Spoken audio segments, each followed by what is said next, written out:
Digital infrastructure is crumbling this evening as the Nintenbyte Podcast continues its unprecedented rise. In cities across the globe, fans are rioting. The Pentagon has issued a statement describing the Nintenbyte Podcast network as a pixel-based prophecy. Some say the rise was foretold, others say it's just a really good podcast. We're talking twisted nipples, milk, and a sock puppet who doesn't talk. It's dangerous to go alone. Watch this.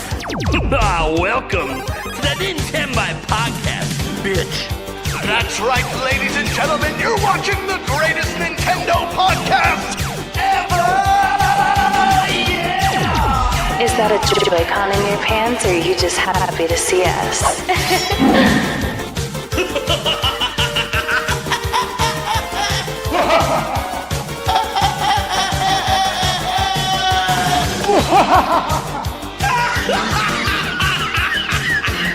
Shut up!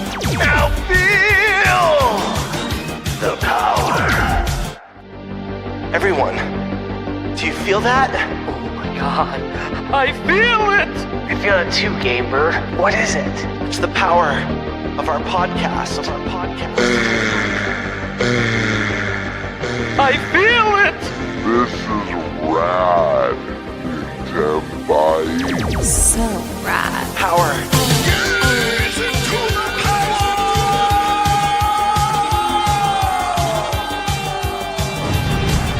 Now bask in their glory. I'm Nintendo Prime. Oh baby.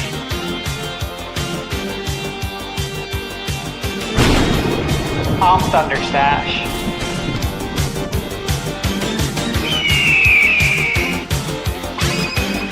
I'm Gamebird Classic.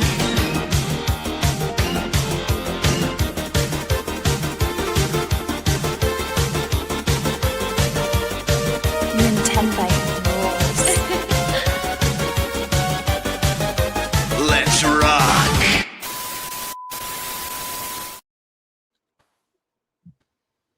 Hey everyone, welcome to the Nintenbyte Podcast, Season 3, Episode 46. We're going to have a good show for you guys today. Last week, you guys know we did a little bit of a Q&A thing for the whole stream. Well, this week, you ain't got to worry about that. Yes, you can still get your questions super chatted in, and we'll answer them rapid fire at the end like we do every episode. But no, we're not taking half hours to answer questions. Instead, we have some killer topics this week. We're going to be talking about the new news today, the breaking news today from Nintendo about game price changes to Switch 2 games moving forward, at least in regards to Nintendo themselves. Whether or not anyone else will follow suit, we'll have to wait and see on that one. We also have, I guess, our first quote-unquote legit rumor. It's a rumor, so is it really legit till it happens? About a direct of some type happening next month. So we'll talk a little bit about that. We have Bloomberg, had to get the negative headline of the week out there for Nintendo, talking about the 30% reduction in manufacturing. We'll talk about that as well. And a little bit of a dealer's choice. There's a couple ideas floating there. I don't know what's going to happen because it's a dealer's choice. Whoever chooses that one, they choose the topic. So let's go around the room, though, and introduce our guests. We have Tiger Time is here. Hello, how's it going, guys? Great to be back, as always. Excited to talk tonight. Yeah. Nice. We got Deacon Sandstorm McDowell. It's the Sandman. Good night. Just you're going to sleep out instantly. No, what if just left? The Sandman. Good night, Click. Come back. It's not a joke. He literally just dipped out. What the fuck? Oh man, welcome, man. Nice to have you here. We have Andres Restart's back. How's it going, bud? You're muted. I'll unmute you. Maybe I remuted you. You're unmuted. Can't unmute because you choked. Okay, you are the only one that got muted. That's a little. Right. Thank you. I don't have the power to unmute. That's bullshit. Anyways, I have control. I've maintained some of my powers from when I used to co-host. Anyways, thanks for having me. I'm happy to be here. Nice. Happy to have you here too. We have our sock puppet / Spice Lord, Eric Moore is here. Hello, everyone. Hell yeah. We have the Gamebird Classic in the house. The legend. What is up, everyone? Happy to be here. Another Wednesday. Let's kick some butt. Let's talk some games. Hell yeah. And then we got ThunderStash Gaming, whose body is ready. Always. Yeah, happy to be here. Busy week. A lot of games coming out this week. If you haven't noticed, it's insane right now. The amount. Dude. My review pipeline is very, very heavy right now. So limited sleep. I was up to like 3:30 getting my Mega Man Star Force review Nice. in line by the 8 a.m. embargo, and then we got 2 more embargoes tomorrow morning. Yeah. Are you reviewing? Are you doing Midnight Walk? Midnight Walk and Bridge Okay. of Spirits. Okay. Yeah. Those are the 2 tomorrow. Yeah. I don't have Ken. I have Midnight Walk. I have a video going up for it tomorrow, guys. It's not a review. I don't do reviews. At least outside of the podcast. But it is a video about it and my thoughts on the game. So it's like a review, but it's not because it's a sponsored spot. But it's good. I had a good time with the game. So, and I liked that it was short. I didn't expect to like beat the game. I just had to make like a dedicated video. I'm like, I'm not gonna beat the game. Then I kept playing, and 5 hours went by, and I was done. And I'm like, dude, I just beat the game. I didn't actually mean to do that. Huh. That's something I like about it too. We need more games like that. Yeah. It was For like sure. I was just planning to play it for like an hour just to get some footage, and I'm like, I'm kind of having fun. I'm just gonna play because I feel like playing, and then I beat it. I'm like, oh well, geez. Yes, that's my most recent beat game, guys. Is Midnight Walk. I did not expect that. But it was good. It was fun. So look forward to Stash's review tomorrow. My video, obviously, guys, it's a sponsored video. If you're looking for any critiques or criticisms, you're not going to see that in the sponsored video. That's just not the way those go.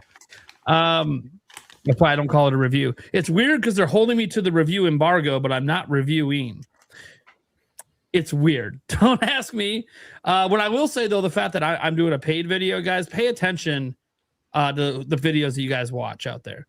Because this does happen in the content creator space where people are paid and they do paid reviews. Don't listen to people that review games, but it's sponsored and paid for. Don't do that. It's a conflict of interest. To be fair, I did review, but you guys already know this. I reviewed the Disney Afternoon Collection, and I did get paid by Disney. It was a deal with Disney. However, I mean, give me a break, bro. These games came out in the NES era. I've been playing them my whole life. Your opinions weren't going to change today. Those games, your opinions were locked in for those a long time ago. Those games have been on my shelf. Like literally, I've owned DuckTales since 1989. So I mean, come on. Clearly, I love the games. Yeah. Obviously, guys, I'm making a general stance. There's always exceptions, but general stance, don't trust reviews for new games and technically it's a game that came out last year, but whatever, new enough. By the way, people get paid. The fact that I'm getting paid, and I told them they wanted me to use the word review, and I said no. Pretty sure legally, like we have to let people know that it is a paid sponsor, right? Yep. Like there's a button that we have to click to let people know. Yeah, and you have to put it in the video and in the description, or both, or one or the other. I can't remember. I do both. I do both. Yeah. So I mean, people should know. So like they should. Yeah. But I do know. Hey, they should. But dude, think about all the things people should know. I say this. I've watched entire reviews where I didn't mention once in the review it was sponsored, and then I found it buried in the description. And I'm like, dude, come on. Come on, dude. This is a brand new game. You've never played this before. There's no fucking way this is an honest review. And here's what sucks is because like you can get paid. Like I got paid for Midnight Watch. It's not a review. I have a lot of positive things to say about it, but I have that to say anyways. But that's why I told them I can't call this a review because I am not taking money to do a review of a game I've never played before. This doesn't make any sense. Because then one, I don't do game reviews, and two, now I'm doing it because I'm paid. And I'm doing it because I can only say positive things. Like I'm just not doing that shit. But I have ran into other content creators, and I won't name any names that have put out reviews that were definitely paid for. Who? That it's like this is not good. Like I get that we're all trying to make a buck here on YouTube, but at some point integrity has to matter somewhere, doesn't it? I don't know. Maybe I'm off on that. No one seems to be agreeing with me. So I mean, you already know I do, but we know how the world works, man. Like a famous quote, everybody has a price. Say, get the check while you can get it. Who cares? Tell you what, Prime, you can do a Game Bird Classic sponsor on your channel, and you're allowed to critique me all you want. How's that sound? The problem is, it's hard for me to critique someone who's better than me. Oh, you heard it here, folks. So it would just be a suck up video. I think you just want me to advertise your channel to get more subs. I get it. That's probably it. There's always a motive. There's always a motive. All right, guys, I'm Nintendo Prime. What's up? You guys know daily news. Let's go ahead and get to our topic roulette. Who wants to go first? Any takers? I'll go. All right, Sure. Gamer, what one you want? What do we got here? No, boring. No interested. He was involved in the whole discussion earlier. This is boring. This is probably one of the ones he threw out there. Let's do topic 1. Nintendo Switch 2 exclusive game price change. There you go. I'll do topic 3. Well, look at that. Jumping at topic 3. Ooh. 3. I'm actually excited to see what Stash has to say about that topic. I didn't think that was the one he was going to take. I knew he wouldn't take the direct. Everyone's bored about the direct. I know I'm going to end up stuck with that topic, but everyone's bored talking about a direct until it actually happens. I get it. I was gonna say, are you sure you're not gonna get stuck with dealer's Yeah, choice? yeah, I might because you go next. Yeah, you're getting stuck with dealer's choice. Damn it. you at least had an idea. So Well, there's 2 ideas written down. I mean, Neither of them were mine. yeah, there is that. just to put it out there. Okay, cool. So Eric's going to take the Nintendo Direct, and I'll do dealer's choice. Guys, I don't know what the topic's going to be yet. Maybe one of your guys' super chats that comes in ends up being the topic. I have no idea. Sometimes you guys have better ideas of stuff to talk about than me. In fact, I might eventually let members on my channel submit topic ideas. No promise we use them. Just in between episodes if people want to just throw some stuff out. Because sometimes we just need a list of extra topics we can just get to whenever. Like Fantasy Critic's been floating out there for a month. We just keep not getting it. Well, last week was the perfect week, except we did 6 hours of Q&A. Yeah. So what a shocker. All right, guys, let's go ahead and get to our first topic. Game Bird Classic. All right. We got a big one today. This is kind of breaking news today. Nintendo of America announced today that a pricing change for Nintendo published exclusive games on Switch 2. The reasoning behind this stems from the increased cost to make physical games. Thus, beginning with Yoshi and the Mysterious Book, it appears physical games will be $10 more than digital games. For example, Yoshi is listed for $69.99 physically, but is just $59.99 digitally. This change applies to all future Switch 2 exclusive Nintendo published games. Some view this as a discount, taking Nintendo's new $70 standard and offering a cheaper digital version, while others view this as a price hike. Is this? Sorry. I just got off work. Is this people actually saying this is a price hike? Yeah. Yeah, A lot. Yeah. It's all over the internet. Yes. That is so funny. I have a comment on that in a second, but first I want to finish reading this. Sorry. So while others view it as a price hike, taking a game like Yoshi that last gen would have been $60 and charging $70 physically. Concerns as well come up if Nintendo has any more $80 games. Will it be $80 digitally and $90 physically? Of note, Nintendo already has these price discrepancies in Japan and Europe, so this isn't a new move for Nintendo themselves, but is new in the United States. What do we think about this? And the big one, will this make the all-digital future come quicker? Fun note, unrelated, but Prime 4 has been discounted by 52% in Japan, hitting discount bins after just 3 months. This is notably the number 1 or number 2 markets for the Switch 2 in the entire world. Flap? Question mark. So, real quick, I just want to say this part of the subject. I've had a very busy day, so I'm kind of catching up with the news right before the show. But reading this, that others are viewing it as a price hike, taking a game like Yoshi that last gen would have been $60 is one of the dumbest things I've read in a while. I mean, and I could keyword, only last compare gen. that. I could only compare that to cognitive impairment is what I'm gonna latch that onto. Difficulty with thinking skills, difficulty with reasoning, difficulty with understanding. Anyone could sit here, like if Sony announced tomorrow, after this big Nintendo, if Sony announced that going forward, all first-party PlayStation 5 games are going to be cheaper than the physical versions. If someone jumped out and said that's bullshit, that basically means we're paying wait, what did they say? Hold on. Let me see what they said. Because this is like great. Oh yeah, taking a game like Marvel's Wolverine that last gen would have only been 60 and now charging 70 physically. It's literally the same argument because Sony didn't raise their prices till the PlayStation 5 to 70. So if they announce that the digital version of Wolverine is $60 and not 70, are people going to get pissed and say they're charging this way? This is ridiculous. Now, the other part of this, and I'll get everyone else's thoughts, of course. I'm just like, this is just such a weird thing. Anyways, actually, I'll dive more into it when it's my turn. Let's start with one of our guests today. Andres, we haven't had you here in a while. Andres, let's start with you, man. What are your thoughts on this? Are you? Oh, yes, Prime. Time out. So this happened after the topic was made. This was like a little bit ago. IGN got a comment from Nintendo on this.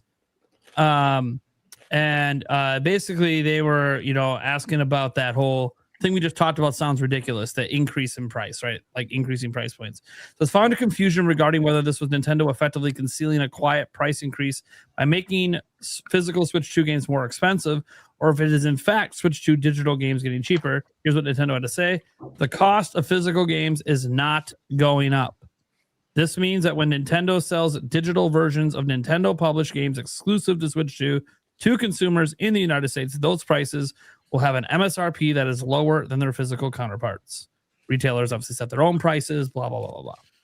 So all this tells me is that with no official announcement that they're going to be locking in games digitally at $70, with physical being the new $80 being the new standard, this is a self-inflicted mental breakdown over nothing that's been announced. Now, if they made this announcement and Nintendo announced that, like, going forward, Switch 2 games digitally are $70 and the physical are 80, okay, you could be upset about that because they're making 80 kind of the new standard, but nothing of that exists. This hasn't even gone into effect yet. The only example we have is an example of a game that got cheaper digitally with the announcement. This is literally mental.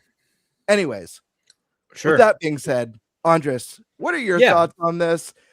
Good, bad, exciting, and touch on the Metroid Prime big discount.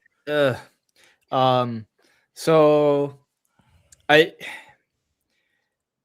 find it fascinating that, of course, people chose to look at this in the most negative way possible. Nintendo saved money, and now that, how dare they? But that doesn't mean I think it's all good, just to be clear. I think it would be interesting if we could find like a comparable game to Yoshi already from Nintendo that would have also been priced at 70. I'm kind of having a hard time with thinking of one. I mean, how expensive was Pokopia? $70. Okay. I don't think that's a high budget title. How expensive was Hyrule Warriors Age of Imprisonment? I don't think that was a high budget title either. Has voice acting, but that was $70. A lot of Switch 2 titles, or Switch 2 edition titles, they're 60 plus 20 or 60 plus 10. I think it's been made pretty clear that pretty much most of Nintendo's published titles, if they are a full game, 2D or 3D, I would say, there are exceptions, like Dragon Drive, but that's an eShop only title, right? Would be 70. Like that is the standard price. Yeah, I think Kirby Air Riders kind of falls in line with what you're saying too. Like, thank you. That game easily could have been 60, but it's 70, right? So we don't have it. Like people are choosing to think that Yoshi is just like would have been cheaper, but like was Yoshi's Crafted World or Yoshi's Woolly World cheaper than $60 when they came out, or 50? I don't think we were at the 50. It was 60. Yeah, so there's no, exactly. They've been full price. They've always been fully priced at launch, right? So there's no actual logical reason to think that Yoshi would have been priced up. I mean, I don't want to say it's completely illogical, but there's not really much evidence to support the claim. Is my point. If anything, be mad Nintendo didn't do this from launch, because like Mario Tennis would have been 60. So I actually, I do speculate that Nintendo had in mind of doing this from the beginning, because, but you know, announcing it now later, it's a little bit more palatable for people, if that makes any sense. How so?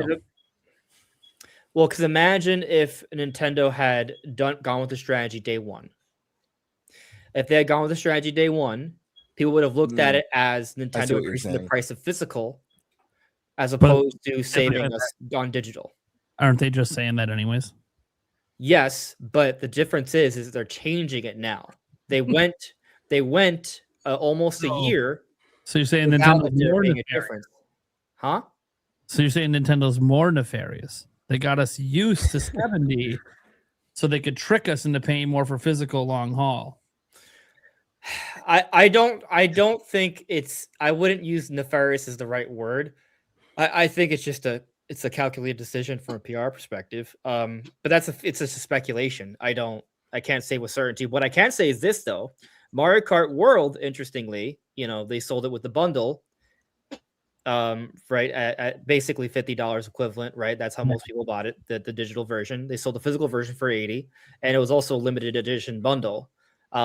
So you know that doesn't confirm the theory, but it does kind of fit in line with the strategy.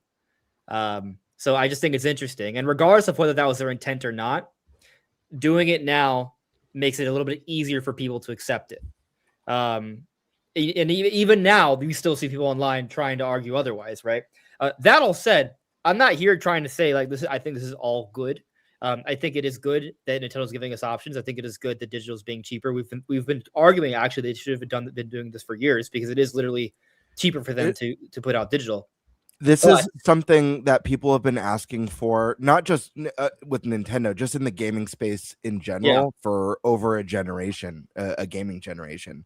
People have been complaining that digital costs way less. They don't have to deal with the retailers, the manufacturing, the shipping, any of that stuff. So that makes the price to sell the games less expensive than physical. So why do digital games cost the same price? This is literally giving millions of gamers something that they've been asking for over a generation. Yeah. What I do, I'm not like a real big stickler about physical. Like I buy digital games all the time. Usually for me, I'm like, well, I don't feel like going to the store, so I'll buy it digital. But I'll say, especially closer to launch, when I'm a little bit more into kind of like the console and like, for example, I'm actually glad I got the physical version of Requiem, even if it is a game key card, because I want to see that red card. I want to see that red case. Sure. You know, it's a big moment that Resident Evil's back on Nintendo. You know, I wanted to have the red case for Metroid Prime 4. You know, I love that I have the red case for Donkey Kong Bonanza. And when 3D Mario comes out, the same thing. So I still want to get like some of those. But I do also think that by doing this, we've talked about this before, like that we've talked about Nintendo making digital games cheaper before. And we've also talked about how this would be a smart move to encourage people to buy digital even more, so get more accustomed to going more digital, leaning more in that direction, which I do think will accelerate what most of us acknowledge as an inevitability, not a desire, but an inevitability that the industry is going to go, if not entirely all digital, mostly all digital. Like this is going to push things more in that direction, which, you know, I recognize is not the best thing in the world, but also realistically, I think that's kind of what's going to happen. On the flip side, though, there's multiple perspectives here. By charging physical at a premium, that in a way it's like kind of like, oh, okay, well, you know, if we're going to go through the lengths of, you know, putting out physical things that they do cost us more, there is a greater price for that, if that makes any sense. But yeah, so it's nice that we're going to see some savings, but also, yeah, this is definitely going to be pushing things towards more digital, an all digital future down the road, or mostly digital future down the road. All right. And what about Prime? What about the Prime news? Major discounts. So this is an interesting thing because they've been doing this in Europe for a bit. This isn't new for Nintendo. They've been doing it in Nintendo of Europe. I think someone told me they do it in Japan as well, but I can't confirm. Nate, can I pause you real quick? Let me be more specific. I meant to ask Andres, Metroid Prime major discount. Thoughts on that as well? Oh man, I wasn't able to get away. I wasn't able to get away from it. I thought I avoided the conversation. That was not intentional, actually. But afterwards, I was like, oh, I got away with it accidentally. Guess not. I was trying to help you out. I knew you didn't want to talk about. I mean, we already knew the game was selling poorly in Japan, so it's just kind of like whatever. Like, I don't think that. Huh? I think it's selling poorly worldwide. Sure, I bet you do. We'll see. I saw it discounted at Walmart today, so it's not a national. How much? It's $20 cheaper. So to me, that means that they're not moving it. I asked them about it. They don't know why it was cheaper. It was a decision. Just that specific one game, no others. Just that game, yeah. Huh? That is weird. But again, guys, because I haven't been able to confirm it outside of my Walmart, I didn't want to put it in my video today because I'm like, I looked it up on Amazon. It is $5 cheaper on Amazon. So that is interesting. And I looked at Donkey Kong Bonanza, which is not $5 cheaper, just to kind of like compare a game that I know is selling well. Also, Nintendo sold Metroid Prime Remastered when it came out in 2023 at a heavy discount also, and it still didn't sell extremely well, which was stupid. I just think it's weird, you know. I know there's a lot of people that don't like Metroid Prime 4, but I think it's really weird just how badly the game was slammed, because I don't think I think it's an underrated game. Like, I don't think it's a 78 on Metacritic kind of game. I think it's somewhere in the 80s, maybe not high. I think high 80s is probably wrong. Low to mid. It's not the best Metroid Prime game, but I still think it's a good game. And I think, you know, it kind of it got too much hate. But also, even if it was praised really well, even if it got like 95s to 99s on Metacritic, I'm not sure if that would have made much of a difference either, sales-wise, because Metroid Prime Remastered was one of the highest-rated games of the generation. Was discounted significantly more than any other major Nintendo title. Was the best-looking game on the Switch One, pretty much inarguably, or at least definitely in that conversation, right? You can't say it's not in that conversation. And yet, despite all those things going for Metroid Prime Remastered, you know, one of the highest-rated games, one of the best-looking games, you know, heavily discounted, it still didn't even eclipse 2 million. So, you know, I don't think Nintendo marketed it at all. You know, in hindsight, I don't think Nintendo really marketed Metroid Prime 4 that much either. They did the Metroid Prime 4 overview trailer, which is a more significant overview trailer than other Metroid than other overview trailers. But it was almost a Metroid Prime 4 Direct, but it wasn't quite a Metroid Prime 4 Direct. And I think that was it's very strange. We know they care, but also, do they care? I'm not sure. I hope that when Metroid Prime 5 comes out, they handle it a little bit differently. But yeah, they didn't treat the game as good as they could have. All right. Nate, you were jumping in, so we're going to go to you next with your thoughts on this topic. That includes, is this, you know, accelerating the digital future, your thoughts on these digital discounts, as well as your thoughts on what's going on with Metroid Prime 4. Take it away.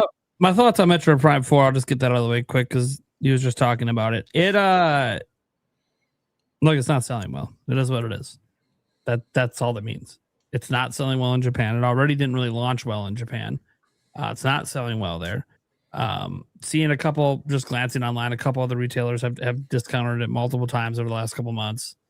I'm On Amazon, I think it said it sold like 1,000 copies in the last month, or just over 1,000. Guys, that's some sales, right? That's obviously something, but that is so minuscule. Let me just with Amazon, because Amazon actually gives us a little numbers like that's over 1,000. Let me see what Donkey Kong Bonanza said it did in the last month, just for like a comparison on an older Switch 2 exclusive. That has over 6,000 bought in the last month. So like that's a 6 times X interest being out much longer than Metroid Prime 4. So I think the bottom line is, and this was sort of proven with Metroid Prime Remastered, but we kind of tried to use the excuse that Nintendo didn't market it right. Or like maybe them charging $40 made people think like it's a lesser game, so they'll just skip it. I know that seems ridiculous, but consumers can be dumb sometimes. They see a lower price, they think lesser game.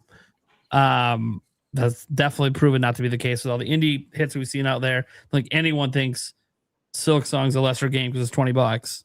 But bottom line is Metroid has had a hard time appealing to people, especially the 3D ones. The side-scrolling ones, look at the history, they always do kind of decent, between $1.5 million to 2.5. Obviously now with Metroid Dread going above 3 million. Prime 4 is probably still going to sell. I mean, we already know it's sold over 1 million. Maybe it does get to 2. We'll see. Yeah. You know? I'm of mind that Prime 4 will probably not get to 2. I'll be happy if it does. I don't know if they'll ever update it, because Nintendo only updates when they sell 1 million in a quarter. And I don't think that's ever happening again for the games. I don't know that we're ever going to get an official update on, besides it selling over 1 million combined between Switch 1 and Switch 2. And it makes sense if it's not selling well. It would make sense if they just never talk about it again. They just kind of move on.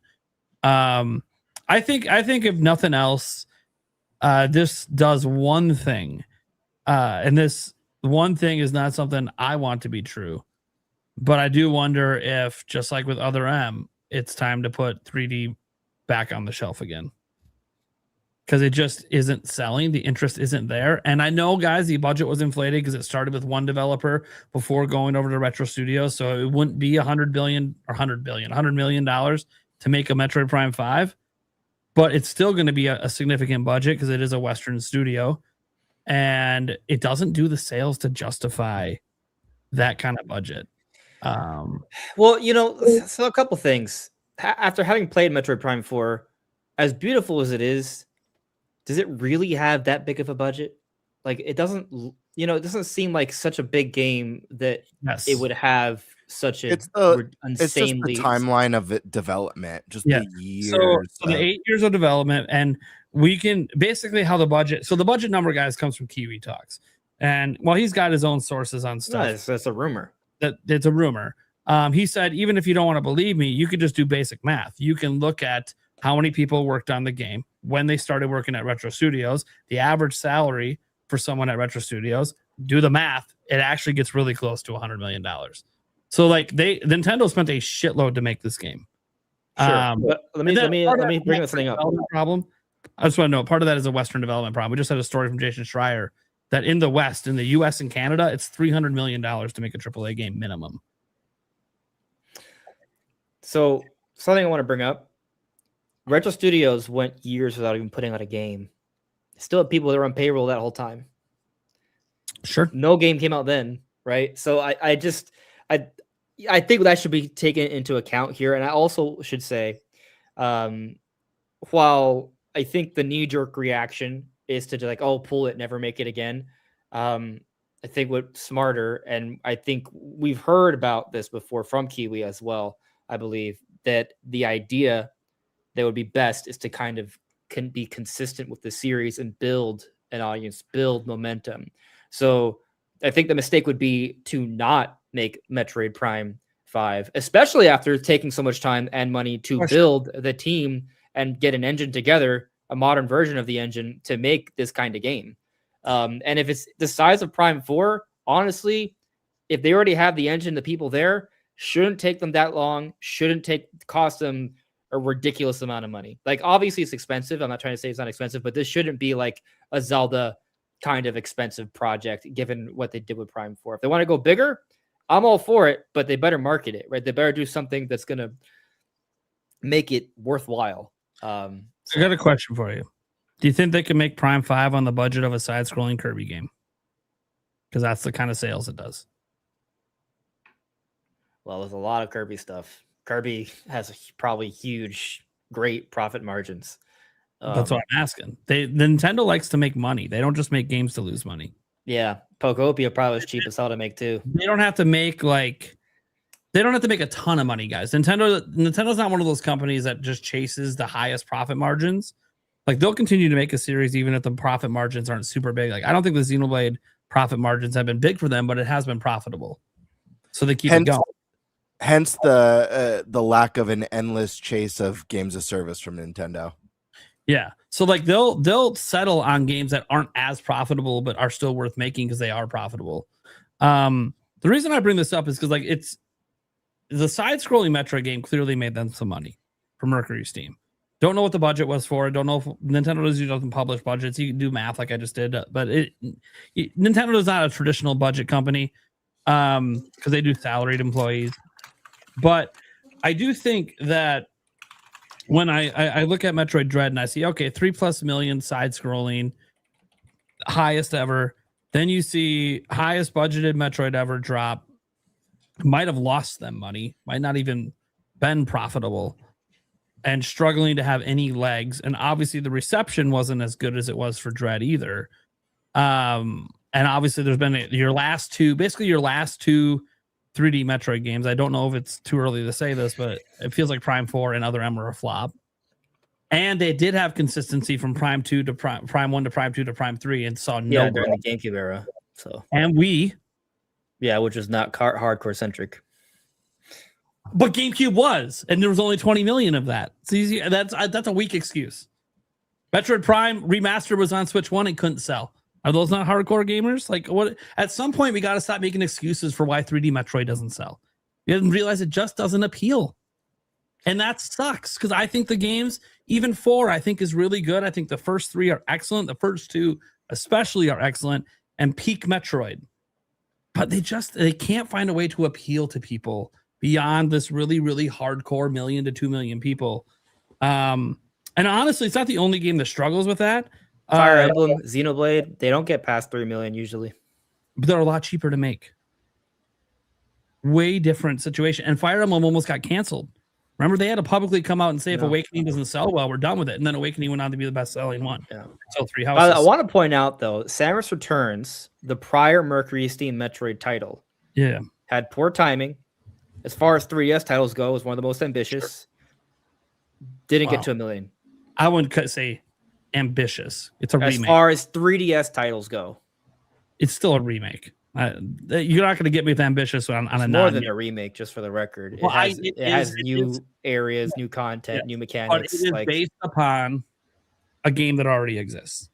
It wasn't a completely original idea. It was, by the way, it was a remake of a Game Boy game. Like, it effectively is a totally new game from a development perspective, but okay. All right. Like, this was not a remaster, right? This was as far as remakes go, like this was a pretty. I know my issue isn't that it's not a good remake. It's you saying it's one of the most impressive. But it's beside. No, it's one of the most. What did you say? I said you said something about it being one of the most impressive 3DS games, and I'm like, no, it's not. Yes, it is. No. Are you serious? A remake. All right. Show of hands here. Is Metroid: Samus Returns not one of the more impressive 3DS titles? Is that am I the only crazy one here that thinks that? I think it's impressive. Yeah. All right, so 3 agree. What was the question? Is Metroid: Samus Returns one of the more impressive 3DS titles? Sure. Yeah, I think it looks great. So we have 4 people who agree, 5 people who agree. Eric doesn't know. He probably didn't play enough 3DS games to have an opinion. Right. I haven't played anyway. Regardless, the visuals look great. The 3D looks great. Yeah, looks great. And I really like the counter system that they added. It's cool. In that one. But I only bring it up, right? Because for the 3DS, it was a pretty good game. Did not sell well. But they come out 4 years later, put out Metroid Dread, best-selling Metroid to date. So, I don't know if Nintendo's going to think, hey, we should quit on Metroid Prime 4, especially after we already have the resources together to make another one. The funny thing is, you keep bringing up the side scrolling, and I said they should continue the side scrolling, and the sales tell them they should. Well, Samus Returns was not a reason to continue. Depends. It could have been still profitable, Andres. It wasn't that expensive to make. We also don't know, like, for example, Metroid Prime 4, if it gets past 2 million, right? If you account for Amiibo sales, the art book sales, is it really that far off from being profitable? So, we got to see. If it's close, I feel like Nintendo would think they can definitely make a more profitable Prime 4, with a much quicker turnaround. Prime 5 with a much quicker turnaround. So, all right. Well, this was my take. And my take is that Metroid Prime 4 is obviously not selling well. I don't think if it does cross 2 million, we'll never know because it'll never be updated. Because, again, they only update million sellers, not when it hits a new million, when they sell 1.25 million.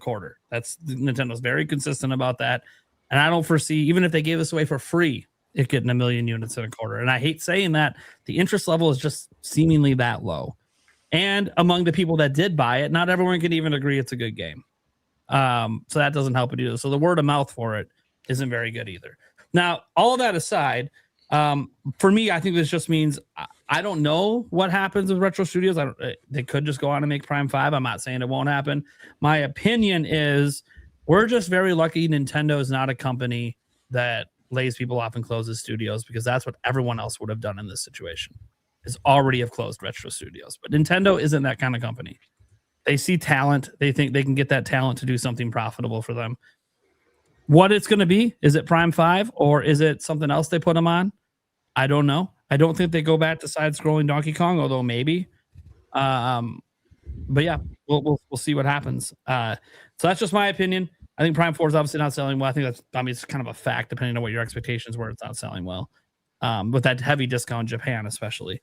That said, setting Metroid aside, get into the bigger topic, because me and Andres Reeser have disagreed on Metroid for many years now. If you guys have listened to the old Nintendo Prime podcast and this one, we have very different viewpoints on Metroid. Not on how good it is, though. We actually always think it's really good. Besides Samus Returns, I think there's much more impressive 3DS games, but that's okay. That's not me trying to diss Samus Returns. It's me trying to mention that we forget how good the games were on 3DS. Like, holy shit. There were several original concepts that could only exist on 3DS that are fucking awesome. That said, when we talk about the overall topic of dealing with this game price discrepancy, obviously, guys, I'm biased towards looking at things in a positive light, because I like video games. To me, is all about fun. It's not about being pissed off all the time. In fact, I think if you get really pissed off, or like I saw a comment today saying that someone hates Nintendo, I'm like, if you actually hate them, you're taking video games too seriously. Even the companies that I don't like their games, I don't hate them. Or I don't like some of the developers, I don't hate them. Like, hate's too strong for an entertainment medium. You can just dislike what's currently going on. For me with Nintendo, to me, this is obvious because they were already doing it in Europe. And I've talked about it before in Europe. And I was like, why the hell aren't they bringing this over outside of Europe? This is kind of weird. Why is it just a European thing? Then I thought maybe Europe was like forcing them maybe a bit, because Europe has all these special laws. Example, one topic we're not talking about is the fact there's probably going to be a new revision for Switch 2 in 2027 that basically, in theory, should just be replacing the screws and replacing the glue on the battery. But who knows? They might time it with a Switch 2 Lite or something else. You never really know how they want to time the revision, but we know that's coming because the EU is forcing them to make sure the battery can be replaced by anyone with a screwdriver. But I do think that this is an interesting prospect, because it's nothing but good for consumers outside of one avenue, and that is it does push physical games out the door quicker. Something that's already been happening anyways. I went over the percentages in a live stream the other day, but this is just, I don't have the sources on my hand, but so off the top of my head, it was like 90-10, the overall industry is buying digital versus physical, and that includes mobile and PC, of course, which is all digital.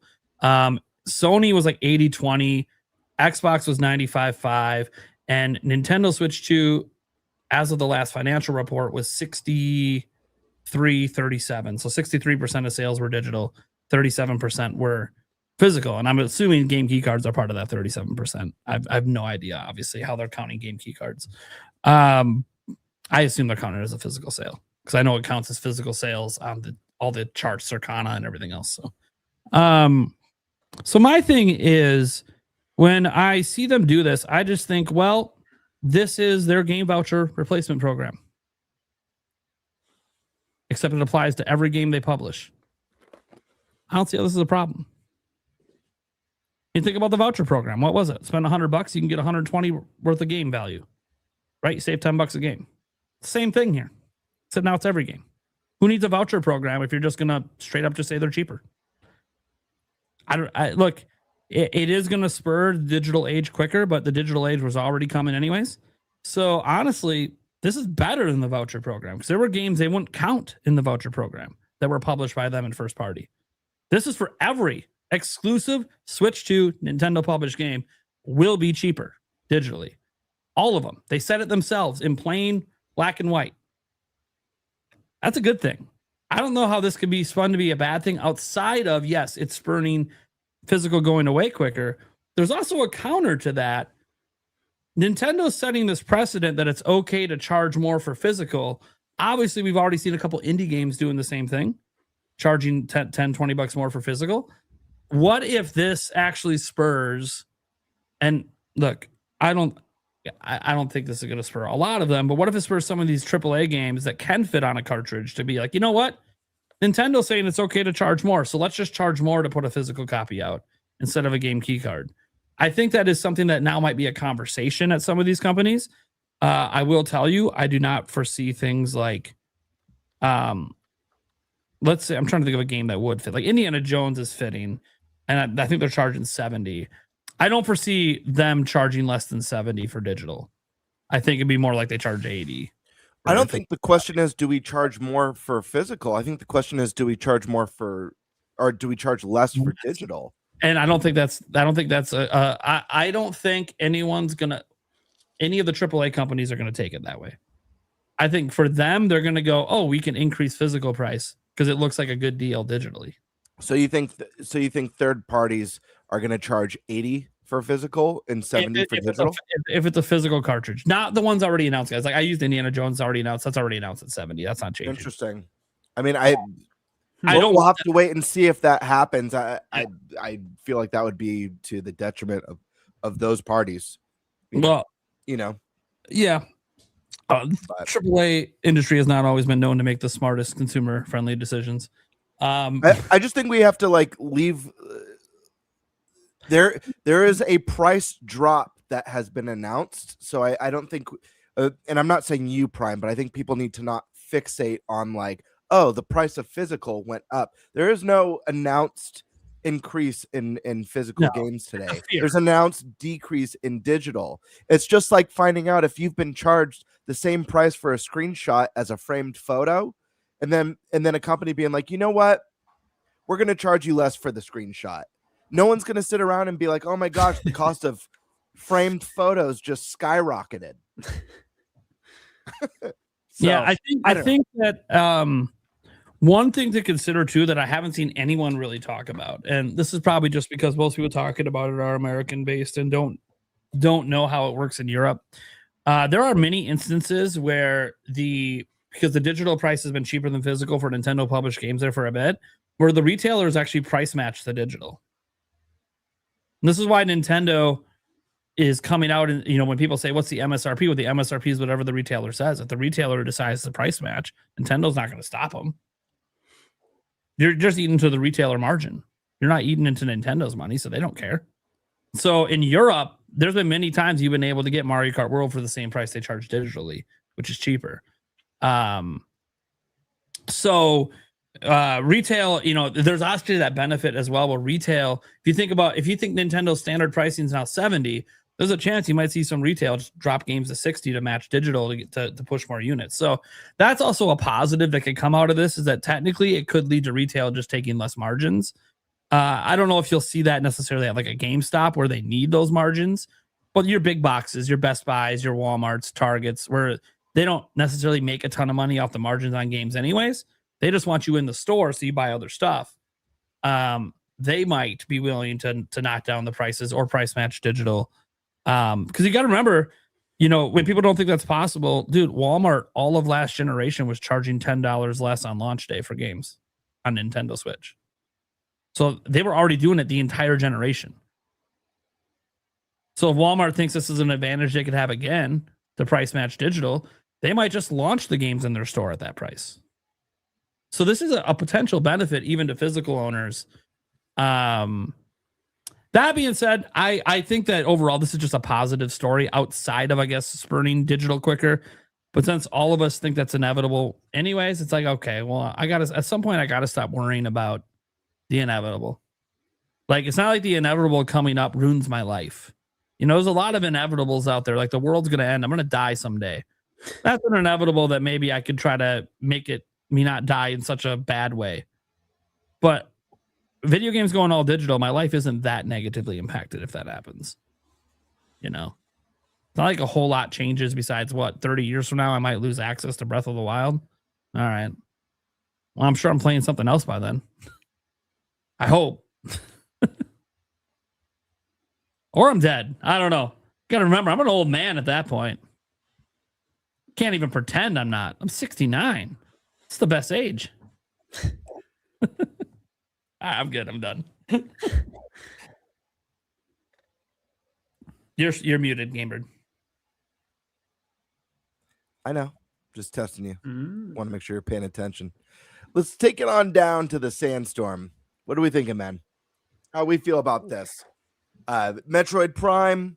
Are we accelerating the digital future? And how do you feel about this new announcement about digital games costing less than physical?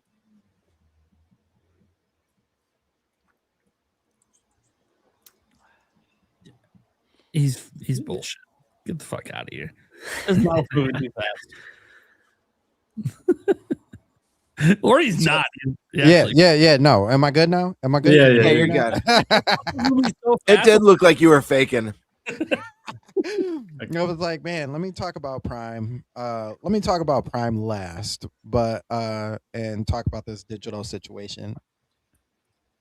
To be honest with you, I think this should have been how digital and physical should have been anyway, to begin with. I agree with the whole sentiment that there's no extra cost to manufacture cards, middleman, get it to a retail, all of that stuff like that. Even taxes are different. And I just don't buy the whole needing to have digital be the same price. Like it just doesn't make sense to me. So having two different prices for them, I'm all for it. I think it now where we have physical, I definitely think it works, and I definitely think it will push the digital world a little bit faster. I don't know how that looks in the future though, because if games for Nintendo are all sitting at, let's just say, $70 is the cap from now on. We're not increasing any prices, anything like that. If $70 is the cap and Nintendo is putting all their games out for $60 in the digital space where everybody else is going $70, how does that look for like the rest of the industry? You know what I mean? And sure, we live in this time where everybody's like, oh, Nintendo doesn't know how to make hardware, blah, blah, blah, blah, blah. That stupid stuff. But they're selling better than everybody else. Like, so does that do now developers, are they like, dang,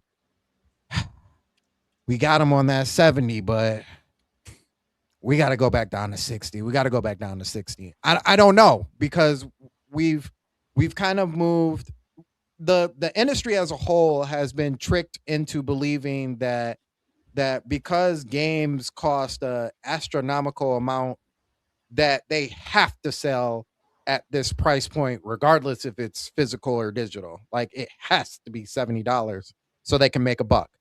I don't believe that. So it's in the future, I think that looks a little funny, but as of right now that we have physical and digital, I think it's a great idea. To the weird people out there who are always trying to find a reason to like spin something good into bad when it's like a Nintendo thing. Andreas, I don't know if you said it or Prime or even you, Game Bird, but like if it came from Sony, it'd be like, oh, Sony wins again. We did it. Sony wins again. But like in this situation, it's like the person who came up with the narrative that all the Nintendo games are all $80 is like, oh, see, this is the reason. I told you. This is why they're gonna go $80. And it doesn't make sense to me why you would think that push is. Now, Prime said something about third party and them possibly like looking at this and being like, oh, so we can actually charge the digital at 70 and make the physical 80. There was once upon a time where Nintendo ran everything. I know that's crazy for people to think. They ran everything. They ran the game. They saved the gaming industry. They ran the gaming industry to the point where they had rules and you had to follow their rules. And if you didn't follow their rules, you weren't in. You were out. You were out of the game, right? That time was during a time where like third parties and stuff like that, they decided they were going to be the bold ones and be like, all right, that's fine. We'll go somewhere else and make our money, right? Now, retro, just moving up into today, everybody wants to jump on the Switch for some reason. I don't know if it sells well. I don't know if the Switch 2 is just making money. I don't know. I'm not here to make that claim. But what I do see is a lot of third parties actually moving to that place. What does that look like when you're like, we're making money. Charge them 10 extra. Charge them 10 extra. I don't think you're going to be in the game that long. I don't think people will buy. I do think there will be some buyers, but I don't think you're going to sell like you want to. And then I think that rhetoric of nobody's buying third-party games would actually be true in that case. Because I don't know about you guys. I'm just a regular old dad slash husband, just out here working a 9-to-5, $70. You got to pick your poison at that time. $80. Not me. Can't do it. Can't do it. So I think overall what I'm saying is as far as the digital space, I think that's awesome. I think that's a great idea. Honestly, I think everybody else should adopt it. It's not like Steam hasn't kind of already adopted that, with constantly going on sale, but that's just me. But I do think it's really a really good idea going forward as far as the digital and physical space. Now, with the Metroid Prime thing, it's unfortunate, man. It's really unfortunate. I have sat back even when we were still talking about Prime and it hadn't came up. Andreas, I've seen your live reaction. I've seen Prime's live reaction.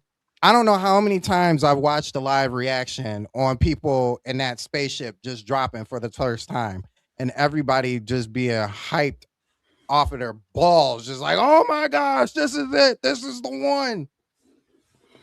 And I feel like I know you guys are all hardcore gamers. I feel like it was just all for show, man. Like the support, yes, it wasn't always there for Nintendo. I do feel like they could have done a better job. But I feel like all those people who were like hyped on the show, I don't feel like all of them really bought the game. And if they did, I feel like because of who had that first, who talking about the game first with the with your tag along. I can't remember what his name is. It's been so long that I played the game, but the guy who's like, oh, you got to do this and then you got to do that. Miles McKenzie. Yeah.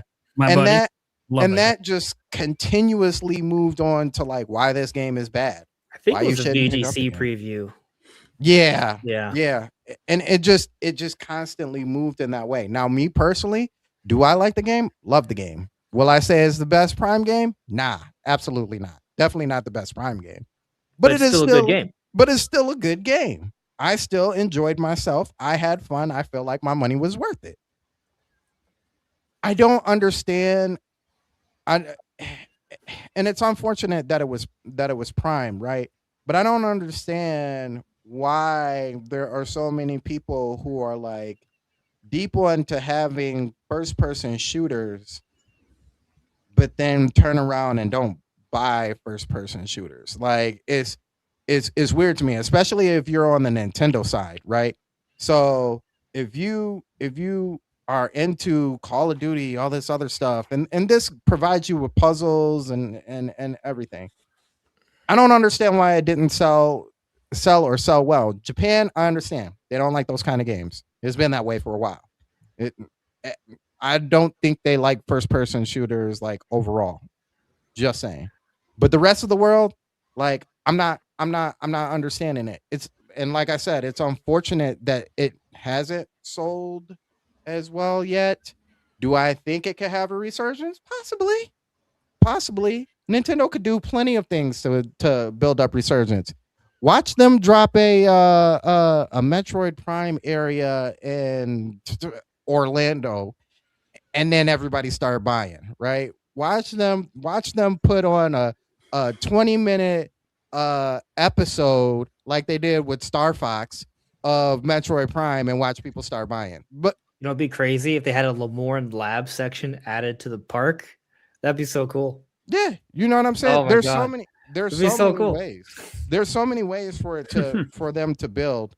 Unfortunately, just at this time, I mean, Prime looked it up. The game's being discounted. This is what I really don't want to happen, is that this is like a telling sign of them being like, well, you know what? Like F-Zero, y'all weren't buying, we ain't supplying. Move on to the next thing. We'll have Samus show up and Smash, give her just dues, and outside of that, y'all ain't getting no love. But the side scroller did good, right? Or Metroid 5 did good. So maybe they just leave it to 5. What I also would like is for Retro to maybe just, part of that was their problem, right? Part of that was their fault, and Nintendo being like, yeah, go ahead and do that. We need the Breath of the Wild stuff in. I think once they move away from the Breath of the Wild stuff and take that mechanic out, I think we're back to it. But I would also like Retro to finally just make that game that they wanted to make, that they had in their mind this whole time. Finally put that down. People get hyped, buy it, don't buy it, whatever, and then come back to Prime 5 like, hey, yeah, we're not done. This is the one right here. And that could also generate Prime 4 sales, because if they build right off of that, it's like, okay, I didn't buy that before because everybody was talking about my mans. I'm gonna go back and now I'm gonna buy it because I need to know what happened before this. So that's a really good point, actually. Yeah, that could help. So I'm thinking Prime 4 situation. Yeah, it sucks as of right now, but there's always still time. You're still in your first year. It hasn't even been out a year yet. I know sales kind of change between different games depending on what shows up and what doesn't show up. But I know personally, a co-host of mine, shout out to Trey Vito, he just picked up a Switch 2, and he's actually playing the I'm catching up to you guys game. I'm not going to jump into current games that are out for the Switch. I'm starting off with my Mario Kart, my Donkey Kong. He's like, next is Prime. So there are going to be other people who are going to be similar to him, where as the Switch sales move up, as people start buying, they're like, okay, I missed out on some of these games. I need to go check on these games before I just jump into what the current is. So that's my piece, Gamer.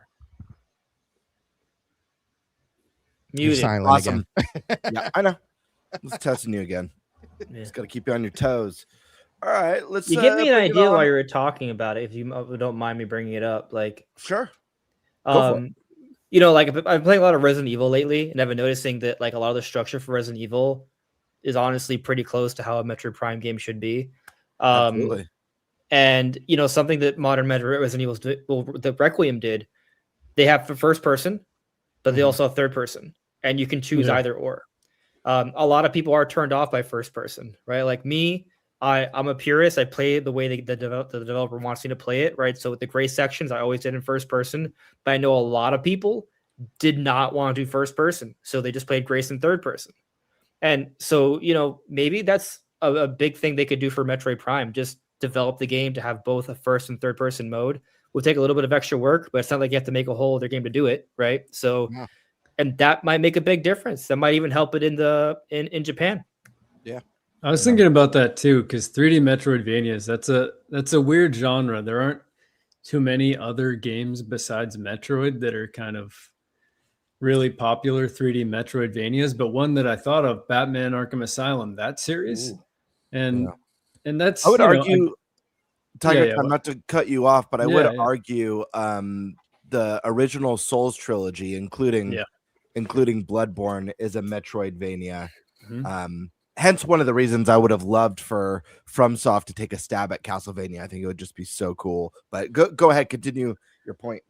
Yeah, and it's interesting that they're all the ones that I could think of, and Resident Evil was one that I thought of too, where it's it's kind of on that line, more of a puzzle game, but they're all third person, like you were saying, which is interesting, and they're all very dark thematically, which I was also finding an interesting theme, because I'd also thought of the Souls series too, Game Bird. So I don't know what the takeaway there is. I don't know if changing the structure of what the actual Metroidvania elements are, and kind of, I don't know. It feels like there's the third person element is a potential, but like in Resident Evil, when you get a new item, it has high stakes. It adds a lot to what's happening in that moment, and you can kind of sense that, rather than just a power that allows you to, get to a certain area. Like there are more elevated stakes to it, and maybe adding that level of kind of stakes to really the Metroidvania aspect was something I was thinking about, of how in the world could they take this to the next level, because 2D Metroidvanias are very popular. Like those do really well. And so there's the third person is one thing that I thought of, but it's so interesting to talk about what that distinction is. And it's something I've thought about a little bit, but haven't really delved too deep on. But Well, since you're going, Tiger, why don't you share your thoughts on the digital decrease in price, or digital difference in price, as well as your thoughts on, is this going to accelerate the all digital future that we all see, coming in the distance? It's definitely going to accelerate that. It was interesting. I came home from work and I saw the topics list, and that was the one that I was realizing was evolving as the day was going on. So I kind of had this fun social experiment where I was also trying to figure out what the heck is going on. And so dangerously, I went on to X, and as I've heard from comments on my videos, I can't believe you're getting news from X. And so sure enough, I was in the maelstrom, and it was a mess. At first I was like, wait, are they increasing physical prices? Like, what is happening here? And then you kind of look at which accounts are posting what. You slowly figure it out. You realize the agendas that are behind every account and who's been posting what consistently. And you have to cross-reference so much. But it was just a weird social experiment to finally get to the piece, to realize, okay, this is not a physical increase.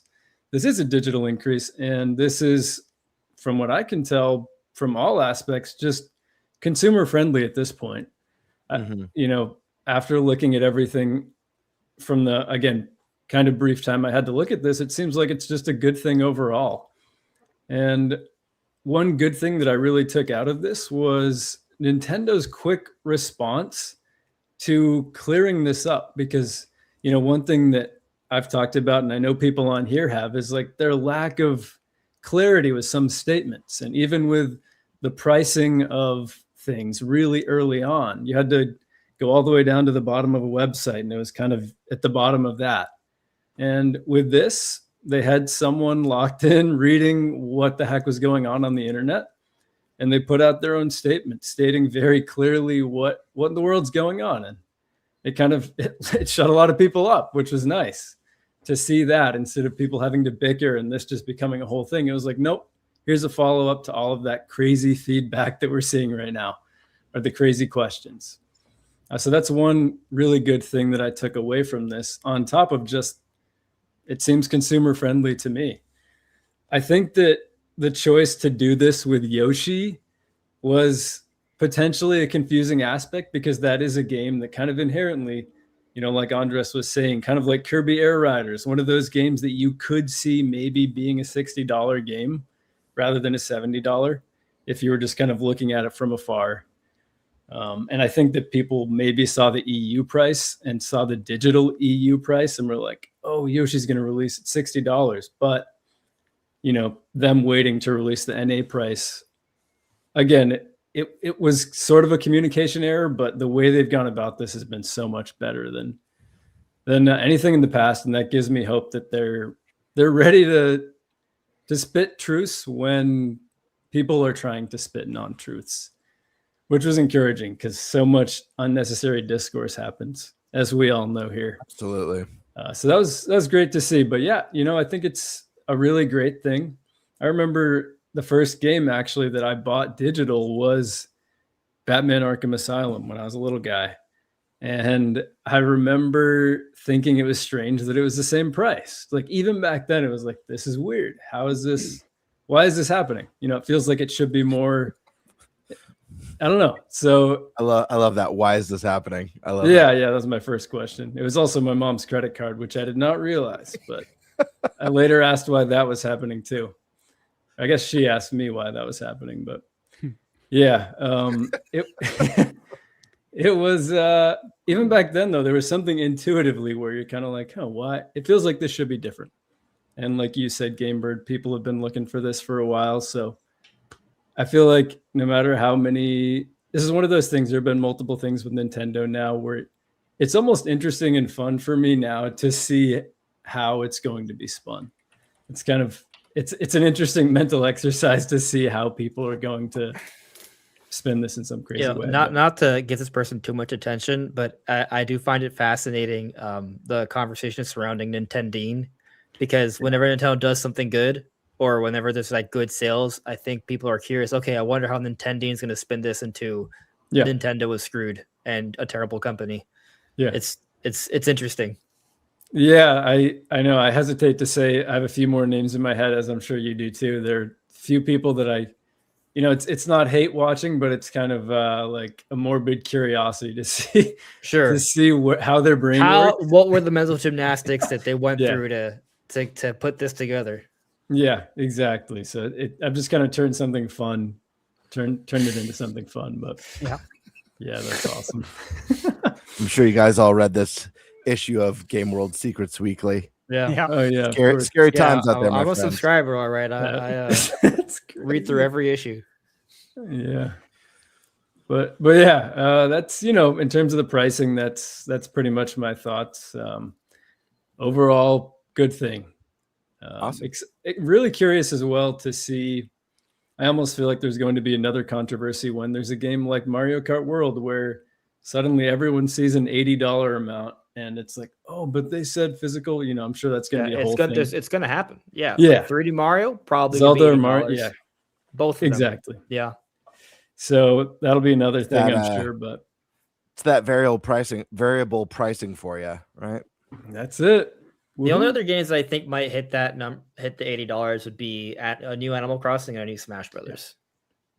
Right. Pokemon Winds and Waves is all actually maybe those. Like basically, if Nintendo thinks they could sell 20+ million copies, 8-0. Yeah, and then there's going to be the following freak out. Yeah. But where if you're paying attention, you know, it's sort of expected, really. But yeah. On Metroid Prime, you know, that's again, what I was going to talk about was what I mentioned kind of organically there in terms of just, you know, my first thoughts when I saw that were obviously disappointment, but just trying to think of what it is, just my brain curious why Right. 3D Metroidvanias, why this series hasn't caught on, because so many of us enjoy it. It always, reviews really well in Metroid Prime 4. As we've seen with Crimson Desert, not every 78 is, or whatever it is now, is created equally. I know that's true for a lot of us here. So Yeah.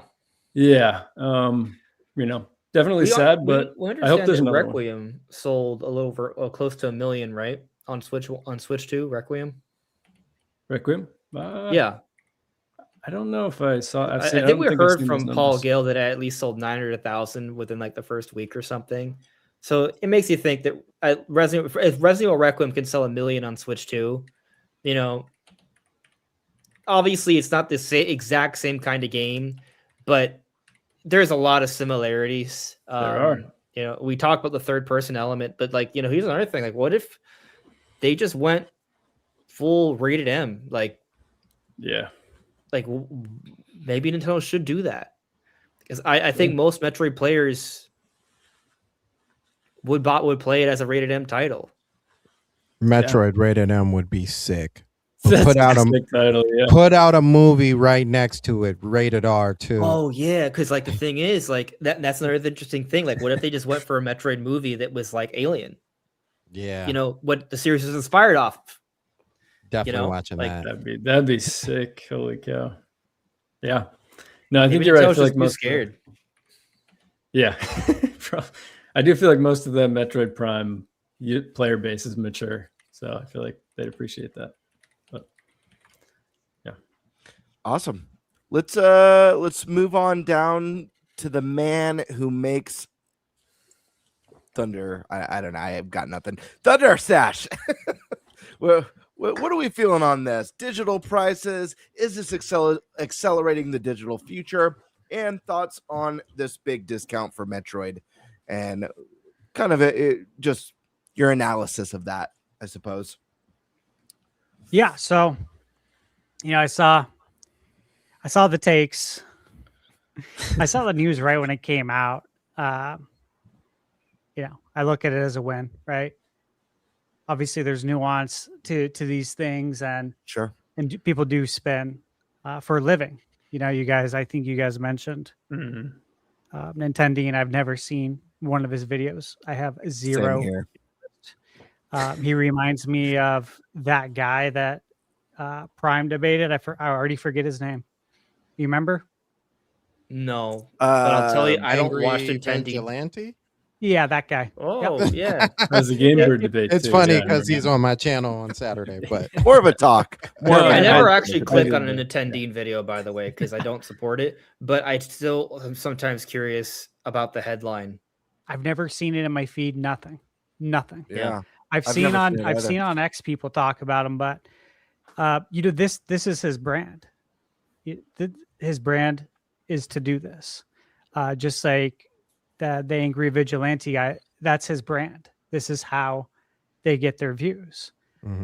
He's So so you funny, can't take too. people like that even remotely serious, because like their job's to lie. Yeah.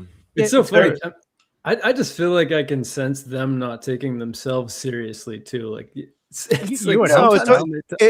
it's I don't think they do. I think it's It's a so personality. I think it's just a shtick. Yeah. That is Yeah. that does Those are well. people that Yep. that and I never really know how to classify it, but there's people that just always view things negatively. Like that's just their personality. Like it's always everything's negative all the time. They can't see the positives. Yes, negative people. Yes. Yeah, Right, you but to kind of complain. I hyperfixate like that that on too. one specific Well- hobby is like nutty. Well, sometimes because people hyperfixate positivity on one specific hobby too. It goes the other way.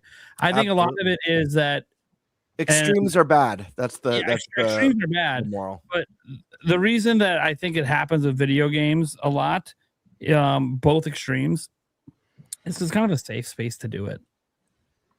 In the end, video games are not that important to the grander world.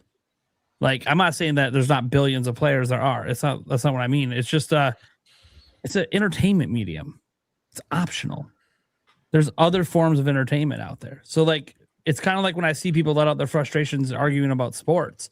because they'll start bringing up things that are just totally irrelevant and then trying to tie it into sports. They're just letting out their life's frustrations in a place that isn't going to hurt anyone. Like these creators like Dean or Angry Vigilante and all these others, like they can just let out their frustrations through video games, whatever. Who cares?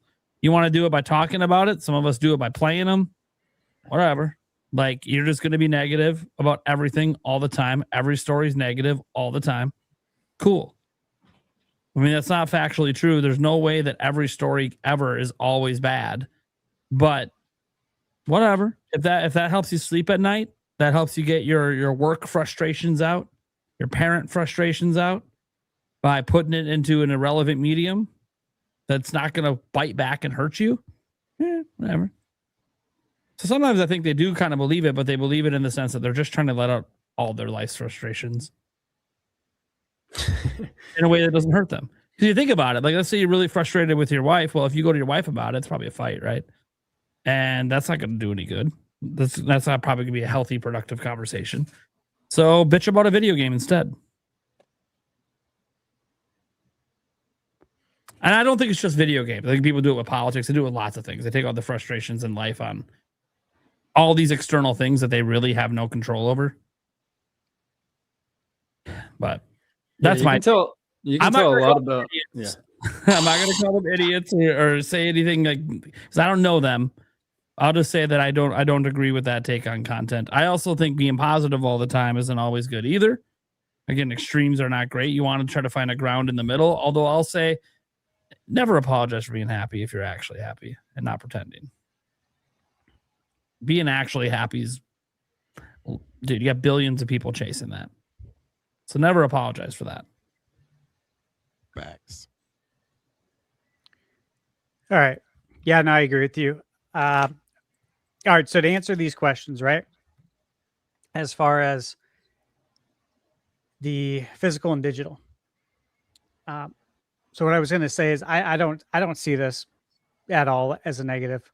The way the internet, some of it is reacting to it. If anything, Nintendo being the first company to come out and price digital and physical differently based on actual cost is to me the big takeaway here. I did see a lot of people retweet it and post like it's about time Nintendo did this. Yeah, they should have done this years ago. Other developers have been doing this for years. It's like, it's fundamentally wrong on so many levels. And that just goes to tell you that people don't know what the fuck they're talking about, like rarely. And so this is why when I talk about like the average consumer, I'm not trying to talk down to them, but they don't know shit. And that's why when it comes to the average consumer and buying, a game at the store, they don't know the difference between a physical and a game key card. They don't even think about that. That's not on their radar. They have no clue what that's all about. They have zero interest in that. And to me, this is similar because I can't tell you how many times over the years you could buy a game physically way cheaper than digital, or you could buy a game digitally way cheaper, or vice versa. This happens all the time. And people buy the more expensive one because they have no clue. And because they don't do any research whatsoever. They don't say, hey, this Assassin's Creed game that came out like 10 years ago is $70 on the PlayStation Store. That seems a little high. I wonder if it's cheaper physically. And then you go look, oh, I can buy it physically for $10. It's the gold edition with all the DLC. If I were to buy all the DLC, it probably would be $150 for this game digitally. I could just buy it physically. People don't do that. I think it's absolutely bonkers, but that just goes to show what the average consumer, what the average gamer doing their research. They'd rather spend more time complaining about shit than doing any sort of research to see if they could get a better deal. Honestly, they complain that nothing ever goes on sale. It's just like, no, man, you're just not paying attention. Yeah. You're not cross-referencing pricing. So again, to the main point that people were saying, it's about time Nintendo did this and like they're behind the 8 ball. Again, these people are smoking crack if you think that, because nobody else has done that. Look, we've talked about this. All of us have. Everyone in chat has talked about this for decades. Literally decades, that physical games and digital should have different pricing. Why does it cost the same amount of money to buy a physical game that comes with a box? Obviously, the disc or the cartridge might have an insert in there. Versus, and you know, it might have the actual data on the disc or cartridge. And it's the same price digitally. And obviously, there's a lot of people who've never understood that, how it could be the same price. And the digital should be cheaper in that sense. And so it's great that we're finally here. Nintendo did it. You know, I was asked earlier today if I thought that this would mean third parties will change course and start following this. My answer was no. I don't see why they changed their business model. Just because Nintendo's doing it doesn't mean you need to do it. You need to do what's best for your business. What's best for your business is getting the most amount of money out of the consumer. And so they will continue to release games as key cards. I said, I think what will be more interesting is the cartridge sizes. When a smaller cart comes out, and it might be already in production. Okay. We'll have to wait and see on that until we get there's that one something firm there. Yeah, that one indie game that recently announced a physical version, and I'm curious. PI. Yeah, I'm curious for someone to pop up on that cartridge quick to see if that was smaller. That's exactly what I said when I was talking to my friend. I was like, yep. So, you know, we got Mouse PI, Disney Afternoon Collection, and Bubsy 4D all coming out physical on cart between April and May. And I'll be curious to see if any of those 3 games have a different cartridge size once it's popped open, because Nintendo's not going to announce this in a press statement. This is something where we're going to have to find out for ourselves, unless it leaks out. So, bottom line there is that, guys, this is a win to me. You know, I've heard the takes that, you know, this is Nintendo's way of migrating people over to digital only, to the digital only future. And, you know, look, if that's what you think, that's fine. And if it is what Nintendo's doing, that's fine too. Look, Nintendo's at about a 50-50 split. Give or take. If you look at all the history, it's about 50-50 physical digital. I don't see Nintendo alienating physical at all. I think it is what they said in their statement, is that it costs more money to produce physical. That's why it's that price, and digital is this price, period. So you can look into it all you want, but I do think it's a waste of time to look into. It really is. You're not going to get the answer. So Nintendo's not going to come out and say one way or another if they have ulterior motives. That they have ulterior motives down the line to get you over to digital so they can squeeze more money out of you. I mean, you can think that all you want, but you just won't get the answer to it. So what's the point of discussing that part? And look, the reality is Sony, Microsoft, third parties, they all charge the same price for both, even though the physical clearly cost more to produce, or you can look at it as the digital cost less to produce, still the same price. Nintendo's just being more transparent about that. And yeah, I think it's funny how, again, people spin it, but people do this for a living with, again, as Nate mentioned, every topic under the sun. You know, there's other topics like again, politics. That people do this for a living, man. Sick, but it is what it is. So that's where I'm at there. I take this as a W. Now, as far as Metroid goes, right? Yeah, I have a lot on that. And so, Bird, you mentioned it went, what was it, 50% off in Japan? Is that right? Okay. This is something I brought up on the podcast last year several times. We all talked about the marketing stuff, how it wasn't really marketed. I spoke quite a bit about getting Metroid Prime 1 through 3 out. I do still think that will happen for Switch 2 edition with mouse Joy-Con controls, and I think that will eventually help to move some more titles of Prime 4. But that aside, one of the things I talked about is the genre. Nintendo has a very hard time conveying the messaging to gamers as to what this game is.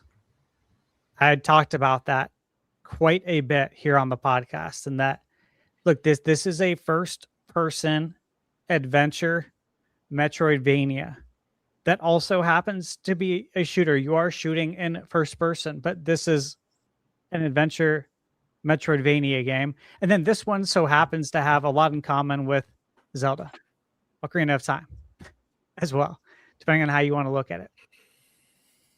Okay, so that's really hard to explain to people.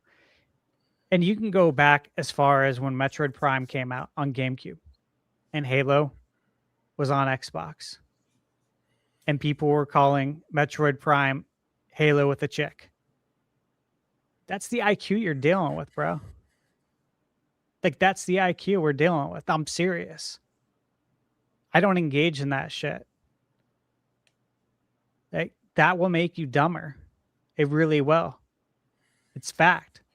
And so when people simplify it like that, Nintendo's got a big job in front of them to try and get some clear messaging. And we all know Nintendo's messaging so far hasn't been the best, right? When you look at Japan, though, first-person games don't do well there. And that's what I mentioned quite a bit last year. And I thought they would be very wise to put a third-person mode in there. That's what everyone's doing. That's what everyone likes. That's what the kids like. Okay, they want to see the hero. And when you're in first person, it's harder to do. Now, I also argue that it's kind of tough because part of having that game in first person is the visor. You know, it's like if you play a RoboCop game, like the actual RoboCop game that came out, right? The visor's badass. You know? Sure, third-person games, they're fun. I love them too, but it's really good as first-person because of that. Andres, you mentioned Resident Evil, right? I've played all the Resident Evils right when they come out. I love them. Lifelong fan. I was there day one for the first-person games. Do they feel different? Yeah, they do. I played Resident Evil 9 the way the developer intended us to play it, with grace in first person. Even though, generally I prefer third person. I do, and I think a lot of people do. But if you just look at Japan, though, man, they don't play the first person games, and obviously the 2D games do better in Japan. I think it'd be interesting for Nintendo to maybe look at a case study and ask Ubisoft for some data on it. They are pretty close with Ubisoft because you look at Avatar Frontier of Pandora, right? This game comes out, beautiful looking game, plays good. I enjoy it, but it's in first person, and it didn't sell well. And that IP is extremely expensive. It's Avatar, dude. That game should have sold like hotcakes, especially with how good it looked. Here's the problem. It's first person. They added a third person mode. They just basically relaunched the game in December with that third person mode and the new DLC. But they added the third person mode because people aren't buying these first person adventure games as much. Especially when, like, if you look at Metroid, the other problem, and again, we all talked about this, multiplayer. This would have been a really good opportunity to add some multiplayer there to help increase the sales. When people, like, generalizing it, when people think first person, they think multiplayer, right? First person, they think GoldenEye, Perfect Dark, Halo, Call of Duty, all these games with multiplayer. And then when you get a first person game without multiplayer, people feel like it's missing something. Why isn't there multiplayer? We all saw that. A lot of people asked, why isn't there multiplayer here? And it was an assumption that it should have multiplayer because it's first person. Because a lot of those people asking for multiplayer had no idea Metroid Prime 2 even had multiplayer and didn't even play Metroid Prime 2. They just assumed that it should have it because it's first person. Look at Indiana Jones. Amazing game. Love it. Yeah. It would have sold so much better, though, had it had a third person mode. That's the first thing I thought of when you said that. Because people want to see Indy. Like, That's the hero. You want to see him. Yeah. Now, look. Good point. Yeah. It was a great game, though. It was. Yeah, but and once you play it, doesn't the first person feel actually good? Because, like, it almost feels more like you're Indy because it is in first person. However, people aren't willing to give it a chance because it's not the way they envisioned it to be. And so they don't even give it a chance. And that sucks. Yeah. But that was their decision. I think it would be interesting if they went back and they added a third person mode to Indiana Jones. Yeah. I think if they did, it would actually sell quite a bit better. They would see a bump in sales. Now, a couple more points here at Metroid. Look, again, mentioned this before.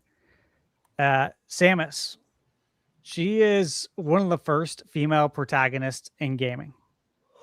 There's a lot to be said for that. A lot to be said for that market. And I think Nintendo's proud of that. You know, Metroid came out in 1986. And if you look at the longest running like female protagonist, I think the only one that really beats it is Miss Pac-Man. Depending on how you want to look at that. I don't know how active, I have a Miss Pac-Man arcade in the house. However, how active is that IP? When's the last time we got a new Miss Pac-Man game? You know what I'm saying? We get Pac-Man, we don't get Miss Pac-Man. So when you look at the longest running female protagonist, Nintendo owns that, and I think that's something they're probably proud of. Metroid co-authored the Metroidvania genre, and we've talked about this before, but not every game exists to get crazy sales. Games exist to build portfolios as well, and this is important to Nintendo's portfolio. It's darker, it's a more atmospheric game. It is a more hardcore gamer type of game for the mature. And I don't say that in the sense that teens can't play it or younger people. It's just that we grew up with this. So the folks that are older really enjoy Metroid. So yeah, this is part of like the brand diversity, I guess you could say. So as far as like, if I am concerned about Prime not selling well, yeah, I'm really not. As far as I don't think Metroid is going anywhere. But I do think Prime? Nintendo has more plans for Metroid. Metroid Prime or just Metroid? I mean, both. It's just, if we're talking Metroid, generalizing it, I don't think Metroid's going anywhere. I don't think this is the end of Prime. I think there's opportunity there. I honestly really believe they should think about the third person option. And if you are going to do a Switch 2 edition of Prime 1, and if you are going to bring over Prime 2 and 3, it'd be a really good opportunity to kind of relaunch those games with a third-person option and compare the sales. Let's see how they look. I bet you anything, they are going to sell better. Dude, with if the they third-person launched option. Metroid Prime Remastered Switch 2 edition with a third-person mode, Be a that would game changer, wouldn't it? crazy. It would be crazy. That'd be sick. I really think they should, because look, give us both. Again, Avatar just did it. Ubisoft did it. If Ubisoft did it, you can do it. Okay, give us both. Everyone's happy. Both the first person and the third person crowd gets fed, and you bring in so many gamers with that third person mode. Yeah. You know, like you look at Requiem, best of both worlds. You can do whichever view you want. There's the views that the developers intend for you to do, which is, hey, half the game's first person, or however you want to look at it, the gray sections. And the other part is in third person with Leon. And I thought it was great, man. It felt like you're almost playing two different games, having these two different characters, and the difference in play style. Like with Grace, I was much more stealthier, and I planned on doing that when I was playing the game. I knew I was going to be stealthy as possible with Grace, and with Leon, I'm gonna absolutely annihilate and whoop some ass. And it was a lot of fun to have those two different gameplay styles, and the views really helped with it. It does make it more intense when you're playing with Grace because you can't see as much. Your field of view isn't as wide. And so I think you could do that with Metroid. And look, we all know like the Nintendo cinematic universe and what's going on here. I do believe Metroid will be a part of that. I do. And again, it fills out their IP and their branding and their portfolio. And so all you need is a hit show. Honestly, all you need is a show, and all these games take off and just start selling like crazy. I mean, you look at the Fallout show. Again, I said this when Fallout Season 1 came out, that I expected Fallout 4 to get a PlayStation 5 and Xbox edition, and it did. And it sold like crazy because there was a want for it. And now here we are with Season 2. I said this last year that Fallout 4 would come out for Switch 2 to coincide with the finale of Season 2. That's exactly what happened. I said that probably a year in advance. Here we go, though. You could do the same thing with Metroid. So I do think there's bigger plans here. This is why I'm not concerned about Metroid. Slash the price, man. Get Prime off the shelf if that's what you need to do over in Japan. And Nate, you said you saw it for $50 here. That's great. If you need to get it off the store shelf, get it off the store shelf. But I'm just not concerned with the sale price. I played Other M for $7. Yeah, dude. I remember when that went on sale for heavily clearanced. Yeah. If what's interesting is like we turn this into a big negative talking point for Metroid, right? I'm not, everyone. But like this stuff happens for PlayStation, Xbox all the time. Their games get discounted immediately across the board. Yep. So, maybe it's not really that big a deal. Yeah, this is nothing new, man. I mean, this is like Ubisoft's playbook for every game. You know what I mean? And look, it is. I enjoy a decent amount of their games. I do enjoy some Assassin's Creed. You won't catch me playing Skull and Bones. There's a lot of games I don't play, but hey, man, even though their games go on discount, a lot of them good amount of them I do enjoy, regardless of if it goes on sale. That doesn't matter to me. If anything, that's good for me because I'm now getting it cheaper. But again, to go back to that first point, man, people don't check the difference in price between physical and digital. I think we give the casual, the everyday consumer too much credit because they don't think like that. That's Todd. a good point. Yeah. That's all I got. Awesome. Um, Eric, Mr. Moore. Yeah. Mr. summoned. Moore. Yeah. Man, I don't. I think there's people out there that like to bitch just to bitch. So there's that. This, whether it's going to drive people more towards, digital, you're going to maybe drive. It's not going to affect a ton of people. You have people out there that are hardcore physical. They're going to still buy this physical because $10 difference is probably not going to, make that big of a difference to them. The ones that are going to maybe change are the ones that are sitting on the fence and they're like, okay, I can save myself $10 here.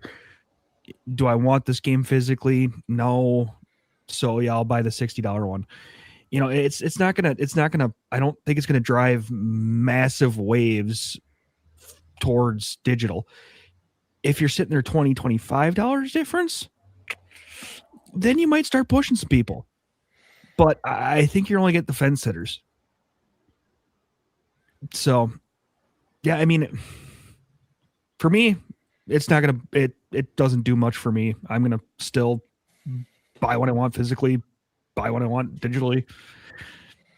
Yeah, that's just where I'm at. Metroid? I don't know. I have never played Metroid, so I don't really have much thoughts on that. You're the problem. Yep. Actually, What about- maybe you're the solution? I've probably asked you this before, but why? Why haven't you played Metroid? You don't know. I have other games. I just haven't had a chance to. I haven't really gotten into it. So I understand. That's Yeah. fine. yes, But is there something that they can maybe do for Metroid that make you like, you know what? I'm gonna play it this time. I get rid of my backlog. They can magically That's back- innovation right there. But Nintendo used to Get come up rid with of the my backlog, technology then yes, just I'll play wipes it. your Part of my backlog. backlog and be the only game that releases Right. in a 6-month period. right. That might do it. Yeah. Hey, maybe that's the thing. Maybe that's why there's been no That's true. Nintendo Direct. They're gonna That's just not have true. games for 6 months soon, and they're gonna release Metroid Prime 5. That's their genius plan. There you go. It's a big holiday Yes. game. Yep. This year, yeah. Eric Moore just leaked Let- it. That's it. Listen, I think a lot of you guys made some really great points today. I'm not going to dive too deep on the digital games costing less because I kind of, gave my thoughts at that right from the get-go, especially with some of the absurd takes that, like, guys, there is insane psychosis going around in the community right now. That's all I have to say about that. So, absolute insanity, and to just sit here and look at this as increased physical gaming is just nuts. I don't know what part of your ass you pulled that out of, but listen, it's one thing if that ends up being a thing, we start getting those $80 digital, $90 physical. Okay, then we could have that conversation. But literally, you're making up a panic, like a mental panic argument over something that does not exist currently.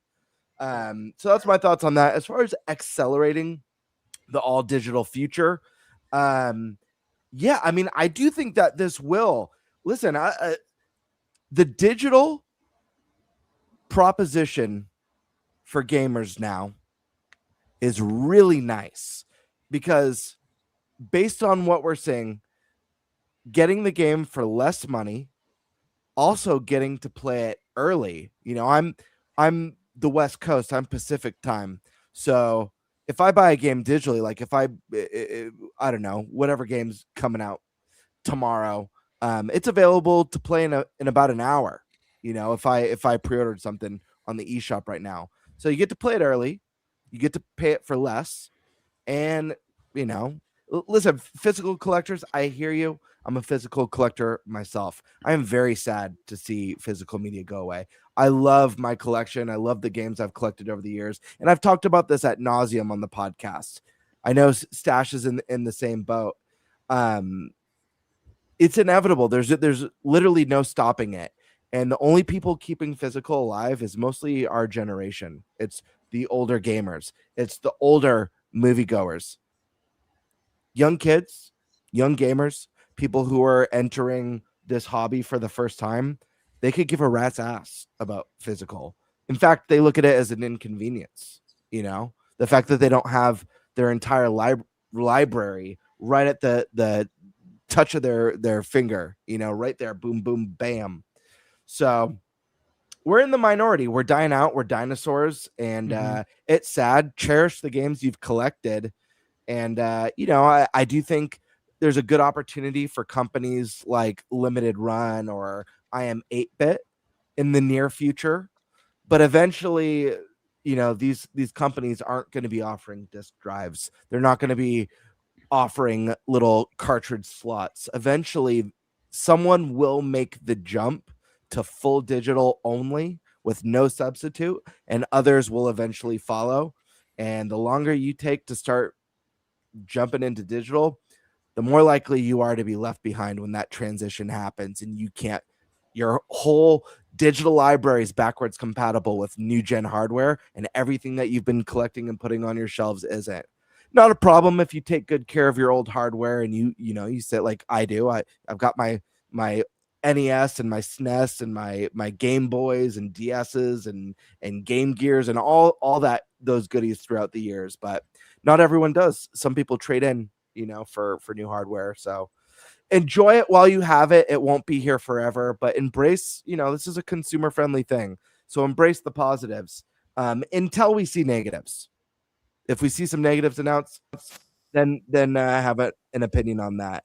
As far as Metroid goes, man, this one makes me sad because as a Metroid fan, as a Metroid Prime fan, this is obviously a title I've been waiting for such a long time, and it certainly felt like all or nothing with this one. And I really feel like it's the really unfortunate news that Metroid Prime 4 hit a perfect storm of like basically almost everything that could have gone wrong went wrong. Nintendo not happy with what the first studio was putting out, having to restart development, getting locked into an 8-year development cycle. Poor marketing. Like the marketing was terrible for this game. In my opinion, I think the marketing was horrible. And I think that's been a theme, Stash touched on it. I mentioned this right from the announcement of Switch 2, that some of the messaging was really unclear and caused a lot of uproar that was really unnecessary if they had just gotten behind or in front of it right from the get-go. But poor marketing, I think it really hurt this game, that this game isn't a Switch 1 title. The fact that this game came in a post Switch 2 world did this no favors. People were already ready to move on. Also, I talked about this on the podcast leading up to the release. This is a title that, especially because Nintendo has such a difficult time showing this game in a way that other people understand, this is a game that I truly believe would have benefited from being in a bundle over that first holiday in December when it launched. Because a lot of people would have looked at getting a Switch 2 edition of a game for $50, just like they got with Mario Kart. And if it's an available bundle, it's like, you know what? This game's at a discount. I get it. I'm getting it with this bundle. I'll give it a shot. I've never heard of this series. I've never played this series. I just think there's a lot that could have been done. They could have marketed a Pro controller with it. That being said, I think one of the big things with it is that with the way they presented this game and the poor marketing, I don't think they presented it in a way for people who don't understand it that made it look very interesting or exciting. They made it look like a first-person shooter that moves really slowly and is really boring and has no multiplayer. I think what would have been really nice is if Retro had innovated a little bit more, instead of just doing Metroid Prime again with an open zone, because I don't think open zone was the way to go. I think one of the biggest strengths of Metroid games and Metroid Prime games is the brilliant level design, how intricate, how interconnected the world is. I think just throwing an open hub or Some people wanting it to be more of the Breath of the Wild of Metroid wouldn't do the game any favors. And I think there's other ways you could move the series ahead and innovate. I think voice acting would have been huge, obviously, for this. I think it's very awkward that Samus doesn't speak. She doesn't need to speak much, but I think that would have been a big step forward. Another thing is I would have loved to see a Samus in this game that's more agile and nimble. I think about Metroid Dread. I think about Samus Returns on the 3DS and how badass and nimble with that counter ability. Like, this is something that would have been sick. If Samus had a sick melee counterattack that pulled the camera into a third-person view where you see Samus doing these rad executions. And the game I think about, and I do understand what you guys are saying about making Prime third person or the option of it, and I do think that's really cool, but I think having more cinematic moments that pull you into that view would balance really well with this full first person. And I think making Samus faster, the game that comes to mind, or the series that comes to mind for me, is the modern Doom games. Doomslayer's fast. You are flying through these arenas and through these levels, doing melee attacks and doing quick, cool counters. Like, I want Samus to feel agile. I want to play, and I understand such a big part of Metroid Prime is the quiet and the isolation and the exploration and discovery. You don't have to lose that. But the most silent killer. Yeah, absolutely. Like a puma or something, But there's no denying that in this game there are moments where you're just surrounded by a shit ton of enemies. It happens multiple times throughout this game. And how exciting it would be to feel that epic and get over here like Scorpion grappling people towards you, melee, putting the blaster up to someone's chin and blasting them and counterattacking. Like, there's a lot of really cool stuff they could have done that would have made people go like, oh shit, what is this? This looks epic. And then have that really cool, quiet isolation sense of exploration. I mean, Stash, you nailed it. Like Resident Evil Requiem teeters. Like, it almost feels like two different games. You're more creepy, scary, more isolated, feeling like afraid of what's around the corner, to this like I'm a moment where I'm a badass and I'm going to take all these guys on. So I just think they needed to push the envelope a little bit. I think they needed to innovate, do something new. I don't think the motorcycle was it. I think the motorcycle is really cool.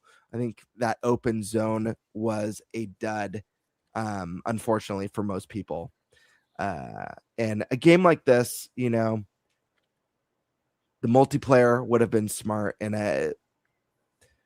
I don't know. I feel like the messaging needs to be better. The marketing needs to be better. I think they need to innovate what it means, make a game that appeals maybe to a little bit wider of an audience, but still maintains the core roots of what makes Metroid special.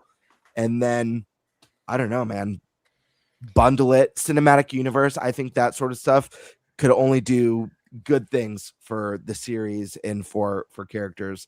Is this the end of Prime? I don't think so. But I think Retro or whoever will take the mantle at taking another stab at this really needs to revisit the drawing board and think about what made the first game so critically acclaimed and so great. But then how do we evolve this and take it to the next level and update it for a more modern audience or a new audience that's maybe Switch 2's your favorite, or your not favorite, first Nintendo console ever. So work to be done there, but those are my thoughts. So if you don't mind, I just want to kind of speak a little bit on this, and then I gotta leave. I got up in now less than 8 hours. But I mean, I feel like a lot of you guys like brought up some really good ideas around Metroid, so my brain's kind of like, thinking about it, turning about like what can Nintendo do to make sure Metroid Prime 5 finally gets it done. Right. And so I think they probably do got to go third person, but in the sense that it's optional. Don't get rid of first person. But here's the thing that would be very retro of them to do. You don't just make it like a tacked on third person. You make we look at how first person worked in Prime 4. There's honestly a lot of really cool things they do with that. They do the same thing with third person. They have the same level of attention to detail on both ends, which may seem like a lot of work, but that's the retro thing to do. Like, remember, like they would talk about how they would make sure all the textures were individually different in each room in Metroid Prime 1. They need to put that level of effort here. So make both modes amazing. And what that means is, Gamer, you brought it up, like having these interactions where Samus is grappling and playing around with the camera perspective. Maybe when you are playing in third person mode, there are going to be moments where you'll zoom into first person to blast the spacebar in the face right after you grapple it. But then vice versa, if you're in first person, as they already do with Metroid Prime 4, they find moments to put Samus in third person and show some cinematics. Vice versa, play around with the cinematics with both, so each mode teases the other, but have both as options. And that can appeal to a large audience. That's one thing. Another, I actually liked the openness, but I also agree that if they bring it back, they can, but it needs to be done in a way where it is still that interwoven world. That needs to be back. I think we can all agree on that. And maybe what they should do is not make as big of a game. And that may sound bad at first, but I think one of the strengths of Metroid is just making it feel like a really cool, awesome experience. Like, you look at Dread, you can beat that in one relatively long sitting if you really wanted to, if you know the game well. But it's so replayable. I think what they should actually do is make an 8 to 10 hour experience that's amazing, epic, polished, dense, and then just actually put more time into not putting in a fetch quest, but give us more reason to play it again. If you already went through all the trouble of having these two modes, first person and third person, encourage they try the other mode, but do like a new game plus with different challenges involved. Make it more fun to replay the game again. I think that would be better. And if they have to make a slightly smaller game to do it, I think it'll be fine because it's more replayable. Guess what? People are going to end up playing it for longer anyway if they're playing it for a second time. And then on top of that, you know what? Maybe, throw in some multiplayer. You find a way to include that on top of what I said, I think we are looking at a Metroid game that's going to sell 3+ million. So, that's just kind of how I think they would have to do it. Okay. Well, thank you, Andres, for being here. I really appreciate it, man. We'll get you back on again in the next rotation, I'm sure. Yeah, for sure, bro. All right, get some good sleep. All right. Good night, guys. Go, man. Nice to meet you, man. Bye, dude. Thanks. You too. And then there were 6. Are we ready to move on to our next topic? Let's do it. All right, that was Stashman who jumped in. He literally jumped in. He wanted to make sure he got this topic before someone else did. All right, let me pull this up here. Okay. So let's see. All right, Bloomberg. And again, this article, it's behind a paywall. Yep. We could do probably a whole topic on articles behind paywall. I read the entire article on my video, guys. I'm still waiting for Bloomberg to ping me for that. So I just I Googled it. I got an article up here, of course, from VGC regurgitating probably everything. So Nintendo, they're reportedly cutting Switch 2 production this quarter because the US demand has dipped. And I will just read this. According to sources speaking to Bloomberg, again, this has not been verified. Let me make that clear. Just Nintendo has not said this. This is from Bloomberg. They've been wrong in the past. Take that in consideration. The company plans to produce 4 million Switch 2s this console or this quarter instead of 6 million, which is what they originally planned to produce. The publication source also claimed this reduced output rate is set to continue into April. So it's going to continue 6 days from now. It'll still continue, which you would presume since this news just came out. While Switch 2 remains extremely popular in Japan, this was the only market that experienced severe stock shortages. In the US, following a record-breaking launch, Switch 2 sales slowed over Christmas and ended up being down by around 35% compared to what the original Switch managed during its first Holidays. Christmas period in Yep. 2017. Yep. Bloomberg sources say that the critical and commercial success of Acopia hasn't yet caused Nintendo to start increasing Switch 2 output yet, with the company instead waiting to see if it and other titles continue to have sales that are consistent enough to justify an increase in console production. So that's the gist of the news. Again, this is from Bloomberg, is what they're saying. The projections went from 6 million to 4 million. Of course, I have my thoughts on this. I'll go last, though. I want to hear from you guys. How do you feel about this? What are your thoughts? Do you have any concerns over this news from Bloomberg?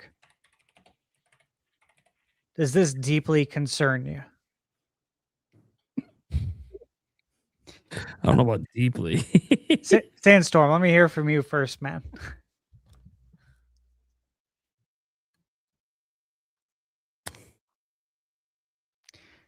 This is perfect time to remind everyone, including ourselves, that we need to much. I was just testing you guys. Gamebird told me to do it. I was just having a whole conversation with somebody about this earlier. That they were saying, all this stuff from Bloomberg, blah, blah, blah, blah, blah, and that it was going down to 4 million. And they used Genki's post of Furukawa saying that holiday sales weren't as expected. And so that was like, oh, see, he said this, so that means this. And I'm like, that doesn't prove your point. Like that's an educated guess. Yeah, that's not a source at all. And so the argument came up as like, well, he said this, so you can clearly tell that this information might be true. And I'm like, wait a minute. What Furukawa said was that holiday sales were lower than expected. I said, so if I was a businessman, and you guys can tell me if I'm right or wrong, because Sandstorm is smart, but he ain't that smart. But if I was a businessman and I say I'm gonna sell a console and I'm looking to sell 24 million in a year, right? And so every quarter we're going 6 million. I'm gonna do an even 6 million all the way through, right? First quarter comes through, I said 6 million, but I made 8 million. Second quarter comes through, I said 6 million, I made 4 million. Does that mean I switched my overall projection down? Because those numbers are still the same. I haven't gotten my true number for the third quarter. Now, if the third quarter was lower, then maybe I may make some adjustments. But we've only been through 2 quarters now. So is it logical for my holiday sales to be a little bit down, and then I'd be like, yo, change it all, move everything around?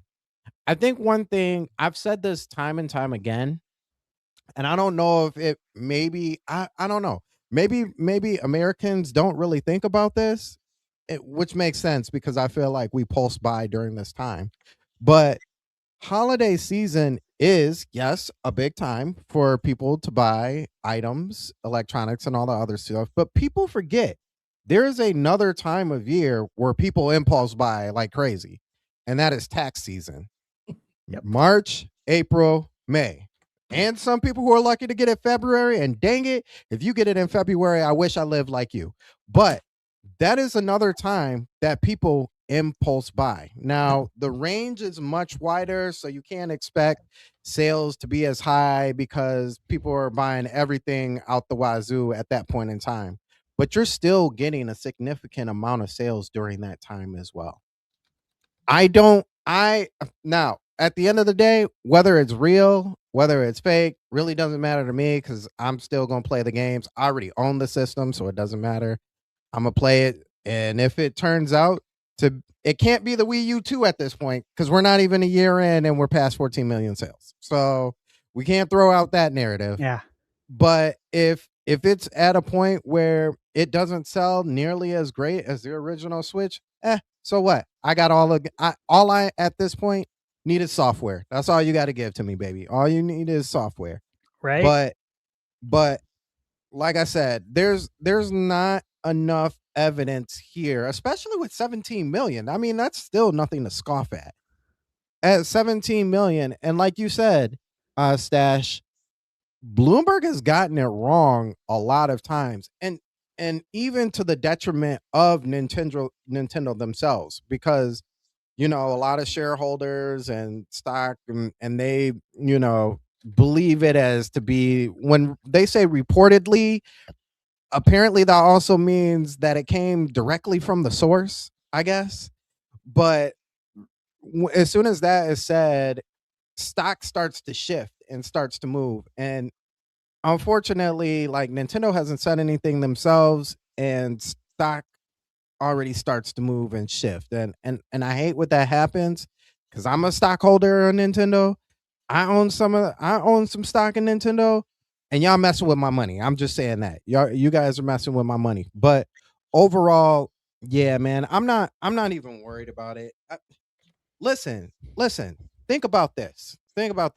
When you have a company like Nintendo that has so many aces up their sleeves, for the last month, you can even say the last month, never ever have we had 5 weeks in a row of directs. Like 5 weeks in a row. Boom, you get a direct. You want a direct for boom, you get another direct. And those directs talked about movies. It talked about the indie worlds. It talked about third party. And it talked about one of the things that I never thought was going to happen, at least not anytime soon, but Pokemon finally coming out with Fire Red and Leaf Green, like, as actual games. I didn't think that was going to happen anytime soon, but that's an ace up the sleeve. You know what I mean? Yep. Pokemon Champions, as much as people want to call that mobile slop and blah, blah, blah, blah, blah, regular consumers don't care about none of that. All that slop word, all that, they don't care about none of that. They're buying, they're going to play the game. Those are aces. Those are what people, and then when they find out, like, oh, I can actually play this on the system, they're going to buy the system. So I think it's too early to come up with the deduction that they're moving from 6 million to 4 million just off of the really essentially holiday sales. Yeah. So one thing I want to add, and because you asked us, you mentioned the forecasting, right? Mm-hmm. And in my list of points I was going to go over is that, Nintendo had their initial forecast. Then they increased it. Okay. Mm-hmm. Then here we are. They've made an adjustment again. Now they've lowered it. We're right back at square one, bro.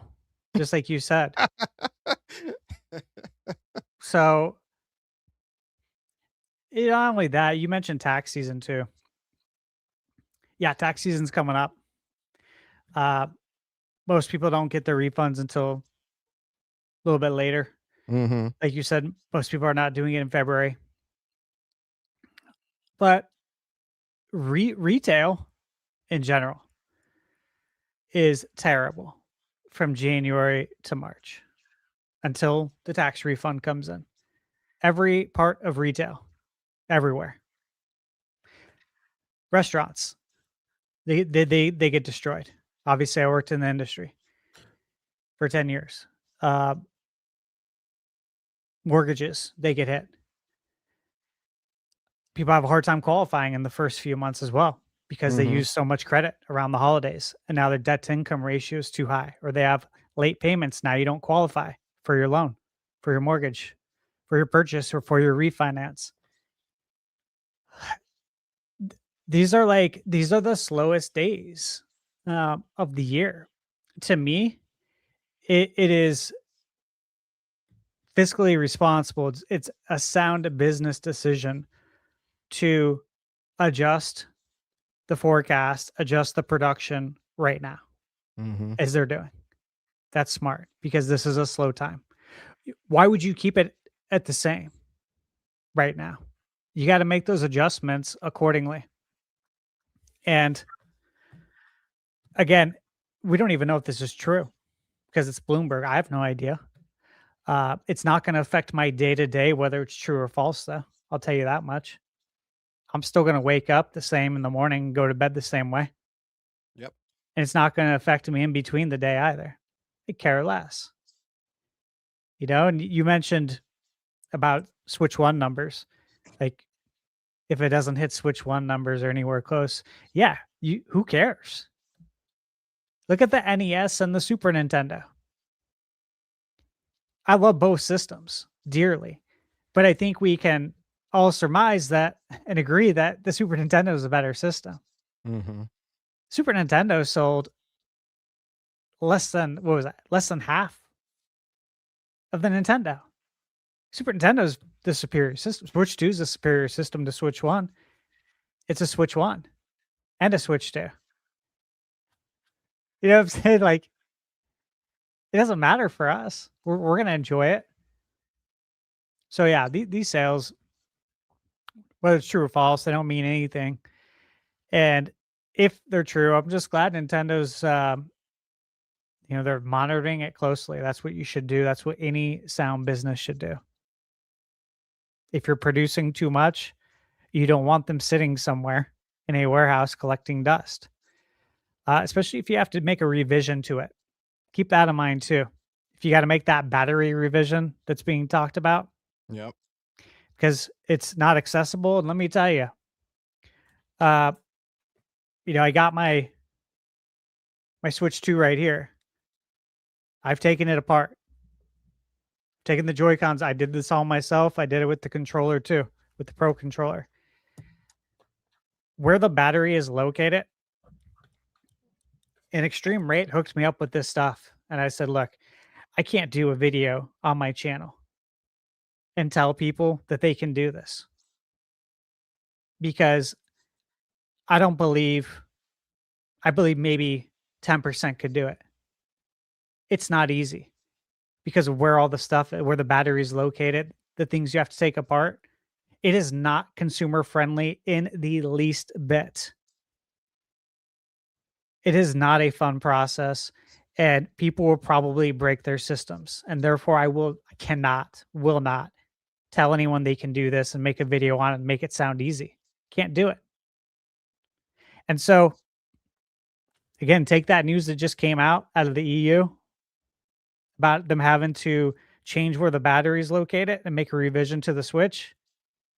Couple it with my experience I just told you about, and I've done plenty of handiwork over the last few decades on systems. I won't get into detail on it, but I've definitely taken some stuff apart and done some soldering.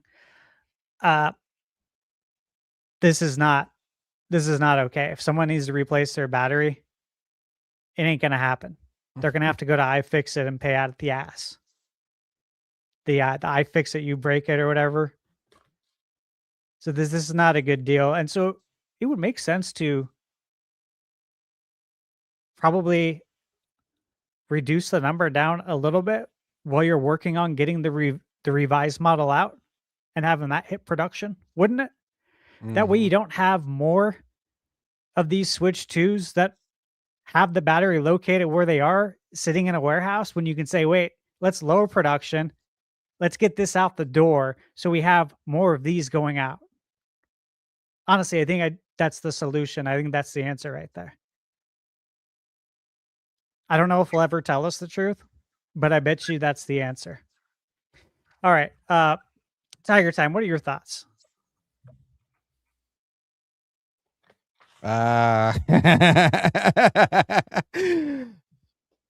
Mike. My turn, I guess. Yes. There we go. Thanks, man.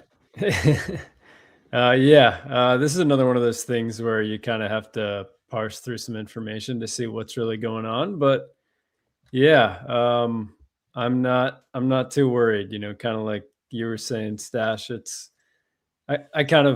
I separate my mental state as much as I'm a Nintendo fan, a gaming fan, as much as I'm on a podcast like this because I love Nintendo and want to talk about it. I do separate my emotional state from these things. And so that's where I'm at with this. And on top of that, this appears to not even be a bad number. I was seeing the statistics that it was, Matt Piscatella put out. Those were making the rounds about how it's still selling 45% more than the Switch 1 at this point. Yeah, that was a great breakdown of numbers that he put out. It was, yeah. I think the only Nintendo console that it wasn't was the Game Boy Advance at this point in their life cycles. And so, I mean, just seeing that comparison to Switch 1 is already 45% insane, especially when you start thinking about how, Switch 2, the games that have been released, there haven't been anything like, I think at this point, the numbers of Switch 1 were starting to creep into the Mario Odyssey territory in terms of the time frame in which it'd be reflecting. And Switch 2, DK Bonanza, it hasn't really had Pocopia now, probably in terms of a system selling game. It's had a great lineup in my opinion, but it really hasn't had that massive appeal game, Mario, Zelda, like we talked about, that really moves units, and it's still 45% ahead of the Switch 1. So I think that's pretty insane. I think that's a good thing. I just think I'm not too panicked about it, really. It's pretty simple thoughts with that for the most part. But yeah, well, I mean, I think you're in a good state then.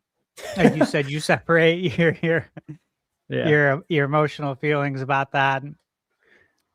Yeah, I'm just curious to see, forecasting is it's an interesting thing. It's something that I kind of have one foot in operations, one foot in fulfillment at my job. So forecasting is something that I spend a decent amount of time looking at spreadsheets, looking at previous numbers, trying to forecast that because you have to tell investors, it's a weird thing, right? It's a science, but there is a bit of an art to it as well, because you can use the past data to try to determine this, but ideally you're increasing those numbers and you're setting a goal, but there's some optimism there too. And you want to tell these people this certain number because that's how much money they're going to give you. But you also need to make sure that number is, you don't meet it, it's going down to a realistic number so that there isn't panic. Like what you were saying, Stash, where the number is now at a realistic number where they were overestimating. Now that there's kind of a solid baseline to go back to, it kind of limits that panic. But Nintendo as well, they're optimistic in the past of their sales numbers. That's kind of a trend that they have. And so when I see this, and I'm looking at forecasting numbers, I kind of see how it goes. And just because something is less than you were expecting at a certain point in the year, there's plenty of time to compensate for that for the rest of the year, in the next quarter, whatever it is. Most of the time when you're looking at it in kind of 9 months periods, it's not the whole picture. There's so much more to play out. Every quarter tells a different story. And especially with Nintendo's case here, what games are releasing?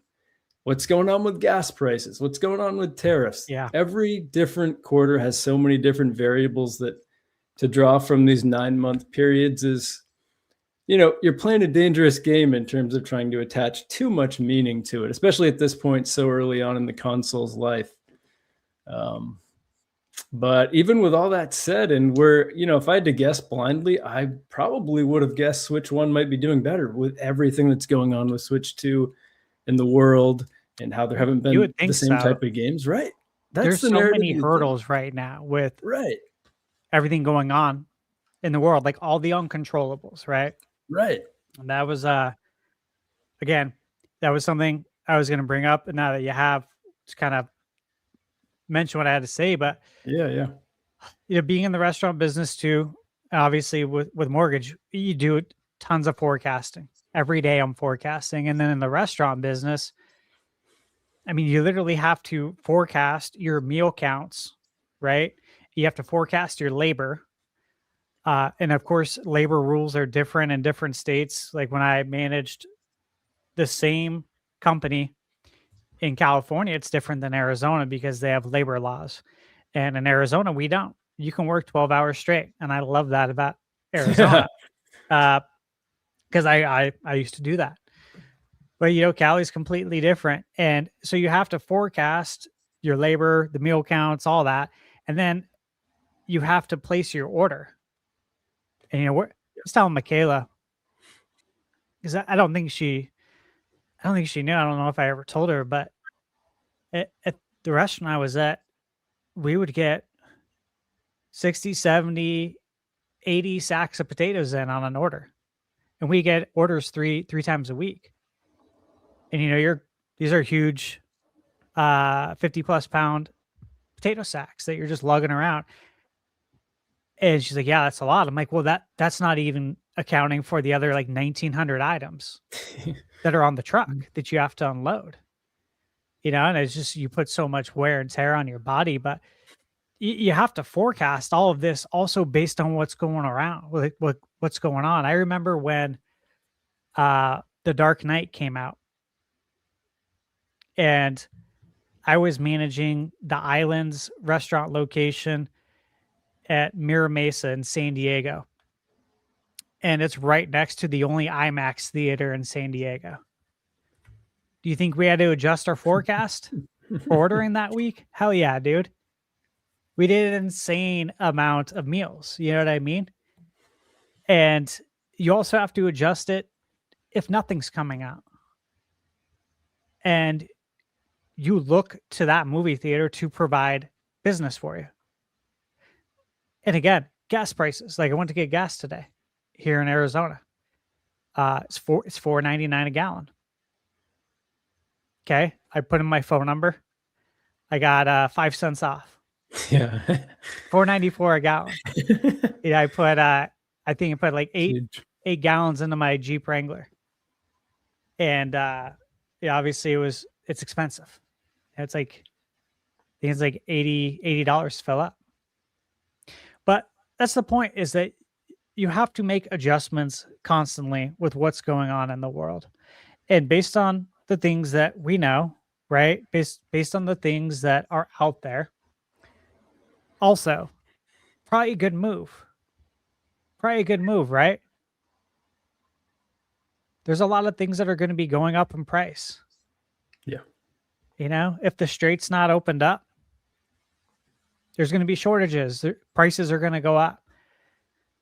Do you think there will be as much demand for a video game console if that happens? Probably not. And that goes for everyone. So this is just smart. This is smart business, man.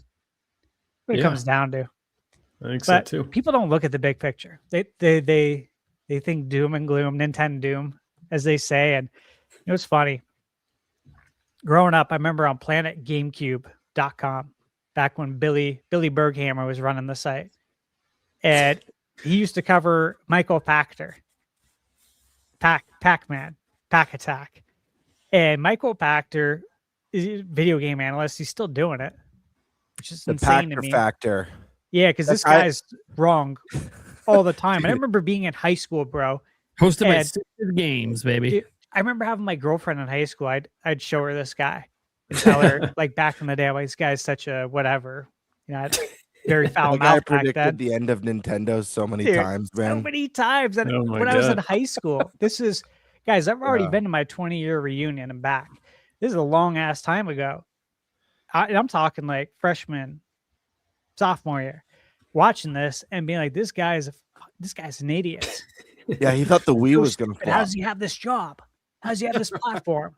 He was the worst. I know way more than him. Like way more. This guy's an idiot. And it's just crazy though, because people like this exist. They have a platform. They make money.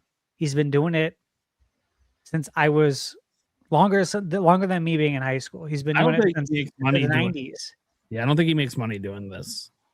Because he not only does it for the Sifted network, which barely makes enough money for one person. I think he just does it, one, because he's friends with the guy at Sifted. And two, I think he was doing it at game trailers just because he was buddies with people. Because he's an actual like stock analyst and does like actual detailed reports and gets paid for it. This isn't what he does for a living. Thank God, man. It shows. But it shows in his work. It's no different than sports analysts, though, that say the dumbest shit ever. And you're like, how's this guy have a job? He says the dumbest things. It's stuff like this all the time, you know, but there's a lot of just doom and gloom over this. And no one looks at the big picture. Nobody does. They just go straight to the negativity. Because look, that's where people gravitate. I always say this, and it's sad, but the world is, regardless of how many positive people might be here on the show and in chat, the world gravitates more towards negativity. Mm-hmm. I do not, but I know most of the world does. That's the way it works, sadly.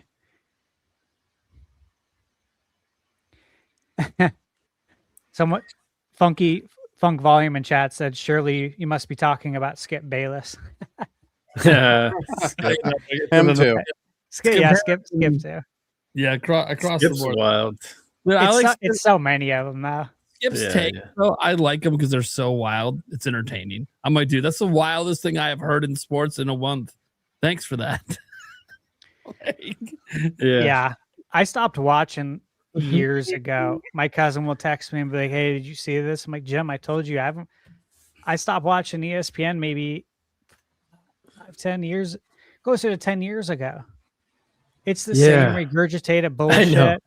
It's all LeBron's cronies trying to build up his reputation to be the GOAT when he's not. It's all these people on the payroll. It's just manufactured headlines, which is like so much of what the world is today. YouTube, cue the magazine game, bird. You know what I mean? Like, this is what it is. Yep. Can't take this shit seriously. Yeah. It's all the National Enquirer now. Everything is. Just to get some thoughts out on this. One, I do think the report's probably accurate. I don't really feel like there's any reason to doubt it. I think Nintendo and all these companies, Sony, anyone making hardware, Apple, they're making quarterly adjustments on production numbers all the time. Like there's nothing to panic about or abnormal about it. ZHugeX, Daniel Ahmed, he works for a really big firm out there. Although he has since deleted this probably because it was getting way too much traction. And he wasn't trying to like insult a fellow person in the industry. But he did say the article was poorly framed. Even with a cut in production, this is still extremely high for a quarter one. It's like, did anyone bother to do the research to see that this is really high for Nintendo in quarter one, even 4 million? Like, they normally don't produce 4 million units in quarter one of any year, like ever. So it's kind of crazy that Nintendo might have had even higher internal projections. And I say this because, and you guys could speak to this obviously a little bit more, because I never really worked with like having to project things out for other people, only ever myself. Like my YouTube channel, I have my own projections, but like they're just for me. It doesn't really matter. But Nintendo's a publicly traded company, so they have to have public numbers, and then sometimes there'll be some private internal ones that they're not sharing. That's what Kit said. He was aware of this when he worked at Nintendo of America. That they had the public number, but then there was the internal one, and the internal ones he made it sound very pipe dreamy on almost all of their products. Like the internal numbers were quite high at what they wanted to do versus what was actually happening, and then there's their public conservative numbers, which are usually below, but because it looks good for investors to overperform than underperform, which obviously that's all obvious stuff. Like when they projected 15 million, Nintendo's internal projections might have been 25 for all we know. But 15, they're like, well, that's safe. We should be able to hit that. And obviously they've exceeded that. And probably will hit the revised 19 million. So like, I don't even think like this reduction's affecting the revised 19 million. I think it's just affecting their internal they probably were projecting somewhere in the 20 million range, 22, 23 million, and they're not going to get there. They're probably going to be right around 19 to 20 million. So they look at it as, you know, hey, let's reduce our numbers now because we didn't perform as well during the holidays as we expected. And people might go, well, why does that matter for now? I'm like, well, because there's more units on store shelves, more Mario Kart World bundles that they thought wouldn't be around right now. They thought those would be all sold out by now. And they're not. They're still on store shelves. So we probably shouldn't just keep slamming pedal to the metal when we have a bunch of units still sitting on shelves. And you might go, well, that sounds like bad news for Nintendo. And I said, well, no. They are probably selling within their expectations for this quarter. It's just they have more left over from holidays than they planned. So because of that, and I don't know what they were thinking this holiday. I don't know how they thought Kirby, a spin-off Kirby game at that, not even a mainline one, and a spin-off Zelda game were going to somehow be the driving factors of holiday sales. And I know Nintendo internally was probably thinking, oh, it'll be Legend ZA. You mean with the bundle you stocked one time? Or Metroid Prime 4, maybe you thought that was going to be a bigger deal than it was, and these were both on Switch 1, so you didn't have to buy a Switch 2. So you had two games come out this holiday you had to buy a Switch 2 to play, and neither one of them were high-demand games with, like, huge audiences. So while they sold well for what they are, like Kirby Air Riders has outsold the original already, and I think Age of Imprisoment's on pace to be, like, the fastest selling that they've had so far, the Muso series, and probably will beat Age of Calamity overall.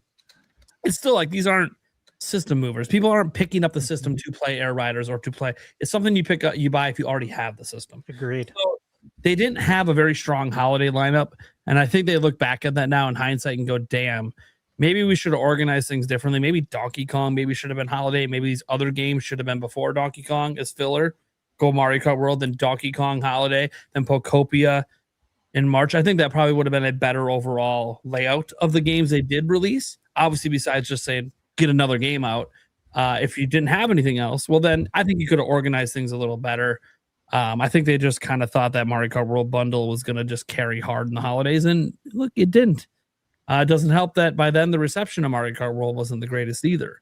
So word of mouth wasn't helping the game.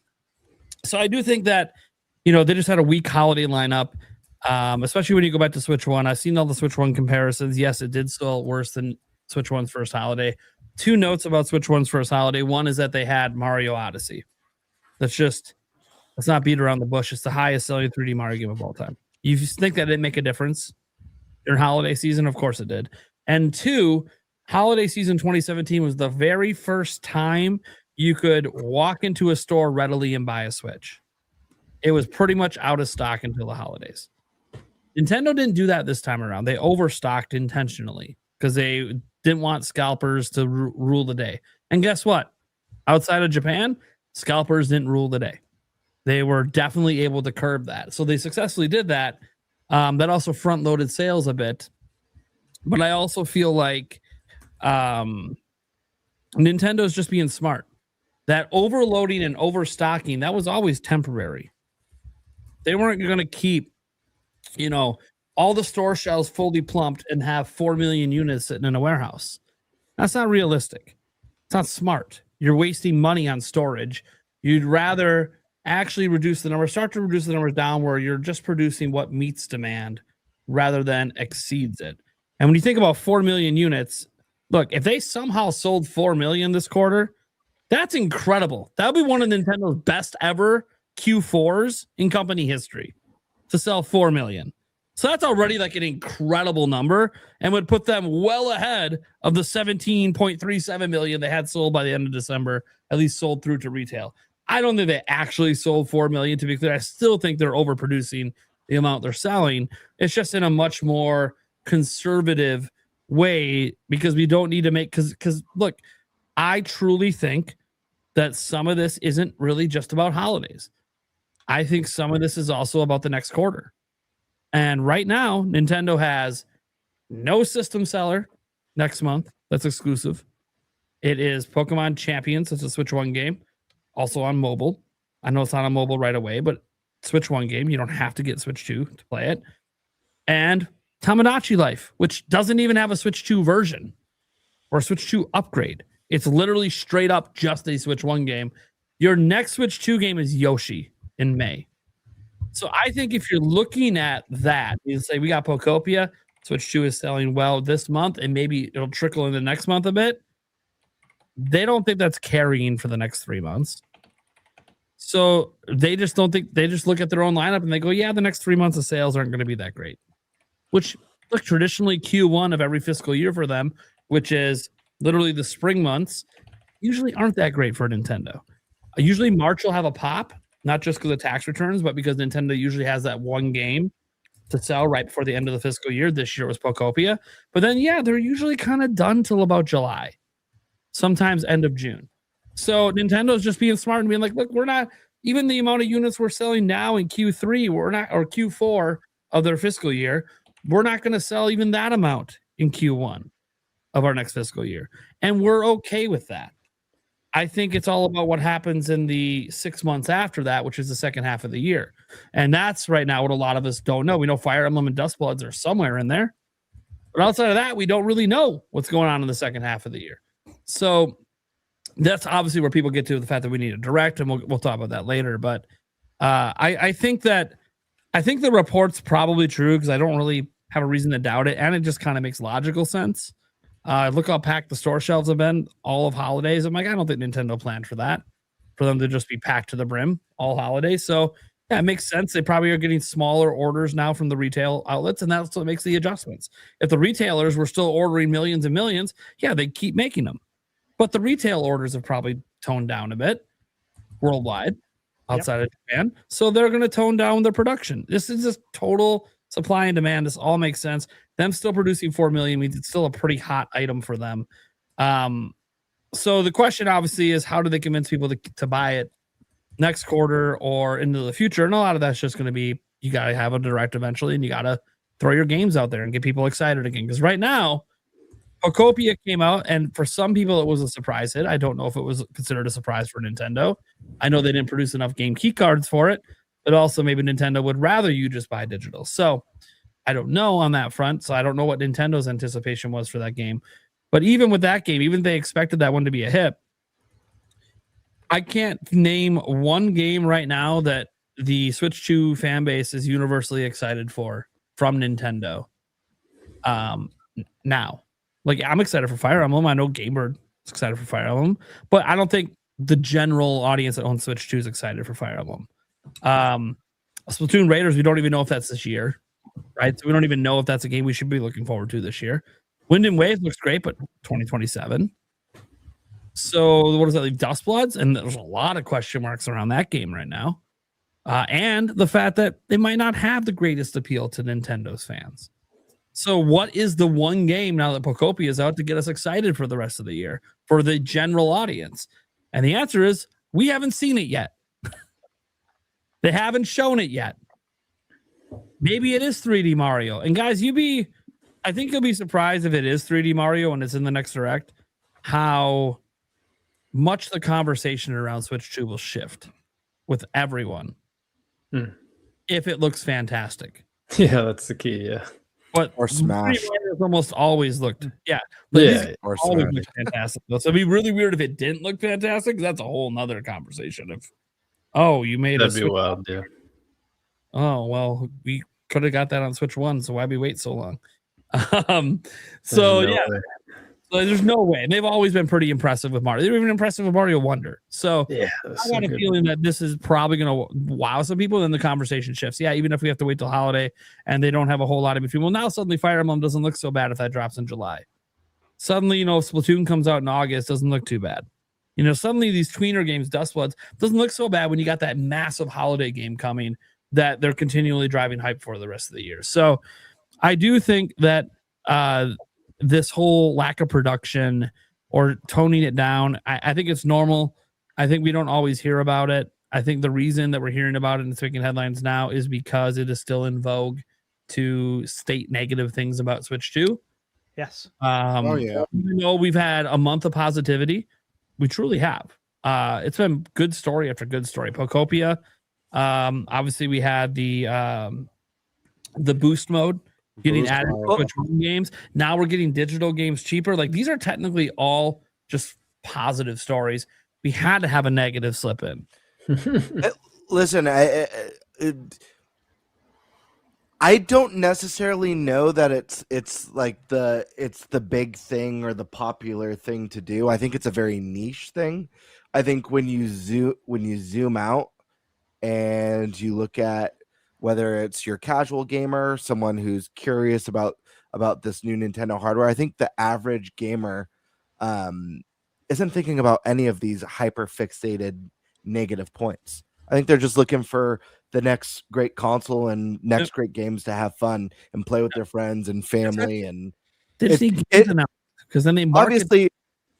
Obviously views are doing well on this stuff, but still, even within that, it's like when you're on Twitter or whatever platform, it's still within a bubble, and the things that people lose their shit over, whether it's game key cards or whether it's digital suddenly costing less than physical. Like, these aren't conversations that like your average person is freaking out over or obsessing over.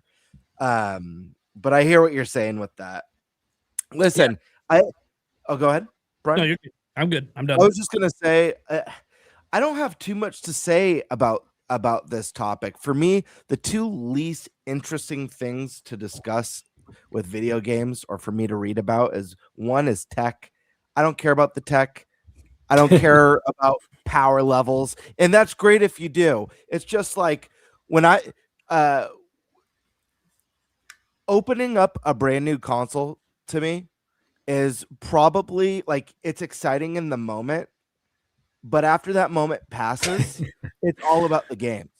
It's not about anything else. It's not about anything that's inside of it. It's about the games. It's about the great games and great experiences that I hope I'm going to have for years to come. So like, tech stuff is really boring, hearing about teraflops. They got to use the tech too, right? The what? They got to use the tech. Like, terrible. Yeah. what about PS5 when we played it? And you played, we all played the packing game, right? Sure. Yeah. Astrobot. Oh my God. The way it took advantage of the controller was insane. But how many games are doing all of that? Right. Not It's a like, lot. I mean, HD Rumble was very incredibly impressive tech when it was brand new. Yep. And playing 1-2 Switch and feeling the marbles and milking cows, my personal favorite, Yeah. was it was an experience, let me tell you. But that was very impressive tech, and then we just never really saw it again. The tech side, it's cool if you're a tech head. For me, I care about the games. That's what's most important to me. It's always going to trump everything else when it comes to a new console. It's one of the reasons why Switch was 155 million plus seller. Wasn't because of its tech, wasn't because of its power. It's because of its insane lineup of excellent games. The second thing that's really uninteresting and boring for me as someone who's in this space and talks about video games is sales numbers. Listen, I want consoles to do well. I don't care what platform it is. If it's Microsoft's platform, Sony's platform, Nintendo's platform, I hope they all do well. I hope they all kick ass every single generation. I could give a rat's ass if PlayStation 5 outsells Switch 2 or Switch 2 outsells the Xbox Series. Who cares? Big what? It hasn't won a single month in the US this year. It's the end. I didn't jump into this hobby to look at spreadsheets and compare sales numbers between the different platforms. I joined this hobby to play games, have fun, talk about it with friends, talk about it here on YouTube, and share my thoughts, share my predictions and my experiences and memories and all that good stuff. All the great things about gaming. The only time I care about sales is an instance like Wii U, when it's like there's such a problem with the sales that this console is going to come to an end, or this company like Sega is going to come to an end.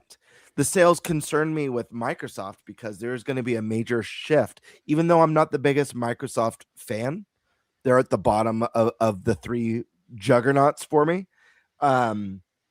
It's scary and sad what's happened to them and what's happened to a lot of the studios.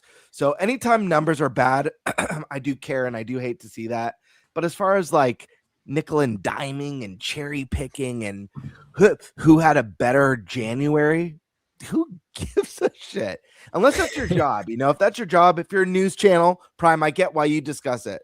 So I'm not trying to downplay that. You're a news channel. That comes with it. And if you like numbers, be my guest. For me, it's not interesting.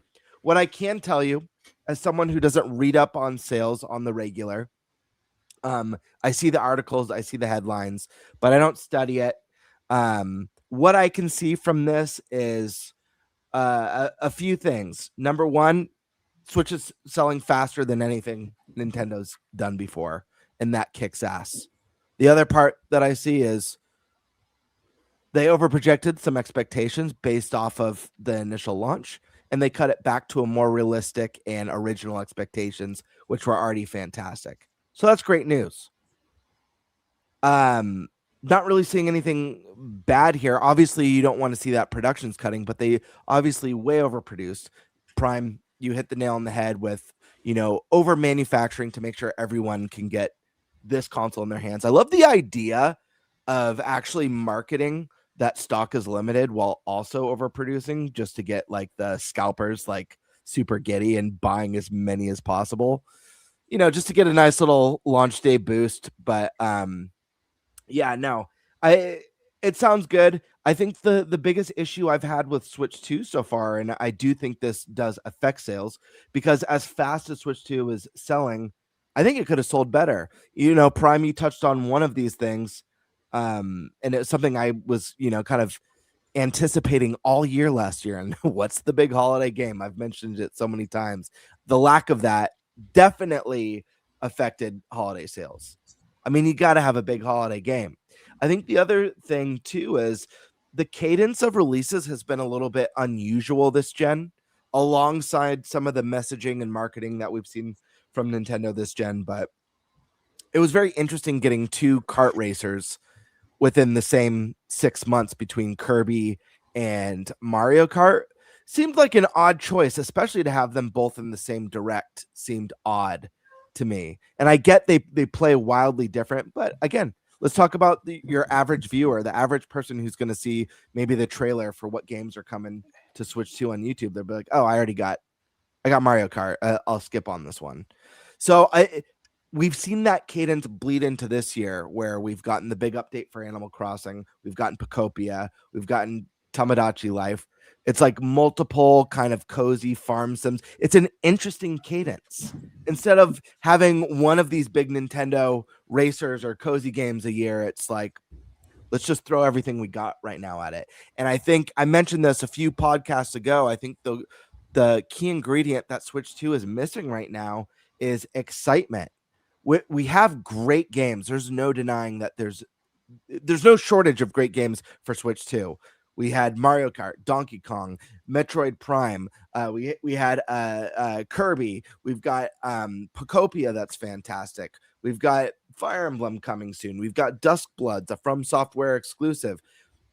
We don't have any juggernauts. We're just missing that excitement. That holy shit. The last partner showcase, I complained about this. I was the only one who mentioned this, that you're doing a disservice by having your one more thing be old games coming to your console. And I think it's great that Bethesda's bringing everything. That's fantastic. I think it's great Fallout's coming. I think it's great that Oblivion's coming. But your one more thing should be a new, exciting thing. It should be a third-party exclusive or something that we never saw coming, But I don't know. I think we're just lacking excitement. I think the big thing for this year, I don't think there's any doom and gloom. I think we'll know if and when, knock on wood. I hope Switch 2 has a very successful and long, healthy life.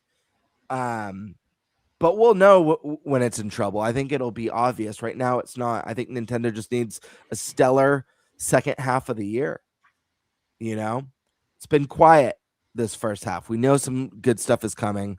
I fully believe that Fire Emblem is going to be one of the highest reviewed of the year. I think it'll be an 88, 89, maybe even a 90. I'm so excited. About that one. Yeah, very exciting. But It's a little more niche. It hasn't quite broken into the mainstream. We need that Smash. We need that mainline Mario. Hell, Zelda something. Whether it's an Ocarina of Time remake, whether even I don't know. Guys, we just need that exciting, tantalizing title to be like, oh shit, I need to get a Switch 2 because I can't miss this one. And I don't know that we have that title yet for this year. We don't yet. But maybe we do, right? Maybe it's Pocopia. The game that, no one had on their radar to be that game. It was oddly enough. Hey. Yeah. I love that stuff. I just don't see that mattering by holiday. Yeah. Who knows? I mean, by the way, this isn't me saying that the game's not going to be evergreen, guys. I think it's got a really good chance to be really evergreen. But like, when you want the pop in console sales, it's never the old games. Those are the games that just consistently sell the new consumers. It's always the new games that get them in. Obviously, right now it's new. It's selling systems this month, absolutely. But I'm thinking later this year, probably end of the year. I don't think it's going to matter as much for console sales. Although I think it will sell well this holiday, especially if it happens to get any discounts, even if it's just ran by retailers. I was going to say, you never know. It could be like Animal. Could be like Animal Crossing.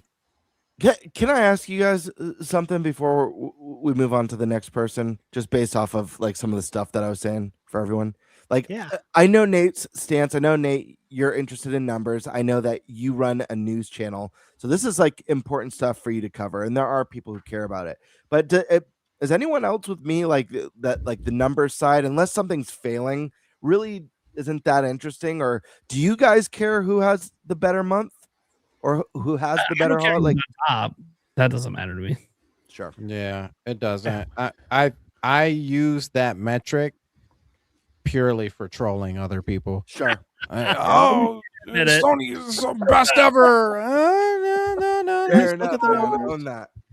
So he's one of the trolls out there, guys. Yeah, best believe.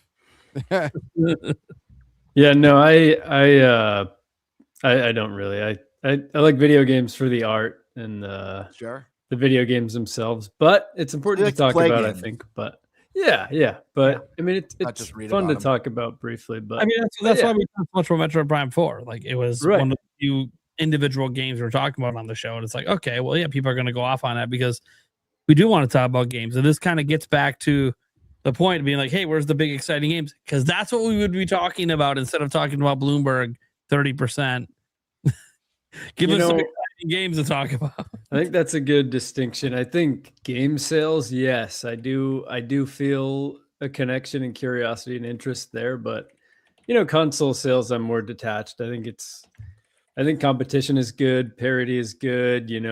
I don't want, as much as it sounds crazy, I don't want Nintendo to blow the competition out. I'd love them all to be up here so they're all keeping each other honest, so that someone's hot on Nintendo's heels, urging innovation, urging them to be a better company. That's the best spot you can be. Absolutely. Guys, what would it be if Sega was still in the game? Go ahead, Stash. Sorry. To say, for anyone who grew up watching wrestling, compared to 90s wrestling, Monday Night Raw versus Monday Night Nitro, when they were going head to head, we got the best wrestling back in the day. Like, it was extremely entertaining. That's what we need here. When Madden was going head to head with NFL 2K and NBA Live was going head to head with NBA 2K.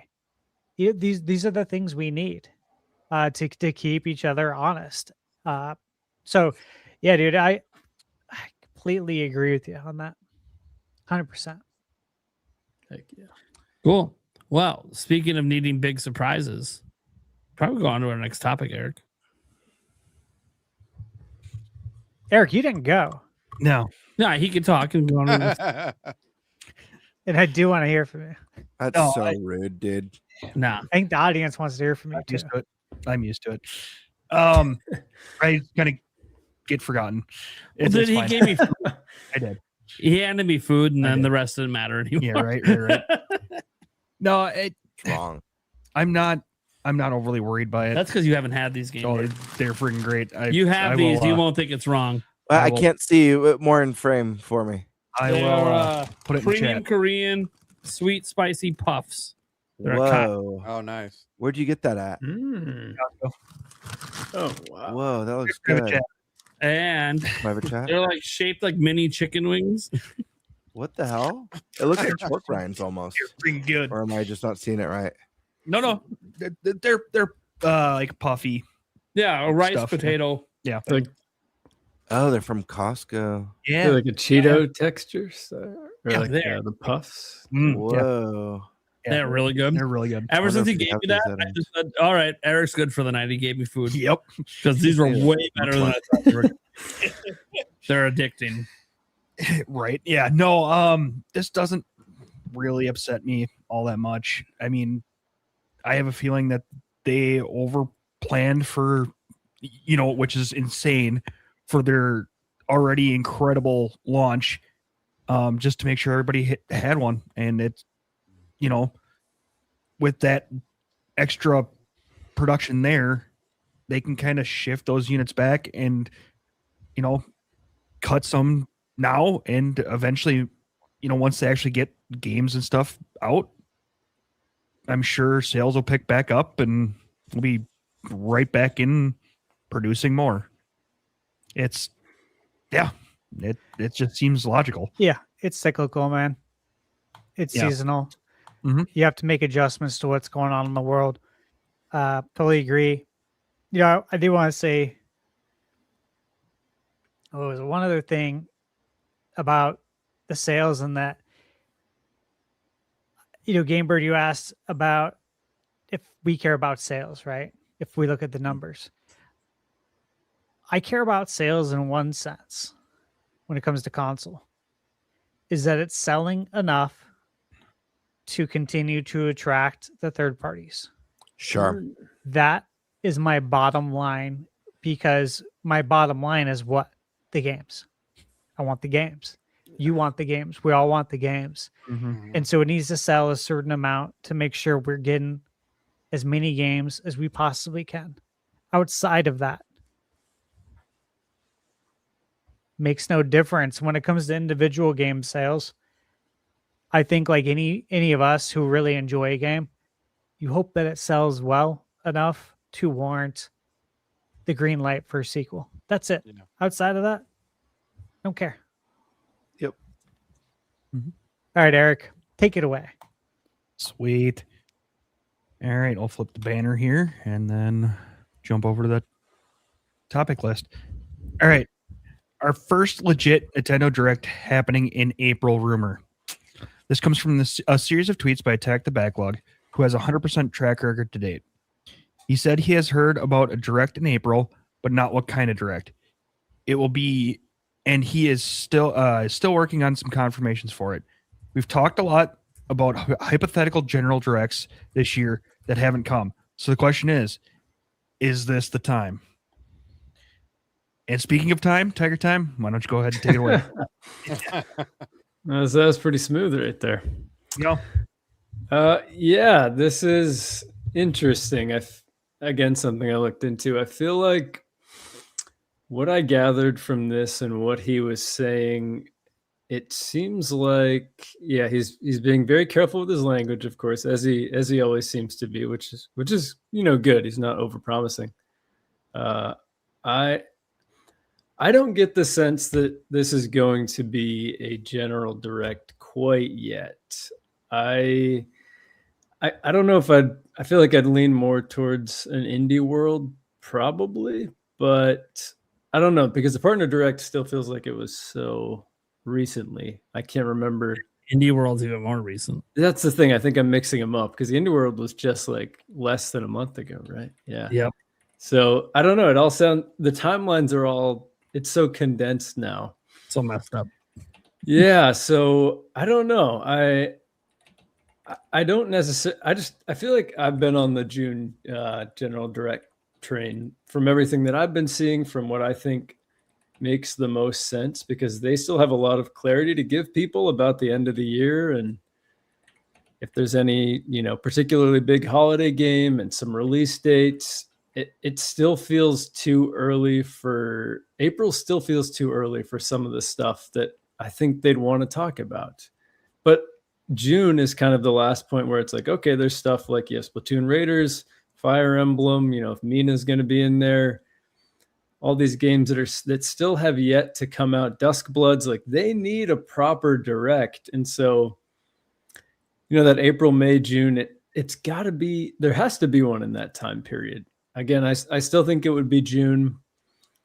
Attack the Backlog is someone that seems like he doesn't say things unless he feels good about it, though. So it's been a really conflicting thing trying to figure out what it could be. I still lean towards a partner showcase for me. That's obviously the other option. I just feel like I'm not sure. They showed a lot of stuff at the last one, and obviously, the Switch 2 is more and more attractive to third parties. So, I'm sure that they would have some more stuff to show. And I think there may be a personal bias. As much as I love to see them all, the partner showcases they're exciting because it shows that Switch 2 is, again, becoming more attractive for third parties, but they are also the least exciting as someone who plays all the other consoles. I just can't deny that. So again, I like to see these third parties being on the Switch too, but I don't know. The partner showcase in the indie world still feel like they've been so recently. So I don't know. This is a weird one. I feel like I would almost say nothing's going to happen is what I'd lean more toward, but just because of the recency of those two, I feel like the direct is going to be in June. If I had to say a date, I want to be wrong, to be clear. I don't know. Again, I feel like even though we just had an indie world, that would be the thing. There's so many cool indie games to show out. I feel like they could have an indie world like every other month or every month, really. There's so many cool games out there. It's a great opportunity for developers. So, I would say Indie World in April if I had to pick one, and I don't want them to be wrong, but that's where I'm at with it. Love there to be a general direct. Again, there's so much to talk about. There'd be some awesome reveals. People are desperate for this, but that's what I got. Awesome. Sandstorm. All right, man. I'm kind of the same way with Tiger Time, man. I'm leaning on the June piece. It's just like April is like so close now to our annual Christmas time. I feel like if it was some sort of direct, that's so crazy. I finished mine. Mine was a little baby one. I got it. What are the late night? Like, what is their? Sorry to interrupt. They're being shown pretty powerfully here. So I'll just ask that in chat too. So they're the loaded taco flavor. Oh, those sound great. And they are bomb. Yeah. They were very. Let's just put it this way. I'm glad they didn't exist in my heavy drinking days. I would have plowed. Yeah.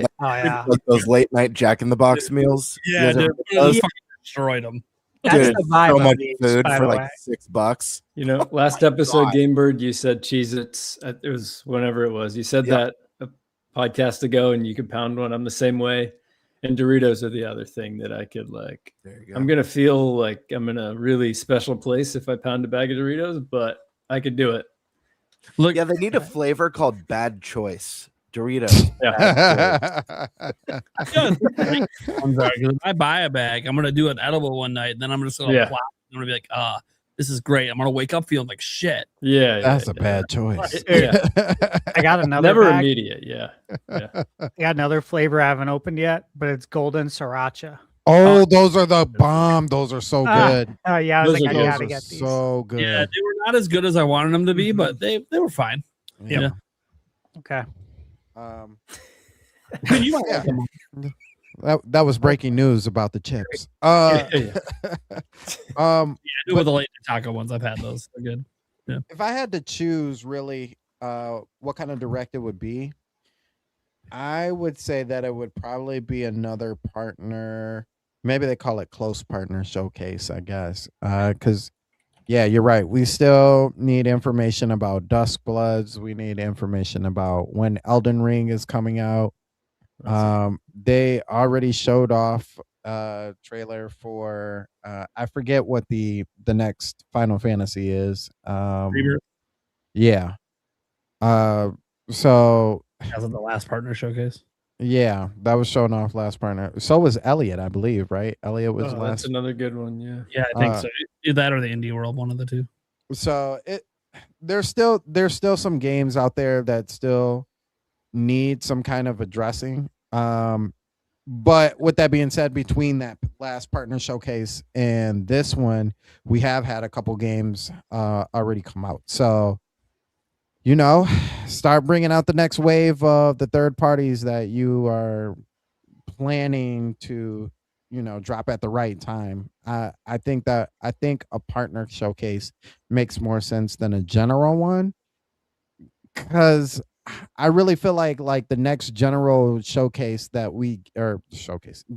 direct that we get from Nintendo, Mario has to be there. Like it has to be there at this point in time. The only way I say that a general direct makes sense is that everybody is already coming off the high of Mario Galaxy. So it's like, oh, and now we just had Mario Galaxy come out last week. Now we got a showcase like or a direct right around the corner. That's a general direct. I wonder. And then we see, Mario Galaxy 3 or whatever the next Mario game. Mario, whatever. What was the rumors? The superhero Mario superheroes. We finally get to see Titans. Yeah, we get to see Mario Titans and all of its full glory. But outside of that, yeah, man, I think they hold on to the best of the best for June, and I'm gonna be honest. Even if it is a June direct, I feel like they do us like they did last time, where they waited like way towards the end. Not the direct that had the Switch 2, but like I think it was the year prior to that.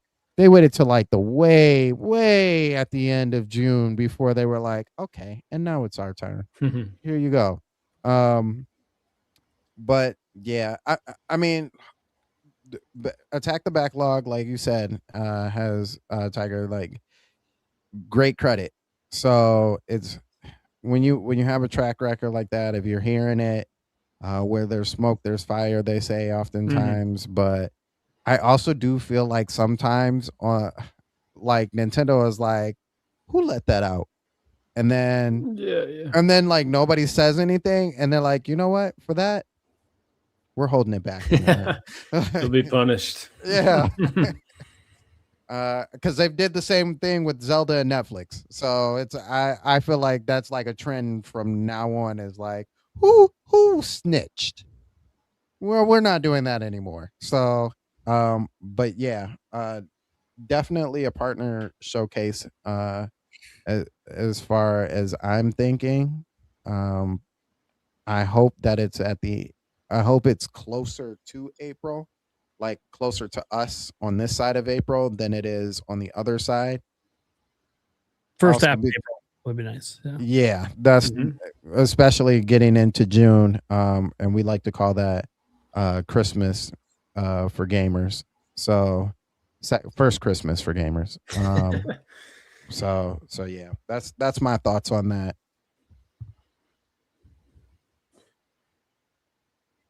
Hell yeah. Birdman.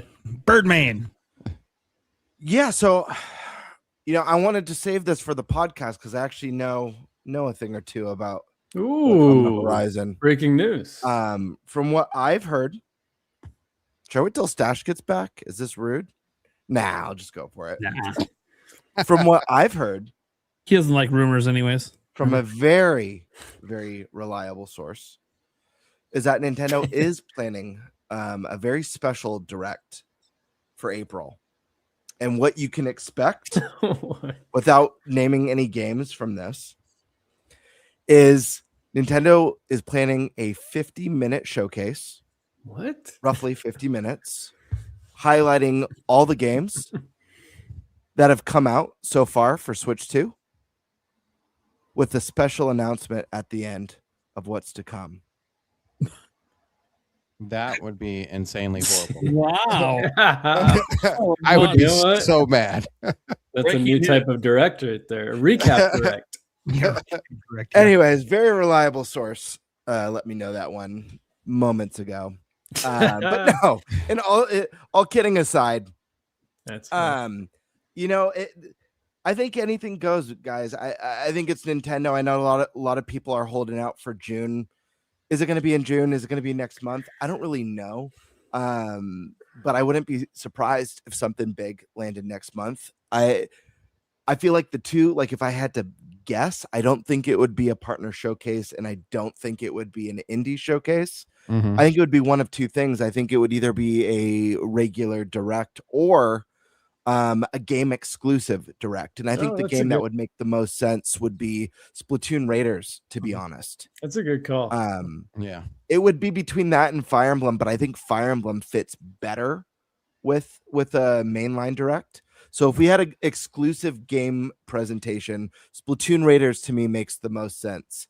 It really good is a spin-off of a series that's become extremely popular, and probably one that needs a deep dive overview the most, in the same way that Donkey Kong needed that. And look at what that deep dive direct did for Donkey Kong. So I think those two are the most likely. Mm-hmm. Yes, we could get a third partner showcase. We know that third party is all in, and I think we're going to be getting closer to the point where a lot of third party games are going to start being day and date, instead of seeing like all these big mega hits making its way to Nintendo for the first time. So I do I don't think it's out of the question, but again, there's no rules with Nintendo. People like to go, oh, there's no precedent, or Nintendo breaks rules all the time. They do whatever they want. I just the thing that I feel is that if we don't get a direct until June, I think Nintendo needs to have a slam dunk or hit a home run. Like it has to be big, because despite the fact that there's so much stuff to play right now, people are wanting the mega hits. We know they're coming. It's just a matter of when. But people are insatiable. People are hungry. People want the Marios, the Smash Brothers, the Zeldas, and making us wait till late June. If you don't deliver on that sort of a promise, if you're not showing Mario, if you're not showing Zelda, if you're not teasing Smash, or whatever it is, hopefully it's not Animal Crossing. Can you imagine if Animal Crossing is the big holiday game and this is just the cozy sim year? Obviously, Animal Crossing fans would be ecstatic for that, but still, I think your overall Nintendo fan is just hungry for the goods. And again, we're going to get them. I think the longer you wait, the higher people's expectations are going to be. They're going to set the bar higher and higher and higher, to where if you don't deliver on this epic blowout, everyone's just going to complain. It's going to be more negative discourse, more, I regret buying a Switch 2. Switch 2 doesn't have games. We all know that's not true. But how long can you go? Do you go to, as Prime likes to predict, do you go till 2028 before you give us Mario? Me, I don't think so. I think we get Mario either this year or next year, the latest. But if we're not getting Mario this year, I think we got to get something juicy Zelda. Doesn't have to be the next main line. I think we're too soon for the next main line. But I think hefty remake of something like Ocarina of Time, something meaty, something more substantial than just an 4K upres or a port, would definitely go a long way. But yeah, I think we're, like I said earlier in a previous segment, we're lacking the excitement. There's just not a lot of excitement surrounding the software, and a big direct is the opportunity to change that narrative, to build that excitement. They have plenty of IP to do it with. Will we get it? I don't know. But yeah, if I had to bet, I think if we do get something in April, it's going to be an exclusive direct like Splatoon Raiders, just focused on that or mainline with like something that. big for the new year. Stash Man. What are you thinking? Yeah, so ATB. Yeah, again, his track record's great. I was on his Twitter. He updated an hour ago. Yeah, I showed that on the screen. Yeah. Yeah, so I do believe him. Same time, we talked about a direct coming. I do believe we're getting one. I think it's a necessity. And I lean more towards general or a third party. Not an indie because we just got one earlier this month. So I would say third party or general. I would lean more towards general, but if there's still, I don't know if we're going to get one in April and then another one in June. I don't know if they're going to stay with the same timeline. That's about it, though. I will say, though, that as I always say with directs, there's so many freaking games out right now. My pipeline of games to review is massive. These are games that I've been following. I've hand selected these games to review. So these aren't just like emails I get from developers. If I tried to cover every email I get from a developer, it would be insane. These are games that I'm like legit have been interested in following for some time, years. And so for me, there's tons of amazing games coming out. They're on my Excel sheet. So whenever it hits, I'll be ready. I'll be excited. And until then, I won't even think about it.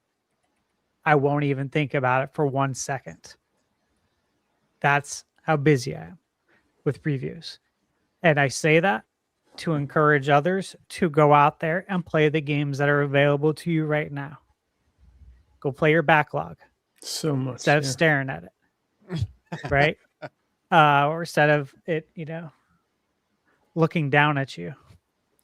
I have a massive backlog. If I didn't have games to review, I would play those. But I have new games to review because that's what I do. But yeah, play your backlog, or there's an insane amount of games out. You just have to look and be open to trying new things because there's a lot of great stuff out there. And if you do that, when the direct hits, you'll be excited just like I am. You'll be really excited for it. You won't be like, finally, I've waited forever for this. This better be an A-rated direct. Otherwise, but I'm going to be that's pissed. how Or I'm people. going to trade in my Switch 2. My Switch 2, But, baby. that, Take but that. how many directs do we hear that though? Every direct. Everyone. Every single one. Yeah. I'm totally making light of it because it's just like, bro, this is what happens when you live for directs and all you do is look to the future and you don't enjoy the present. The present's right there in front of you with open arms waiting for you to embrace it. And you don't. And when you just look to the future, you can't enjoy today. So for everyone, go play some games, man. There's so much good stuff out there. I have so many reviews on my channel of games that I'm told in my comments, people didn't even have these on their radar. And they play them, they buy them, and they love them. I'm not the only one who does this stuff. There's other reviewers out there too. There's good stuff out there. So you don't need to wait till the next Mario or Zelda to have a good time. Right. No, dude. Freaking Tiger Time is messaging me earlier today about Wild Arms. It's all I've been thinking we were talking about it too. Yeah. Great game. Dude, I've literally been thinking about it since because I've only played the first Wild Arms and I loved it. I love the So cool good, dude. Western, It's so like good. sci-fi Western themed turn-based JRPG. So weird. I never had to play the rest of the series, and he mentions that game, and I'm like, dude, how do we get that whole series on the Switch too? Yeah, right. That's epic. And that's an example of like not every direct is going to be it for everyone. Because if we got a direct where an announcement of the entire Wild Arms series was coming to Switch 2, like I'd jump out of my seat. I'd be so excited for that. But like a lot of people would be like, okay, next. right.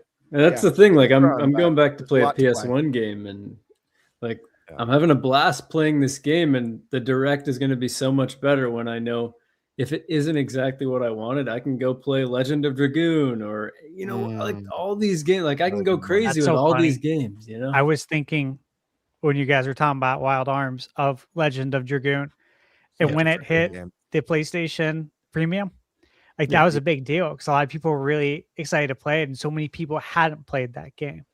And it's like, this is a really good game. But just a lot of people hadn't played it. We all have so many games like that other people love, and for some reason we just didn't play it back then. So that's what I'm saying. Like there's games from 20 or 30 years ago that you could play and have an amazing time with. So freaking good. If you want to sit down and actually play video games and not just complain about shit.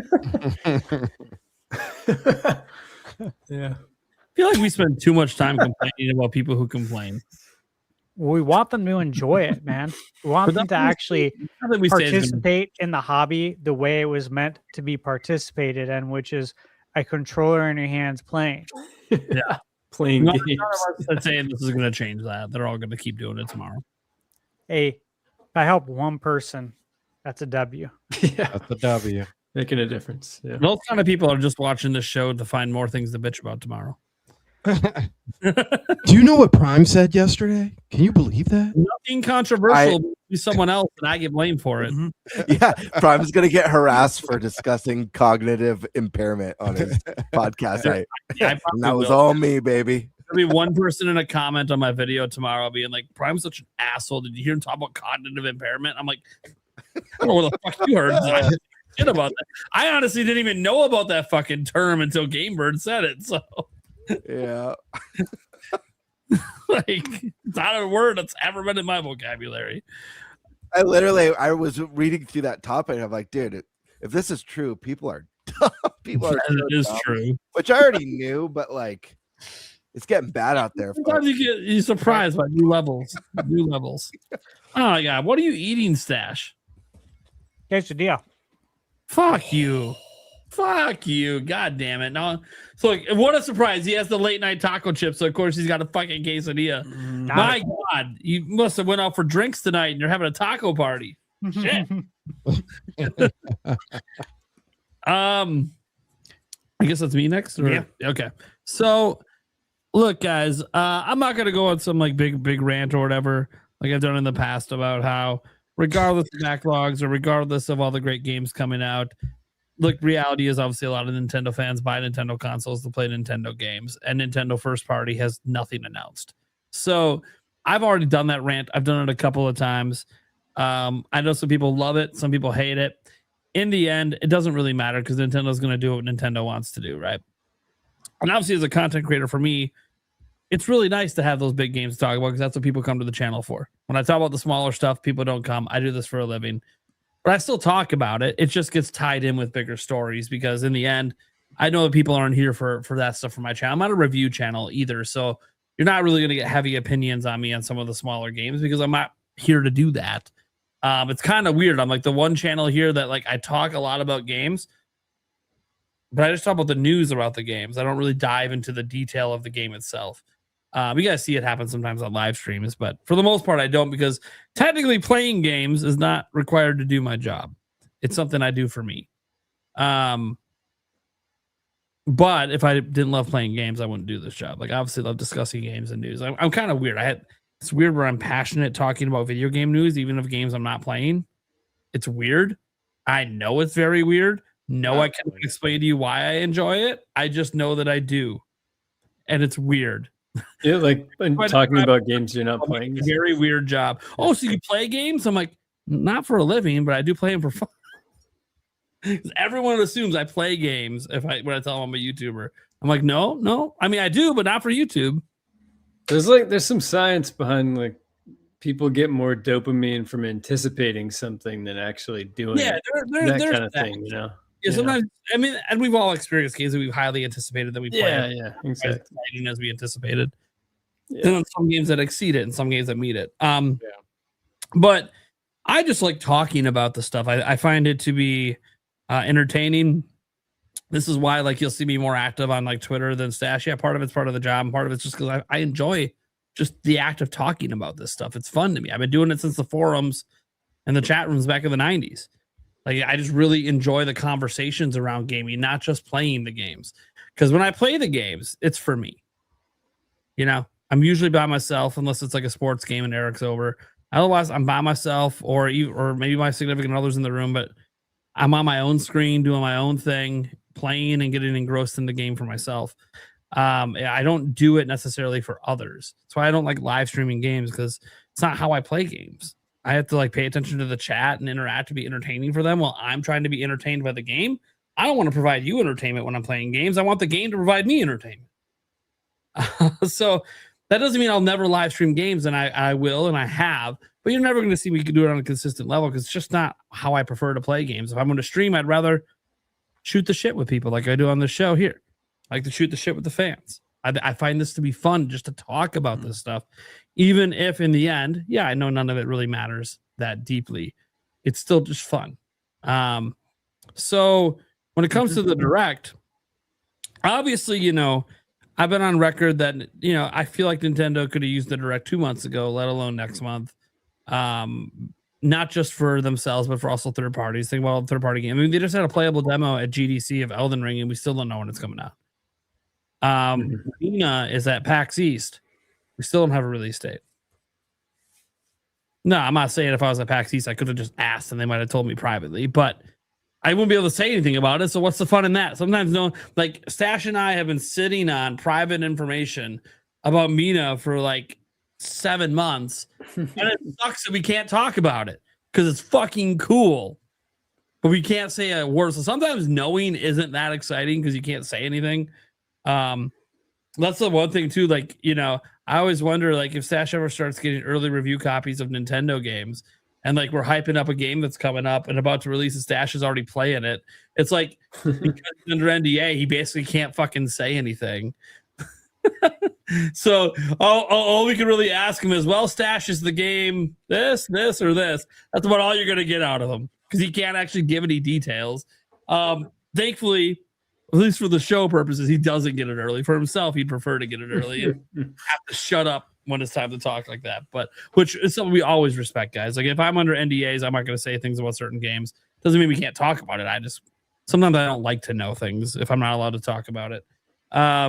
In the case of Mina, it hasn't really bothered me too much because we don't talk a ton about indie games on my channel, but it's still like it comes up every time we talk about directs, and I'm like, I want to talk about why you should be more hyped for this game than you probably already are.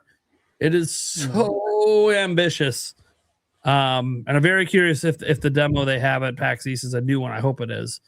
Even though I'm not going to be there to go hands-on. That's the one thing I regret about not going to PAX East, is going hands-on with Mina again. But that's okay. I think that Attack the Backlog is very accurate. I don't think there's any reason to ever doubt Attack the Backlog. He's not just a personal friend of mine, so I guess there's some bias there, but he's just always been right. He's very careful. Being very careful right now. You know, he has a pinned tweet saying that he hasn't heard about a general direct, and just because he says he's hearing about one next month, it doesn't mean it's general. He hasn't had the word general direct be communicated to him. Of course, he hasn't had the word of what the presentation is communicated to him at all. As he put out, he said, hey, it's something. I don't know what. I'm still trying to get it confirmed and clarified. And I will be clear, he does not know a release date either for the event. He hasn't heard a date, just the April. One thing I do find notable, and other people already found this notable earlier, and I can just share a little bit. I'm not going to share much. Nate the Hate has a podcast coming out on Friday. He announced it earlier this week.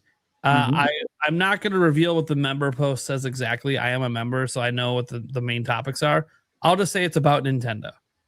So does that mean he's going to be talking about a direct and that he's heard of something? I mean, he gets asked about it every day. I assume he's going to address it. But whether he's heard something, I don't know. So as of Friday, we could get some sort of corroboration on a possible direct next month. And look, if Nate the Hate says it, yeah, half my comments are still going to be like, oh, we're talking about a fucking direct. Fuck you. I'm like, dude, it's Nate the Hate. I'm probably have to put him directly in the headline and make people shut up. So, like, you know, it's one of those, like, if he says something, that's what they So as of Friday, we might have even more clarification on if there's any sort of Nintendo event happening next month. Because if he's heard of any sort of direct, and now the rumors out there quite publicly from Attack the Backlog, and he's doing a podcast episode, he would probably say something if he's at least heard of a Nintendo event coming, even if he doesn't know what type it is. Because sometimes if it's later on in April, then he might not know the type of event yet, which sucks because I like Sandstorm. I would love it to be first half if we are going to get something. Maybe not next week because of the movie, but the week after sounds good to me. Especially since we know, like, yeah, Pokemon Champions comes out, but I have no excitement for that game. It's a microtransaction. I'm good. And they literally just said today that as long as Pokemon's around, this game will always exist. I'm like, yeah, okay. This is a forever microtransaction money sink game. I'm good. Yeah. I'm good. My excitement is out the fucking window. Yeah. I'm not saying that you guys can't have fun with it, and plenty of people have fun with it, and even the TCG game has like microtransactions, and people are buying fake virtual packs, and I just don't understand the spending money on something fake. Go buy a real Pokemon pack. You can't find them in stores. You can't find the ones you want in stores, to be clear. You can find some of like the older sets, but like, no, we want the newer ones, the new stuff, the new pack that just exclusively dropped this week, and everyone's limited to one pack a person. I'm like, dude, for starters, if the demand is that high, just make some more. But then if you do that, the value goes down. So I guess it's a balancing act when they're considering collectors.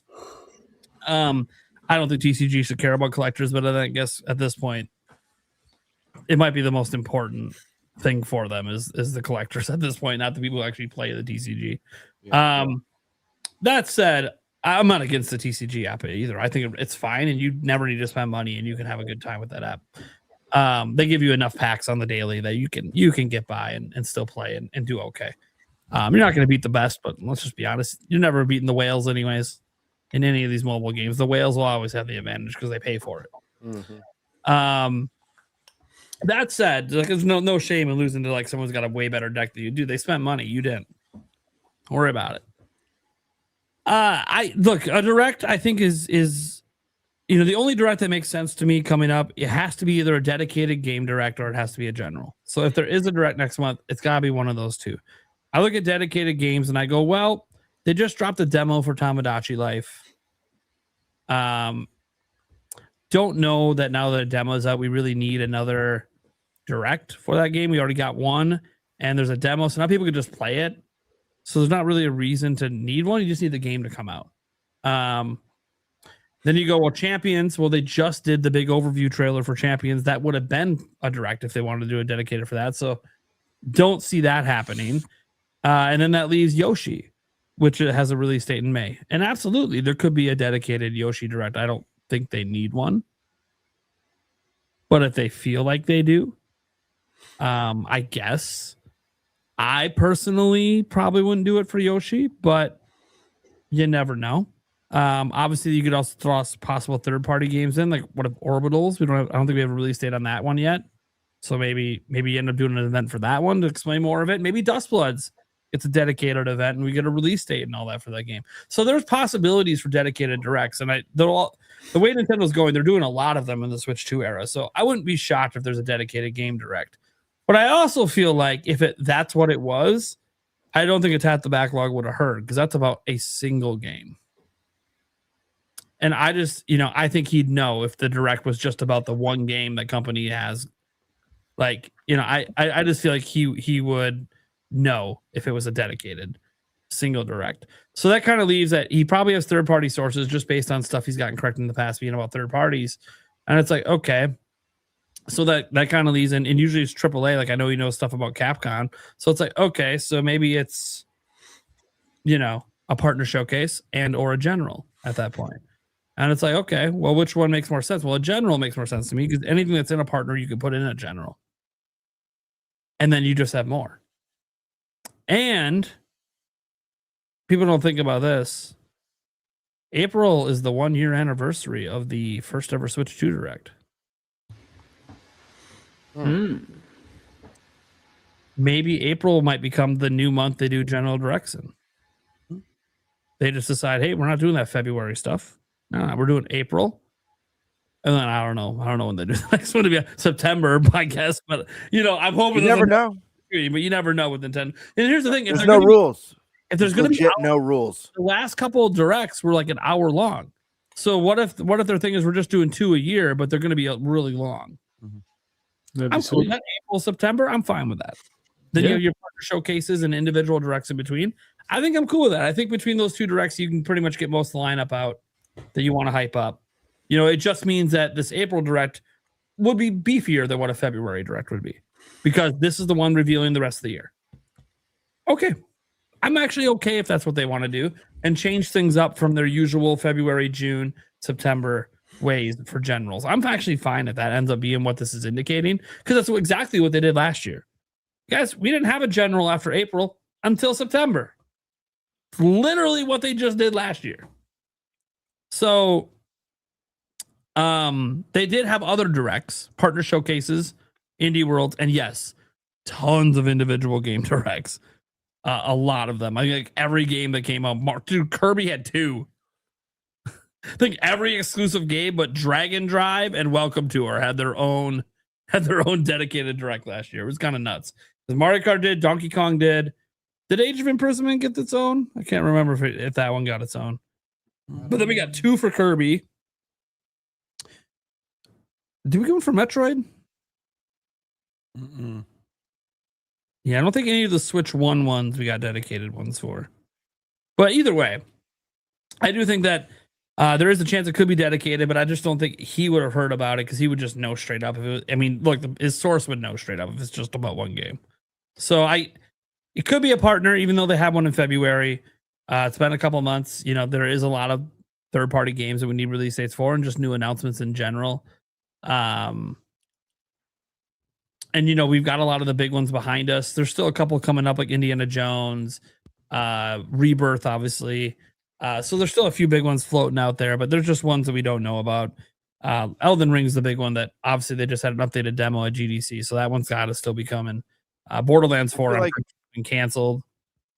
I'll be honest, I feel like of all the direct types, the one that will irk people the most is a third-party showcase.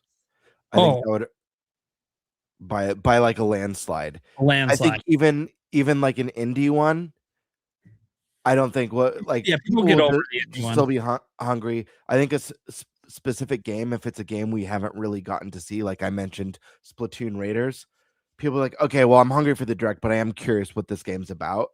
I think the third-party showcase is going to be the one that would be met with the most backlash. The most backlash for sure. The only way they could avoid it is if they did this. Would be, two things. One would be a GTA 6. That's fair. People would literally, if that happened at all, then If it was day and date too. Yeah. If it would happen, it's over. It's over. Dude, people, they would instantly forgive it and be like, okay, well, they obviously did it dedicated to GTA 6. That's your showstopper. You're not going to announce Nintendo games next to GTA 6, right? That I could get. Or I'll say if they announce a partner showcase, but they announce that including a 5 to 10 minute feature on Dustbloods. Okay. People might then be okay with it because that's an exclusive that we do need more information on. And now 5 to 10 minutes of that direct is dedicated to that one really big exclusive game coming. But even then, people might still be like, yeah, but I don't care about Dustbloods. So they might just get mad. I don't think you can avoid that with a partner showcase. You could avoid that with a general direct. Now, if you don't bring the goods, then you can't avoid anything. You got to bring the goods. And no matter what, people are going to be negative because they always are after every direct. But you just got to have that big game. 3D Mario is the one that seems to make the most logical sense. But look, that's been 7 years since Luigi's Mansion. So LM4 could easily be on the table for that. You assume we're going to see more of Fire Emblem, probably more of Dustbloods, maybe Splatoon Raiders. But there's got to be more. So to me, I I'm on the train that I just don't expect a direct until summer. I've been on that train for a little bit now. Most of that is just to keep my expectations in check. This doesn't affect the coverage I do at the channel. Like, I'm still going to cover the rumors when they come in from people I think are worth covering. You know, Nate the Hate says a general direct is happening on Friday. He says it's happening in April. I'm going to be like, well, shit, of course we're talking about it. And now, if he says it, yeah, okay, I might start to shift from summer a bit because Nate the Hate is just too reliable for me to be like, oh, yeah, it's still going to be this summer. All right, hear me out. What's the discourse if it is a third-party direct, but the big one more thing is Grand Theft Auto 6, but the caveat is it's a timed exclusive for Switch 2, and its first year will be Switch 2 only. Well, what's the discourse? Nintendo fans are super stoked and shitting all over the console warriors that said the game isn't coming. Yeah. Wow. Everybody, Master Race included. The rest of the world is pissed. Everyone else is pissed. Only Nintendo fans are happy. Everyone else is just ready to fucking burn Rockstar to the ground for making that deal. I mean, on the bright side, it will be on the most affordable next-gen console. My question would be, how much money did Nintendo have to pay them for that to happen? Oh, so much money. I mean, the whole value of the company, $10 billion in the bank. So much money. Dude, that'd be so much to convince Rockstar to do that. And it's Rockstar, and you know they don't like Nintendo, so they're asking for extra. They want to own 51% of the company in order to make this deal happen. Yeah. It'd be funny though, because you would see so many things in Twitter like, "Oh, wish you were a Switch 2 owner. Too bad you weren't a Switch 2 owner." It's funny if it even right after Nintendo cut production by 30%. Right. Suddenly can't get it. Even if it was delayed. But like it was announced for Switch 2, and even if it wasn't day and date, right? Like that alone's already gonna get Nintendo fans to just laugh at all of the haters. Day and date would make it. Exclusive is just, what are we? You guys saw Dust Bloods, was it? No. This was the ace Nintendo. Nintendo had a hole that nobody knew about. Oh my gosh. So many people would throw up at the site. Like I feel like people would legitimately end their lives. Whole new level of backlash. Oh yeah. Also, if Nintendo did it, they're selling a record amount of Switch 2s this holiday. Oh, absolutely. A record amount. You're talking, guys, US alone, they might sell 15 million units. Nintendo, you better ramp that production back up. Because you're fucked if you're the only system that has it this holiday. They would sell a lot of that, and they would make a lot of Nintendo Switch Online available today on Nintendo Switch 2. Outside of laughing at haters, it wouldn't make me happy because I don't care about the game, and it'd be like, oh, Nintendo did this in lieu of a first-party game. Fuck. But also, they'd have something crazy like you can wear Mario's haters and actually wanting something I want to play come out.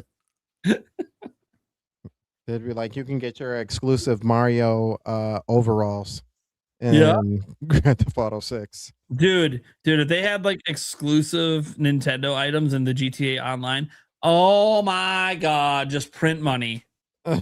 Just print money. It's over. Oh my god, yeah. Rockstar wants to show commitment to Nintendo. 1 year exclusivity on GTA 6, baby. Yeah. Oh, NSO numbers will go crazy. Oh yeah, because you're gonna need that to play online. Oh shit, yeah, this is a big money. You know what, Nintendo? That 51% of the company might be sounding good right about now. Nintendo, you're offering to hand develop the game for Switch 2 to do the port? Oh, geez, it works really well because they could do the other part of it that a lot of people don't even think about is expanding Super Nintendo World to have like a little Grand Theft Auto land, you know? Totally family friendly. Mario Theft Auto. Over here is where you got this lovely lady. She's known as a hooker. You take her in the car. What? Wait a second. Hold on. First, you got to punch her in the face. Wait. What is that? Jeez. This is a racing simulation game, but if you hit the people, you get points. Don't be gentle. Don't be gentle. Don't forget Peach, Bowsette, and Rosalina in the strip clubs. Oh yeah, you gotta have that in the GTA area. That's yeah. Obviously, guys, the GTA areas has to be, E for everyone. Right. Gotta teach them young. Gotta teach them young how to be gangsta. Apparently, no, guys. Look, I think that there's obviously a chance for a direct any month because we haven't had one, right? Until we have a general direct, like once we have one, we're not having one next month, obviously, or probably the month after that. Well, no shit, because we just have one. But until we do, it's gonna. And I get some of the people like when I made a video, here we go again. It's every month. I'm like, well, technically, it has been every month. One was a person who I'd never covered before who said it was in January. That was wrong. Notice I've never covered them again. Then we had rumors for February that were about the partner showcase. Those actually ended up being right. And then we had Nash Weedle for March. And obviously, well, we had 5. I won't be covering him anymore. So that's another one kicked out. So now we got to tap the backlog for April. And the tap the backlog was the one that was right about February. So you should try just see how it goes on your channel, Prime. Just exclusively cover someone who's always wrong. Just to see,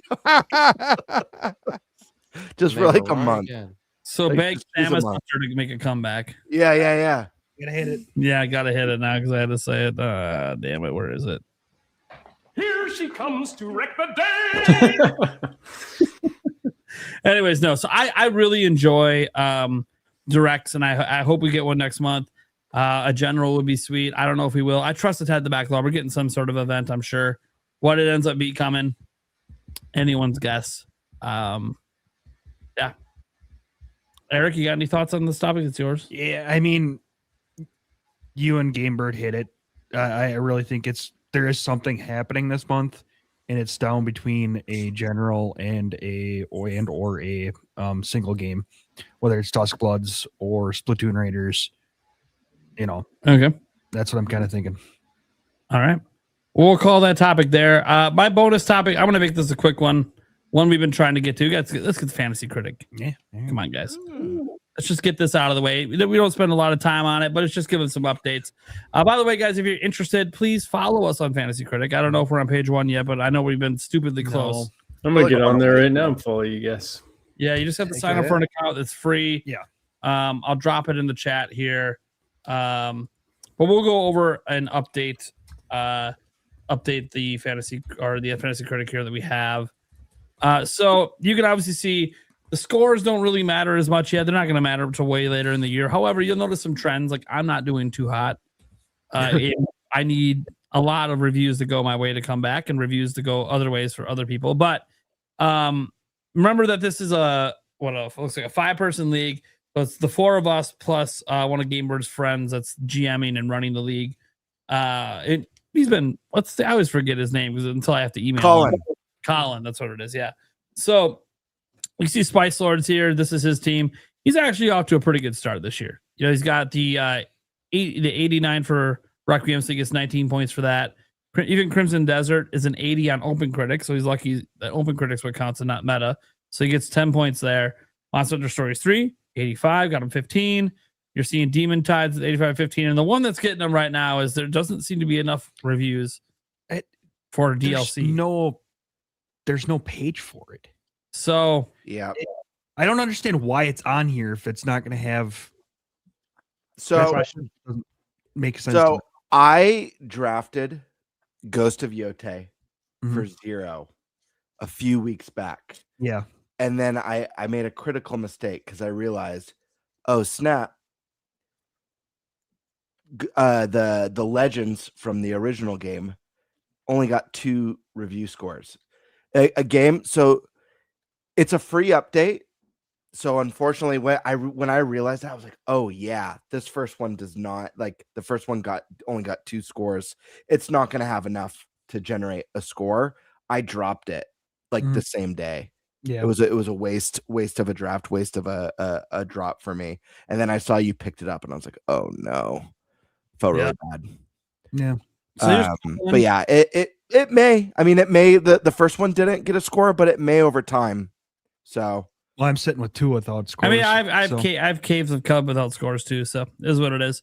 Reanimal for 11. This is on Colin's team on Intelligent Systems. Escape from Ever After an 80. So he's only got 2 right now counted. Obviously, he's picked up a number. He's got very few spots left. And then we get to Gamebird Classic, Birds of Benefits. He's having a very good start to the year. I would call it very almost everything is mid 80 or higher. So Neo 85, Eugenics 89, Cult of the Lamb Haven 86, Pocopia getting up to that 90. Can I talk a little trash right now? Is that okay? I mean, it's good sportsmanship. I want to talk a little trash. Not only am I off to an incredible start and kicking ass, but I am the only player on this podcast who's not playing with a handicap. And what I mean by that is I'm only drafting games that I have no idea how they're going to review. It's purely on instinct. No ports. No ports of games that I already know are incredible. Just want to throw that out there. And I've made a vow. I'm not going to draft any ports this year. I'm going to keep it raw. And I'm just going to go on pure bird instinct. And I'll see you all at the finish line. Well, it's working. Just so you're aware. It's I'm just kidding, guys. I just want to have fun. Talk a little trash. Then ThunderStash. He's also got a pretty decent start to the year. Not quite as good as the Birdman, but still good. Dragon Quest Reimagined at 83. Final Fantasy VII Remake Integrate at 88. I think it's this big one here. Mio at 83. Someone locked in Edge of Memories on him. Oh, good. I didn't realize someone used their counter pick on Stash. No, what is that? What does that mean again? That means it cannot be dropped by the player. So Stash has been counterpicked twice. Whatever score, he cannot drop that game. So he is locked in. So when you counterpick, you want to counterpick a game that you think will get a low score. 70 or below is what you're hoping for. Or if you get really lucky, a game that's not going to get a score. And I thought about, I felt really bad because I was like really close to counterpicking you, Eric, with Ghost of Yote. Yeah. But I felt really bad. And I was like, I also like, even though the first one didn't get a score, if it does this time and it gets like a 90 or an 89, like I just didn't want to gamble with that. Yeah. With that. Who counterpicked But I mean, you should be able to see if you highlight. I will see it in a moment. I don't think anyone's. No, I think Colin did. It'll say. But yeah, it was Colin. Okay, so Colin. So the person who counterpicks gets negative points based on what the game scores. Yeah. Or is it? You don't want to counterpick a 90 like like if Prime counterpicks. Yeah, that would have been a bad day. Birdman, you got so lucky I forgot about it. I didn't know if you had seen the news. You know, I could have counterpicked freaking Pokemon. I know what you're gonna say. Yeah, and anyways, and I gave you a little bit of time because I didn't, didn't see the news yet, and then it was still a week later, and I'm like, holy shit, he still hasn't dropped it. Well, fuck this then. And I kind of completely forgot about it, and then you dropped it. I'm like, son of a bitch. Yeah, so drops happen before like bids and picks go in. Yeah. So if you drop something early enough, you'll be good to go if it's early in the week. So you guys know I had a loss in the family. So I knew about it, and Colin actually called me Saturday. He's like, dude, you got so lucky. You did he's like, I'm surprised, like none of us counterpicked you. What the heck? And I'm like, dude, I had other stuff going on. I was like, I was just gonna take the L on that one because I had other stuff going on. My strategy is simple. So lucky, like unbelievably lucky. I'm not trying to win. I'm trying to prevent ThunderStash. That's my only goal. Maybe one of these years I'll be like, all right, now it's getting so boring preventing him from winning that now I'll bother to try. It's just a strategy I have. We'll see if it lasts past this year. It sounds like an excuse for losing. Well, I am I'm doing the worst. Guys, I'm doing the worst. There's no bones about it. I got a game that's not going to get scored at all, and I got 2 games in the 70s. So I'm not doing hot. I need all my games to overperform, and that's probably not going to happen because that would also require their games to underperform, which is probably not going to happen. The other thing, though, is it's still so early in the year and so much could change. Like, I've seen it so many times over the years playing this where someone just decimate. Like, I could be decimating this first half of the year and then just have a bunch of... We're going to get stuck. There's no doubt in my mind that each of us are going to get stuck with some mid-70s games. Maybe worse. Because... the number of drafts and the number of games that are going to hold out on release dates because they're waiting on Grand Theft Auto 6 to be like, no one wants to like drop when that game drops. We're going to be stuck with some mid-level stuff. So a lot can change. You know what I mean? Well, I am already at the mid-levels. I need that not to keep happening for me. That said, we get to Nintendo Prime here. You see, Yakuza Kiwami 3 Dark Tides did not work out for me. Really, it's not that bad though. Dude, no, the other one scored way higher. Yeah, this is like no. I mean that's true. It's like 10 points lower than the other ones were scored. It's pretty bad. At least it wasn't negative, but it's not great. Obviously, World of Warcraft Midnight. What do I say? It always scores in the 80s. The X-Pack does every time. Of course, only someone like me that plays the games would know that. So that was like a shoe-in.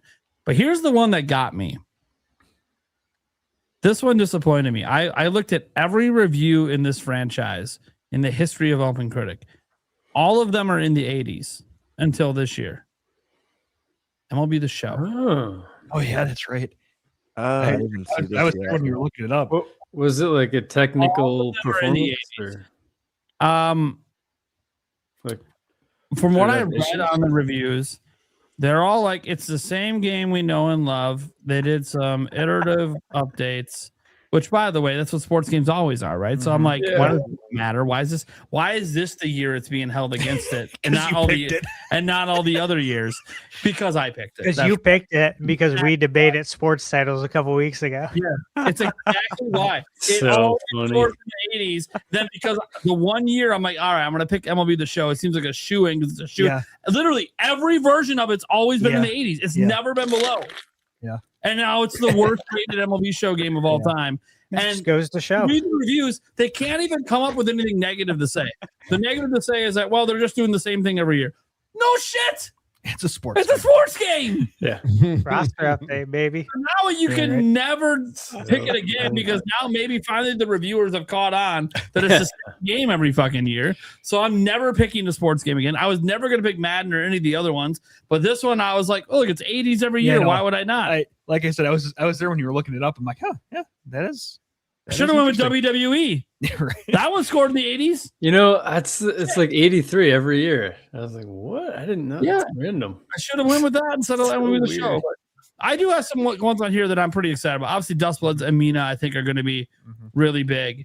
But you guys all have big games, too, that I think are going to score in the high 80s and 90s. So I like the Blood of Dawn Walker, too. That could be. You know what one I think is going to surprise me now?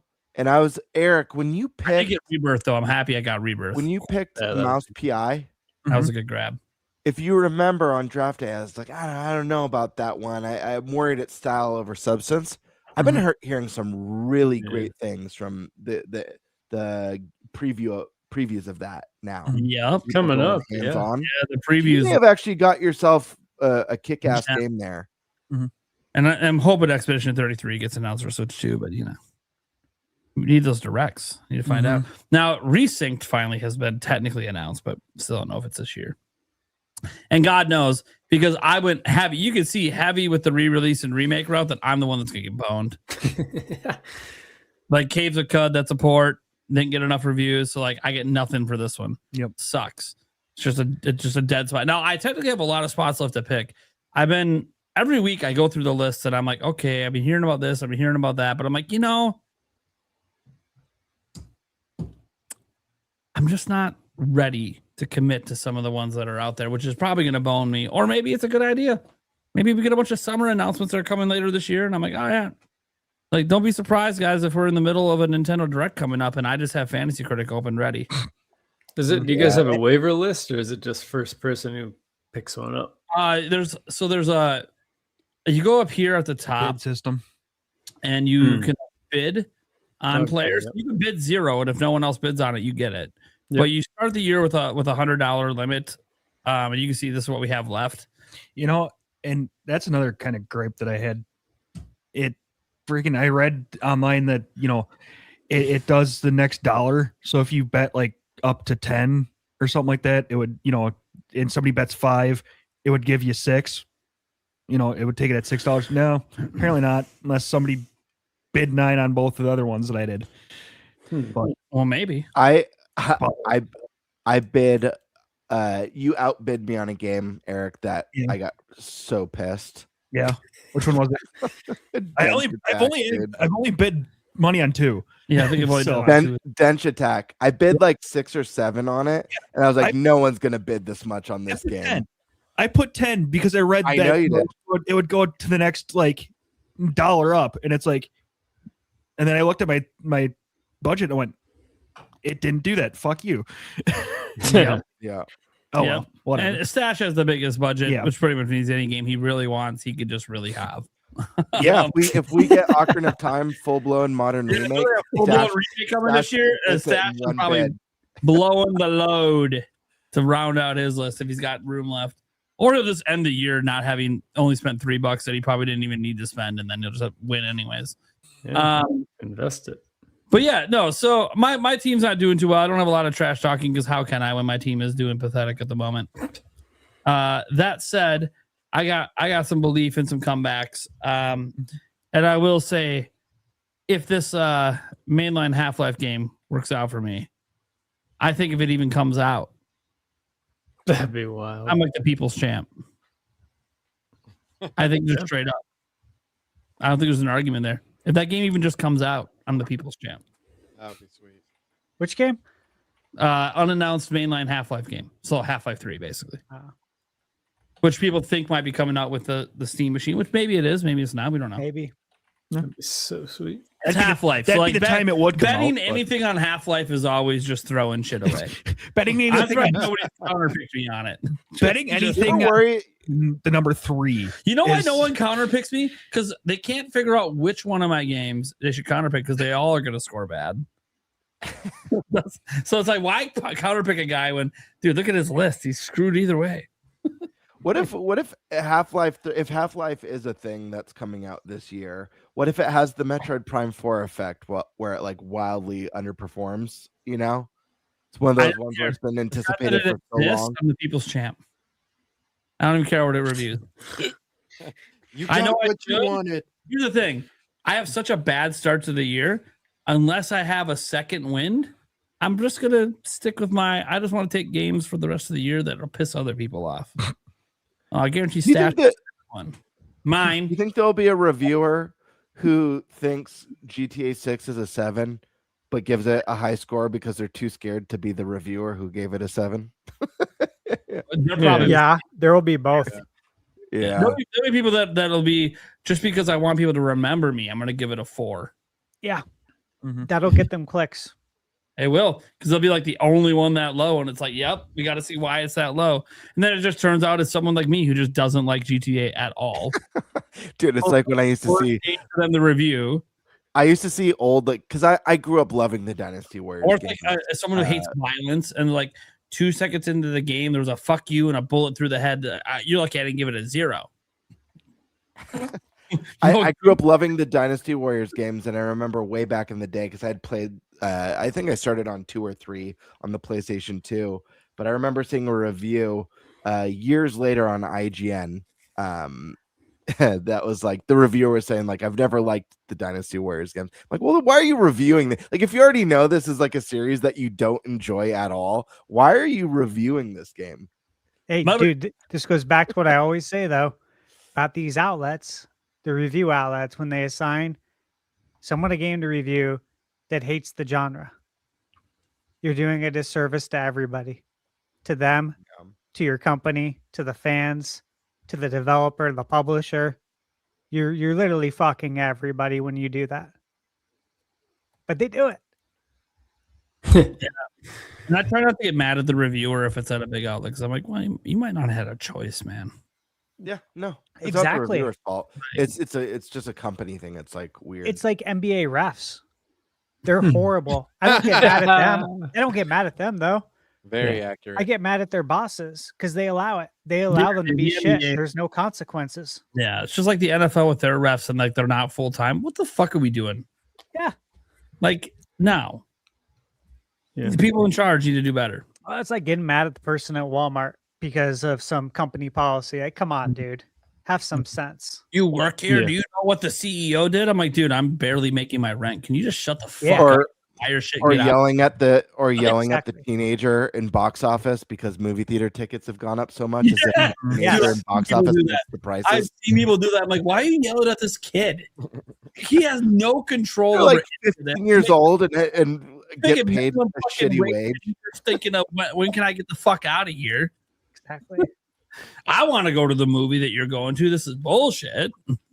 Like, all right. Let's get to the super chats here. The Mono Brawler says chop chop. That's before we got going. Jimzo comes in and says, how's everyone feeling about Pokemon Champions on April 8th? We talked about this earlier. We debated making this topic. I said, well, we very loosely debated. We didn't even debate it. It was just I don't think mentioned. there was anyone who had a strong stance opposite, which how can you after what they revealed? It's like, by the way, I'm not saying the Pokemon Champions won't be fun. I think people are going to have some fun with it. But it is very much about the microtransactions. I mean, look at put it this way. You played other stadium games. You had your rental Pokemon, but you could just use them all the time. No, these you get a week. You want to keep them? That's crazy. Like, okay, that alone, I'm done. I'm out. Oh, you can transfer Pokemon in. I don't care. You're gonna if I see a rental Pokemon, I have to spend money to keep that shit. Fuck off. I'm really happy about Pokemon Champions and its existence, honestly. I'll be honest with you. The reason why is, listen, we did a Pokemon episode. Nate, listen to me. Let me finish. Don't act like a baby. Let me finish. I am a baby. Wait, let me finish. We did a full Pokemon episode, and I was talking about a lot of the things I would love to see in mainline Pokemon. And one of our guests, really cool dude, so this isn't a dig at our guest, but he was hating that everything that I was saying because he comes from a place of purely competitive. The crazy IV training, super competitive, and a lot of that core base wants. They're very vocal and they want mainline Pokemon games to follow a structure that really appeals to that base. Yeah. And the fact of the matter is it's a small percentage. Like Pokemon is so mainstream. It reaches such a wide audience and so many young kids too, that I personally love the thought of something being purely competitive outside of the mainline. They could still do good competitive stuff in the mainline games, but maybe that leaves room for more interesting ideas regarding story or even Pokemon. And one of the topics that this came up on was how I was talking about how much I love Black and White and how one of my favorite things about that game was that it had no old Pokemon in it. The roster was all brand new Pokemon. And I think that was awesome.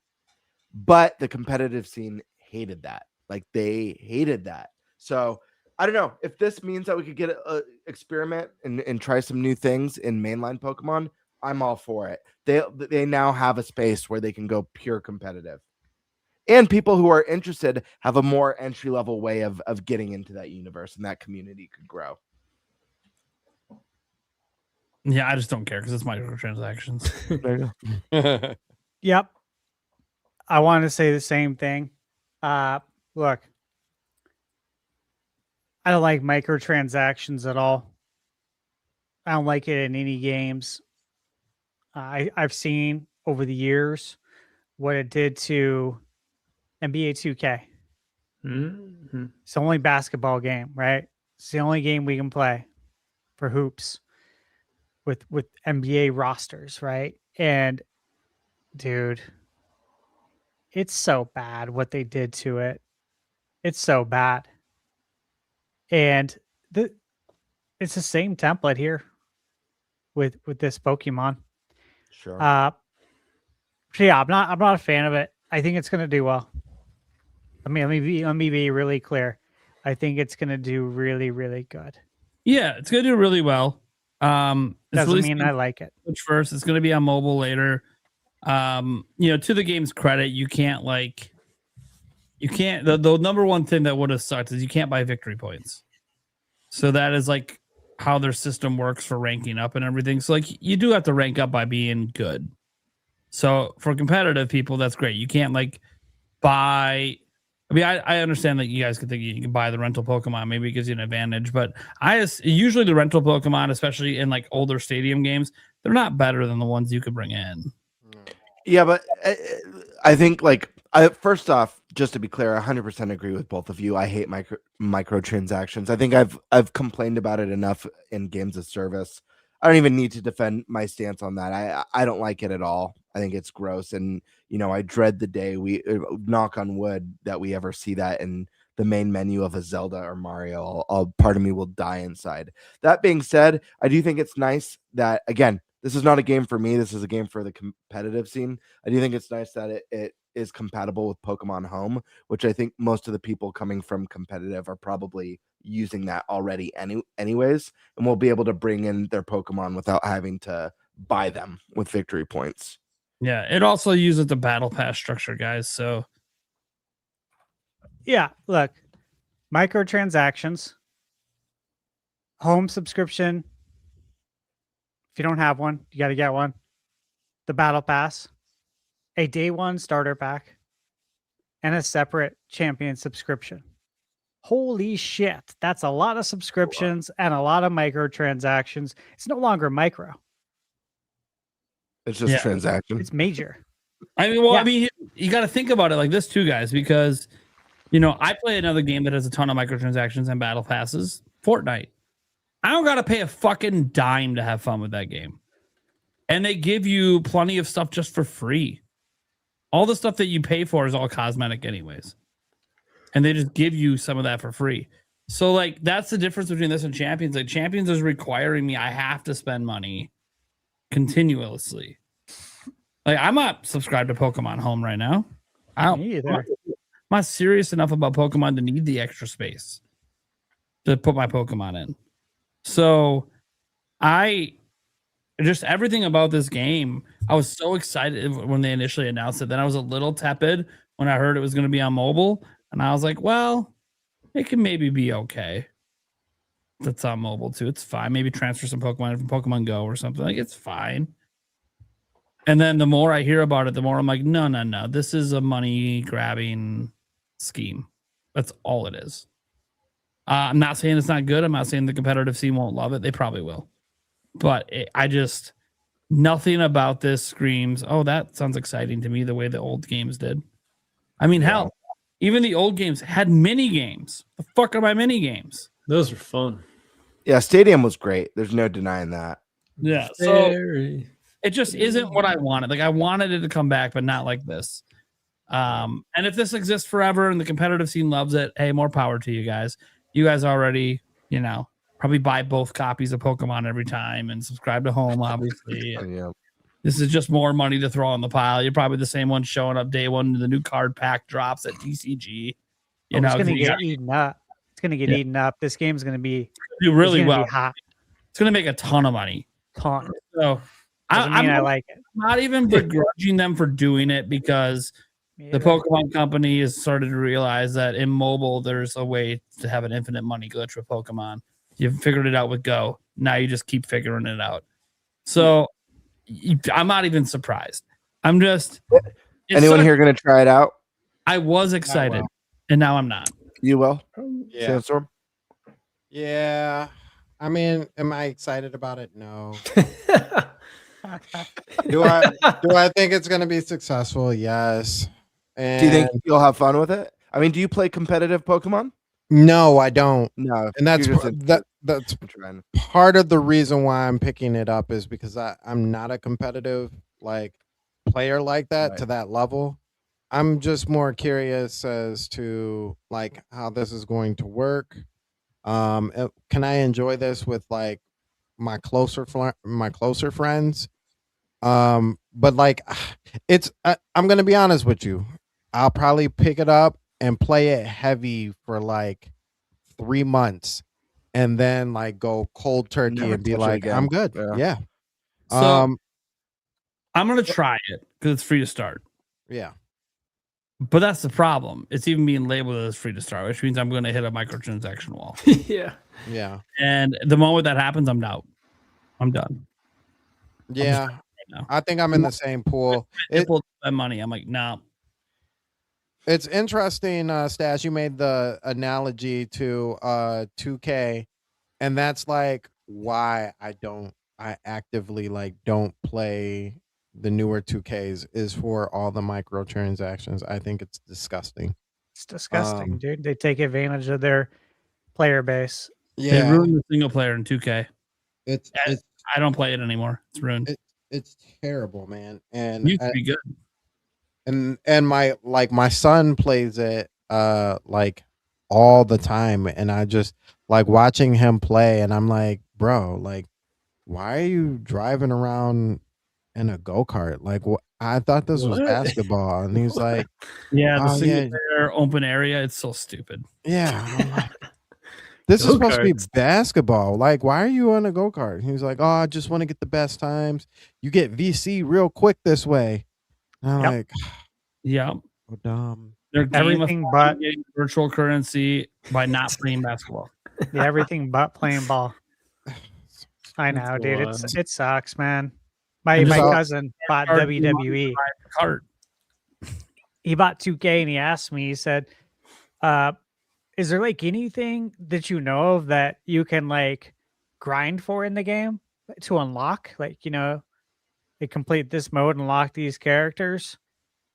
And I was like, one, Jim, I don't have the game, but my friend, those days are long gone of unlocking characters, more wrestlers by completing modes. Like, this isn't No Mercy. Yes, Smash like one of the last games that does that. Yeah, you got to pay for that, or not even pay for it. You got to put your money into the machine and see if the pack of cards gets you the cards you want until it gets you what you want. There's no fixed price on it. Luck of the draw. Yeah, and the odds are so bad when you look at the pack odds because you can look at them. You guys know that? Yeah, they're required. Dude, it's insane. It's insane. It's just as bad. It's probably worse than going to the store and buying real packs of cards. Yeah. Yeah. And you don't get to keep them. Yeah. I don't. They expire at that, the year. They're no good. Yesterday's newspaper. I do enjoy sometimes like kind of being like running a franchise and doing franchise mode. I do find that to be fun, but I haven't bought an NBA 2K game in a while, and I'm not sure when I will again. I mean, I probably would if one finally comes to Switch 2 at 60 FPS. That'll probably be the next time I buy one. Yeah. Until then, I'm just kind of waiting because like the same game every year. I'm good playing it once in a while. Obviously, I can wait till my Bucks are good again if that ever happens. But sometimes it's good to be a shit team and then rebuild them. That's fun. Yeah, it is. Anyways, got Milk Gamebird every day.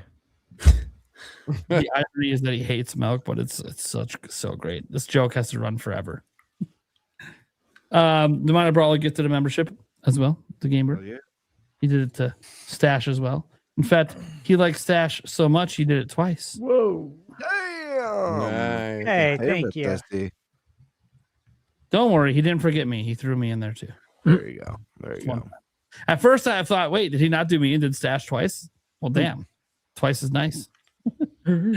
Okay, if you did, no one has to do anything. But Roger said, "Whoa, really? Time flies." Yeah. Yeah. Demona Brawler, ThunderStash gets 2 memberships because his are cheaper. Ah, there it is. Ooh. So he's got the digital pricing. Is it $1? Yeah. Yeah. So here's the thing, guys. I can't set mine to $1. So their system is really weird. So when they originally launched gifted members, you could only do $5 or more. Okay, there was no way to go lower than $5. So I did $5. But once you locked into that, you can't edit it. Now that because they didn't have the ability to do $1. Now they do. I can't edit it to go down to $1. There's no way. I cannot change it. So it is $5 forever because that's what it launched as, and I had them on day one. So it is what it is. That's why if you guys ever wonder why I don't have dollar memberships, it's not because I wouldn't be willing to offer them. Just I can't. So it is what it is. Interesting. But I do appreciate you, Demar Brawler. Thank you so much. Roger, just hyping up. There's lots of hype today. We had some good topics today. I'm sure you guys really enjoyed the combo. I wasn't reading too much of the chat, but I'm sure you guys had a good time. Jimzo just dropped $1 just to drop it. And then Demar Brawler comes back with the classic. NFL no microtransactions there. Let's get some wild arms in there too. Here's the problem. If they did come back wild arms, they probably would put microtransactions came back because EA owns like all the franchises. So there probably would be microtransactions, but look, I just gotta be honest. If they came back, the microtransactions would put me off, but if the gameplay is really good, but just because it's been so long, if the gameplay is really good, I still might get it. Yeah, they'd put a MUT team in the damn thing. Well, there'd be MUT for sure, but I wouldn't even care about that. So, this is arcade sports, baby. I just want to play online. Yeah, beat people's ass, dude. Podcast competition. Although technically the ThunderStash probably wins all of it. Although maybe I don't know. Did you play a lot of NHL hits back in the day? I played a ton of that game back in the day. Hits? No, I didn't play a ton. I played more Wayne Gretzky's 3D hockey on 64. Yeah, that was a good Great one. game. Blades of Steel back on the NES. Got it up there. Love Blades of Steel. Love Blades of Steel, dude. The victory music every time. That fighting. The fighting, badass. And the Galaga mini game. Yeah, the Galaga mini game. Yeah. One of the original Easter eggs in a video game. What is this doing in here? It's just here for fun, guys. Yeah. We own the IP. It's a Konami game. Why not? Yeah. Good times. We had Tina's Cozy Life did $1 just for fun, apparently. It's okay. Thank you so much for the support. Karkun, in Europe, Mario Kart World was €80 digital and €90 physical. Just as an example, again, Europe has had this whole difference between the prices. I've also seen Mario Kart World in Europe. I've been watching it. It's been as low as like €70. It's kind of all over the place with the prices. It's almost like no one's buying it for 90. Who knew? What? People don't want to spend over 100 USD on Mario Kart? Who knew? Crazy prices over it. We think our prices are crazy. Dude, I think I saw it was Kiwi Talks in the chat. He's in New Zealand. He was saying like video games over there are like $140 for Nintendo games. It's like, what the fuck? And you would like to blame taxes. I looked it up. The tax is only 15%. So I don't know why it's priced that high. You see this sometimes too in Australia. Brazil has even higher prices. Yeah, it's insane. But there's actual like reasons like why the Switch 2 is so expensive in like Sweden. They have super fucking high taxes on that shit. It's insane. Insanely high taxes. In Brazil, the prices are crazy there because of the taxes. But in New Zealand, that's not an excuse for the game price. So I'm not really sure why it's so expensive there. Maybe they just don't do any game sales when it was cheaper. I have no clue. Let's see your Demar Brawler. What if we get a direct on June 9th? If you know, you know.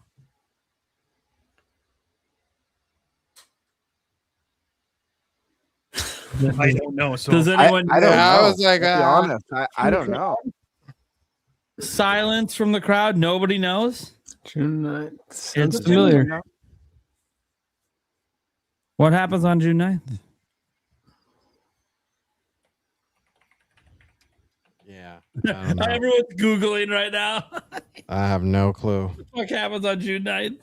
I know what happens on June 19th, but not June 9th. Right. Yeah. Okay. Well, Demonic Brother, as you see, they do not know. It's a shame. Oh, mystery. Okay. They're gonna. I'm not even gonna reveal it because I want you guys to go to bed dreaming of being bothered by the fact you don't know what he was referencing. I don't give a shit. Well, I know you don't give a shit. You weren't over there Googling it. The other people were. I'm not Googling it either. Oh, okay. I'm working on something as well at the same time. But no, I don't care. I already said, like, when the direct happens. You hear that? Yeah, no offense, Demonic. I love you, bro. Yeah. But you know, like, I'm just staying true, man. Like, I don't care. I got a lot of games to play. When it happens, it's gonna surprise me. I'm gonna be surprised and delighted when it happens. Watch him be super disappointed that you don't know, because he's like, this is something Stash has been excited about, been talking about for a year. I mean, I'm on what the fuck are you talking about, man? Yeah, when it happens, I'll know. Is probably as soon as it happens, I'll be surprised and delighted, just like Nintendo wants me to be. Brawler's birthday. Yeah. I wish they'd let Retro make the next all new Star Fox game. Who's with me? Hey. I don't know if that's the right team, but I mean, I didn't think they were the right team to do Donkey Kong, and then they crushed it. So what do I know? Retro could do it. It just depends on what we're going for. I'm still saying Platinum, but We flying or we on the ground? I mean, Ubisoft's team that did Starlink, Battle for Atlas. I know they're an option too, for sure. No, I don't. Bandai Namco, I think, is an option too. I'd rather if we're Bandai flying Namco do Ace it. Combat, baby. Like I said, I think Platinum did a decent job with Bayonetta 2. So No, they did. Yeah, it's a good call. I mean, look, I'm fine if Retro did Star Fox. I hope they're going more like Star Fox Adventure route and doing something fresh. I hope so too. Yeah, I really like that game. Yeah, get away from they 64. make it a space opera. Like, you can Epic still have some of your space storytelling. levels and stuff, but like let's level up Star Fox a bit and prove that it's more than just what was set up with Star Fox 64. It's a great game. I love it. But it's like, okay, but we were kind of living on that this whole time. Let's right. Let's do something fresh. We've been milking it. There's more you can do with Star Fox. Divine Brawler says it's going to be funny when it comes out that the reason why Nintendo dropped how many Switch 2s were being produced is because they're about to start production of Switch 2s with replaceable batteries. There we go. That's the reason. That's what Stash was saying. That's what I said. I know. Yeah. I don't think they're sense, doesn't it? I don't think they're producing those this year, guys, to be completely honest. But I do think by 2027. Here's the thing. I think Nintendo's very calculated with their revision rollouts. So I am convinced this revision rolls out with the Switch 2 Lite. How soon did they have to do it? Was there a deadline given? If there is, it's private. There's no public deadline for it. Like, they warn companies, and then I don't know how much after that warning they get. They're usually try to be somewhat understanding because it's billions and billions of dollars to retool everything and remake stuff. So they try to give a little leeway. But push does come to shove eventually, and they will say, "Sorry, you can't ship your products here anymore." So you fix it. So a lot of people presume 2027. I think it's whenever Switch 2 Lite comes out. The Switch 2 Lite from the very beginning will be built with this in mind, and then they'll just launch a full revision at that time. Whenever they decide that's going to come. 2027 with Pokemon Wind and Wave. Sure. Oh wow. Sure. First bundle. Makes sense. Bundle of Switch Lite with it. I imagine, guys, that not only do we get easier access to the battery, but we get better battery life. That would be sick. But we'll see. We'll see. Ron Brawler again, just coming hard. Maybe Prime 4 would have sold better if they Tiger Time, get out of the gutter. Well, Dude, you're the guy with the map behind you on the wall. You're supposed to be the mature one of the bunch. Is that what that means? Okay. I was supposed to say pause, and I completely missed it. Yeah. The map is not. Prime 4 would have sold better if they didn't lock background music behind the paywall. You love the game. Yeah, the background music thing was kind of weird in the desert area that they locked that. I don't think that had anything to do with why it didn't sell well. That was just You ridiculous. shouldn't need this to listen to the music. I don't have it either. I refuse. know. I'm like, The nope. music's so good too, though. It is. I know. It's stupid. It's like, bro, really? The music? Yeah, it's crazy. Of all things. Of all the things Music is so important to me in video games that Yeah, really important to me. A lot of us. It's like, really? Yeah. Dane Gonzalez, how can you say digital is cheaper?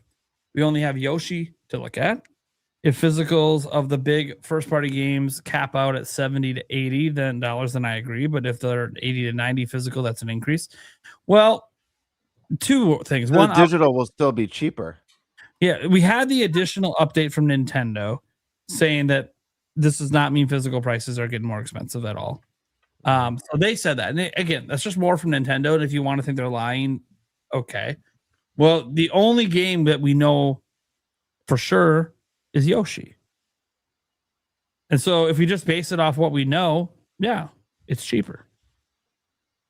Because they were charging $70 for all their games, including things like Mario Tennis. They obviously were going to charge $70 for Yoshi. It's the new standard price for them. But you can get it digitally for $60. So when you say digital is cheaper, we just have to go off what we currently know. There's only one game with a price we know, and it's cheaper. The only way it's not guys, it's very simple. The only way it's not cheaper is if they announce a game and the digital version is more than the physical version. Then it's not cheaper. Well, I think what they're inferring is that this change could make them increase the price of games overall. Like instead of charging $70, now they're charging $80 for $70 for digital, kind of thing. Okay. That's what a lot of people were upset about on the internet. They were inferring that possibility of that happening. The fear of something that doesn't currently exist. Yeah. Like if you look at that comment again, if ifs were fifths, we'd all be drunk, my friend. There's a lot of ifs there. Who's to say any of this is going to happen? Yeah. So, like, when you say, how can you say digital cheaper? We only have Yoshi to look at. Exactly. It's the only one we have to look at. So it's the only thing we can draw conclusions from. So we can from. go off of, yeah. Yeah, Everything the conclusion is based off of the only fact. The only known quantity and Nintendo's own comments. Like, until everything else is speculation. Obviously, if 3D Mario comes out and it's 90 physically and 80 digitally, we're going to look at that and go, okay, yeah. I mean, at that point, the conversation has to happen that they jack the price up. That's even above Mario Kart World, just because they're offering a discount on digital. Okay, yeah, but it hasn't happened, and they might never launch another Switch 2 exclusive at $80. We don't even know. So in the U.S., I know Europe and individual countries and also I understand price points kind of all over the place at times. Obviously when we talk prices around here, we're U.S. based show, so we're talking usually U.S. prices unless otherwise specified. Like when we said Metroid Prime 4 was 52% discounted in Japan. Okay. Demont Roller. Nintendo haters act like they're on crack area. Jeez. Dude, that reminds me back in the day, like I'm not the only one, right? Like I'd procrastinate the study for a test till like right before the test is gonna happen. Pull a fucking all-nighter and just cram like crazy because I didn't want to waste any of the rest of the time that week to study. Am I the only one here that did that? Because I did it all the fucking time. Nope, same. Oh yeah. What, cram for a test? Yeah, I wouldn't even touch studying for it until literally the night before, and then I pull an all-nighter knowing I'm not going to sleep. I didn't study at all. There you go. I skipped the cramming. Well, to be fair, you got a kind of a unique memory over there. Yeah, I just did a lot of educated logical methods, and it worked. Yeah, I didn't study. So I studied for I think it was only English class that I ever really studied for. And to be fair, that's the class that I couldn't get an A in, so it kind of pissed me off. Like, really? English? And look, it's the most useful class considering what I do. And what am I really bad at, guys? Spelling things, pronouncing things, grammar, proper word use. All the things that I should be good at to do my job, I'm not. What am I great at? Public speaking. That just happens to be good at this. That's the one thing in English. I was excellent at speech giving and public speaking. Now, don't listen too close because I might be making up a word in my speech. But I'm going to sound like I know what I'm talking about. So basically, I became an expert at bullshitting. Act as if, baby.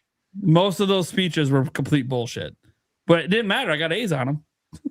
So as long as it sounded like I knew what I was talking about, it's all that mattered. Jorge, Mike Odyssey states that Nintendo should always launch a system with a new Zelda and 3D Mario within the first year.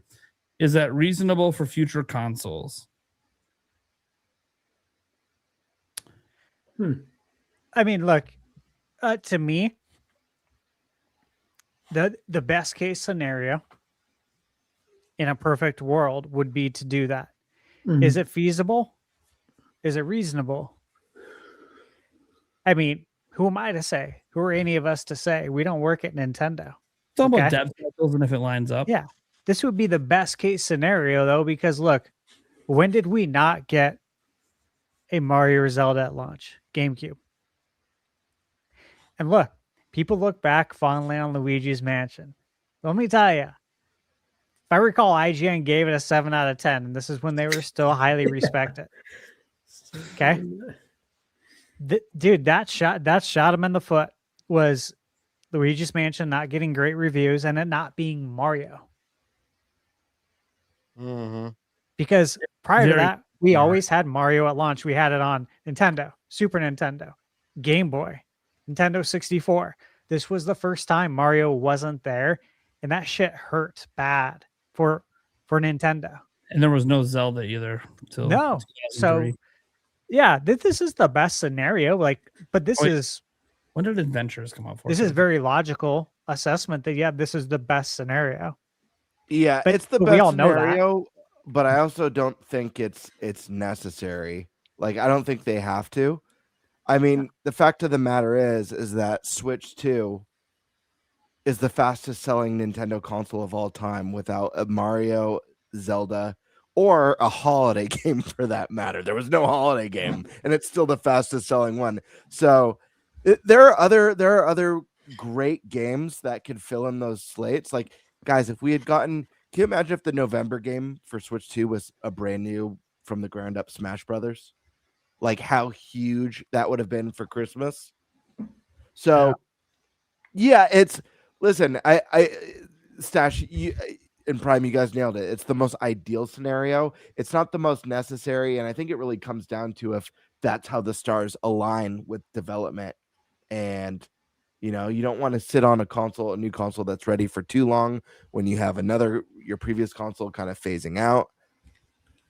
And I mean, there's been no shortage of games. This isn't a Wii U scenario. We're not having the droughts. We just haven't had the juggernauts yet. That's all. Okay, so look, I don't think it's necessary. The question is it reasonable? No. It's not reasonable. We've only gotten Zelda and Mario within the first year of launch, like one time ever. Okay. And it said, if Mike said new Zelda and 3D Mario in the first year, like that's just not reasonable. It's only ever happened once. It might happen again. The stars might align again, but it's not reasonable at all. Both games clearly have long development cycles these days. So it's all about, does the timing line up? The timing didn't line up for this one. Shockingly, because 3D Mario feels like the timing should have lined up, but it didn't. So unless 3D Mario is coming out in June or May, it's not going to be in the first year. And Zelda, obviously, we feel like is years off still. So they got here fastest selling system ever with Mario Kart, Donkey Kong, and a prayer. And they're still here. So clearly they don't need it to be successful. I think for internet conversations, it helps. Yes. If they had both, people wouldn't be bitching about Switch 2 probably at all, to be honest. The vibes would be very, very strong, as the youth say, with Switch 2 right now. The vibes are actually kind of Wacopia. But have we ever truly had both in the first year? Switch. So yeah, but Breath of the Wild was a port. It was a Wii U game. Sure. It was still there. Have we ever had a true new, like, exclusive Mario and Zelda within the first year? When did Mario Galaxy come out? 2007. Yeah. Was that within a year? I think so. Of Twilight Princess that came out in November 2006. A GameCube port.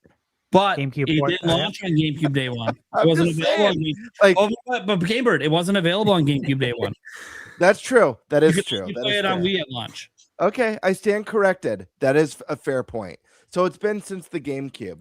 Everyone loves to use, and I get it. Not every It's been most 20 people didn't years. have a Wii U, but when people talk about how stellar the Switch One's launching with Breath of the Wild was compared to launching with Mario Kart World, people are ignoring the fact that it doesn't matter if you didn't have a Wii U. It was a Wii U game. It legit is a Wii U game. Well, I counted as a Wii U. It Well, launched while with I a counted port. as a port in a Wii U game, I will say you couldn't even buy a Wii U when it came out. Yeah, but regardless, it's a Wii U port, and it had features stripped away, so it could be a port. It is sold almost 3 times the amount of Wii U's actually exist. Sure, I'm just saying. I'm just saying that like buying it for Wii U was only an option if you already previously owned one because they don't exist anymore. Right, but if like Breath of the Wild came out for mobile and sold triple the amount, let's just say what would Breath of the Wild do? It's like 33 million. Let's just say it did over 100 million on mobile. Doesn't mean it's a mobile game first. It's still a Well, Switch game no. that came I in agree with you. When people ask me my favorite exclusives on Switch, I don't count it because it's not exclusive. It was a Wii U game. But it did come out on the platform within a year. Like, Sure. I'm just saying, like, it doesn't say it has to be an exclusive. It just says a new Zelda and a new 3D Mario. I think the point I'm trying to make is like Breath of the Wild. Obviously, it's a Wii U game that came out at the tail end of the console's life cycle. It had all the development and hardware experience behind it. Look at how great games get towards the end of a console's life cycle. Imagine launching like day and date. Imagine if God of War Ragnarok was ready and launch for the launch of PlayStation 5. Would have been sick. It's a PS4 game that was ported to PS5, but if it was ready at launch, to me than the people would Demon's champion it as like the greatest launch game of all time. But it is a PS4 game. That's just the point that I'm making. Yeah. People. Yeah. Well, the bottom line is 3D Mario and 3D Zelda have never, outside of a couple times, lined up in the first year. And both of those times required the game to be delayed to put on a new system.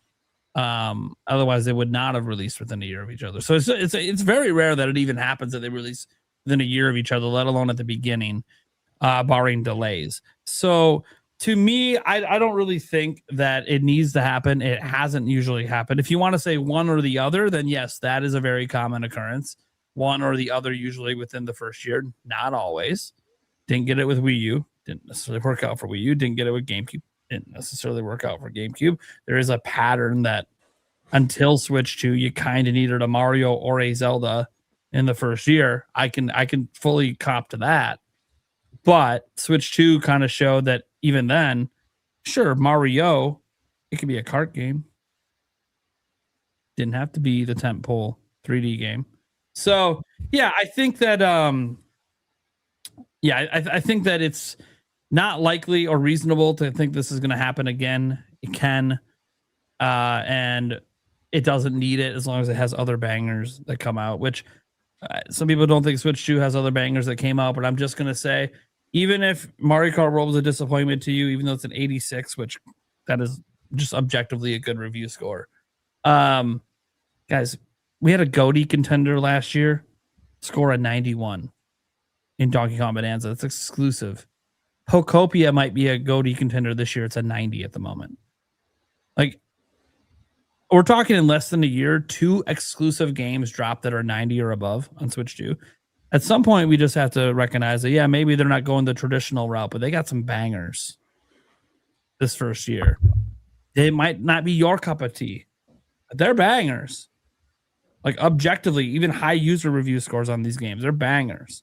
So they're showing that as long as they bring the great games, people will come. And they've got a few of them on Switch 2. Hopefully a lot more to come. One last super chat here, and then a member. Do you think this next direct will show holiday season bangers, or will that come in a summer direct? If there's a general next month, I will say it is probably going to show the holiday game.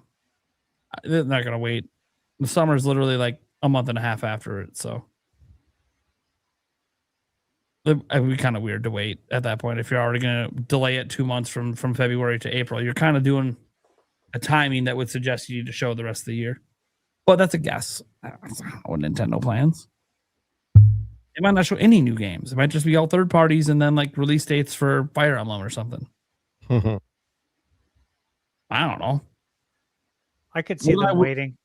What I will say is we are not going to get an answer from Attack the Backlog on what kind of direct it is. He put up a tweet 39 minutes ago that says, just to say, friends, I'm officially out of the insider game. Now, we've heard him say this before. I know. He's never made a public statement in a tweet like this. Enjoyed interacting with you all very much. Going to carry on with my channel and continue to catch you all there. Thanks for being awesome. By the way, he has not been doing directs or hasn't been doing podcasts with Nash Weedle, which he's been trying to set up. But he knows if he does that, he's just going to keep talking. So if he's serious about this, then yeah, we'll never hear from him again. I'll keep it in the back of my mind that he heard about a direct. Here's the thing. I think people like Attack the Backlog, just knowing him, they get very nervous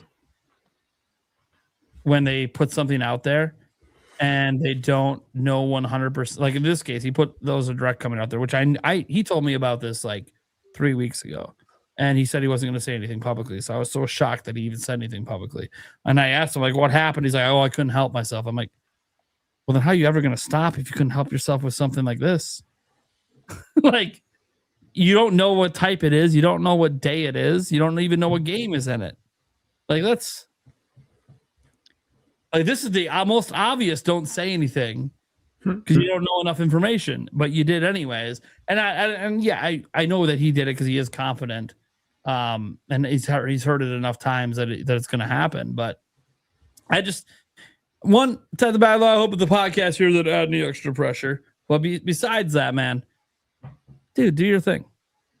Just don't be surprised if every single live stream and podcast you pop up over here, my chat doesn't leave you alone because they know you know things and now you're just not saying it.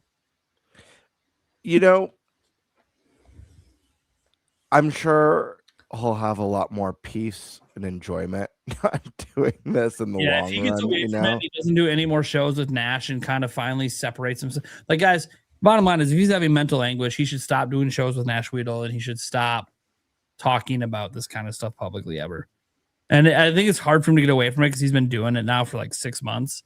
And it's like, yeah, but if it's too much stress, you know, go back to what you love doing on your channel. Because if this isn't something you love, then just get out. That doesn't change, folks, that he said that it is a direct coming. It just means he's not going to update us. Or at least he shouldn't if he's truly going to be done. So just thought I'd throw that out there. Shout out to At the Backlog. We have nothing but love for you, man.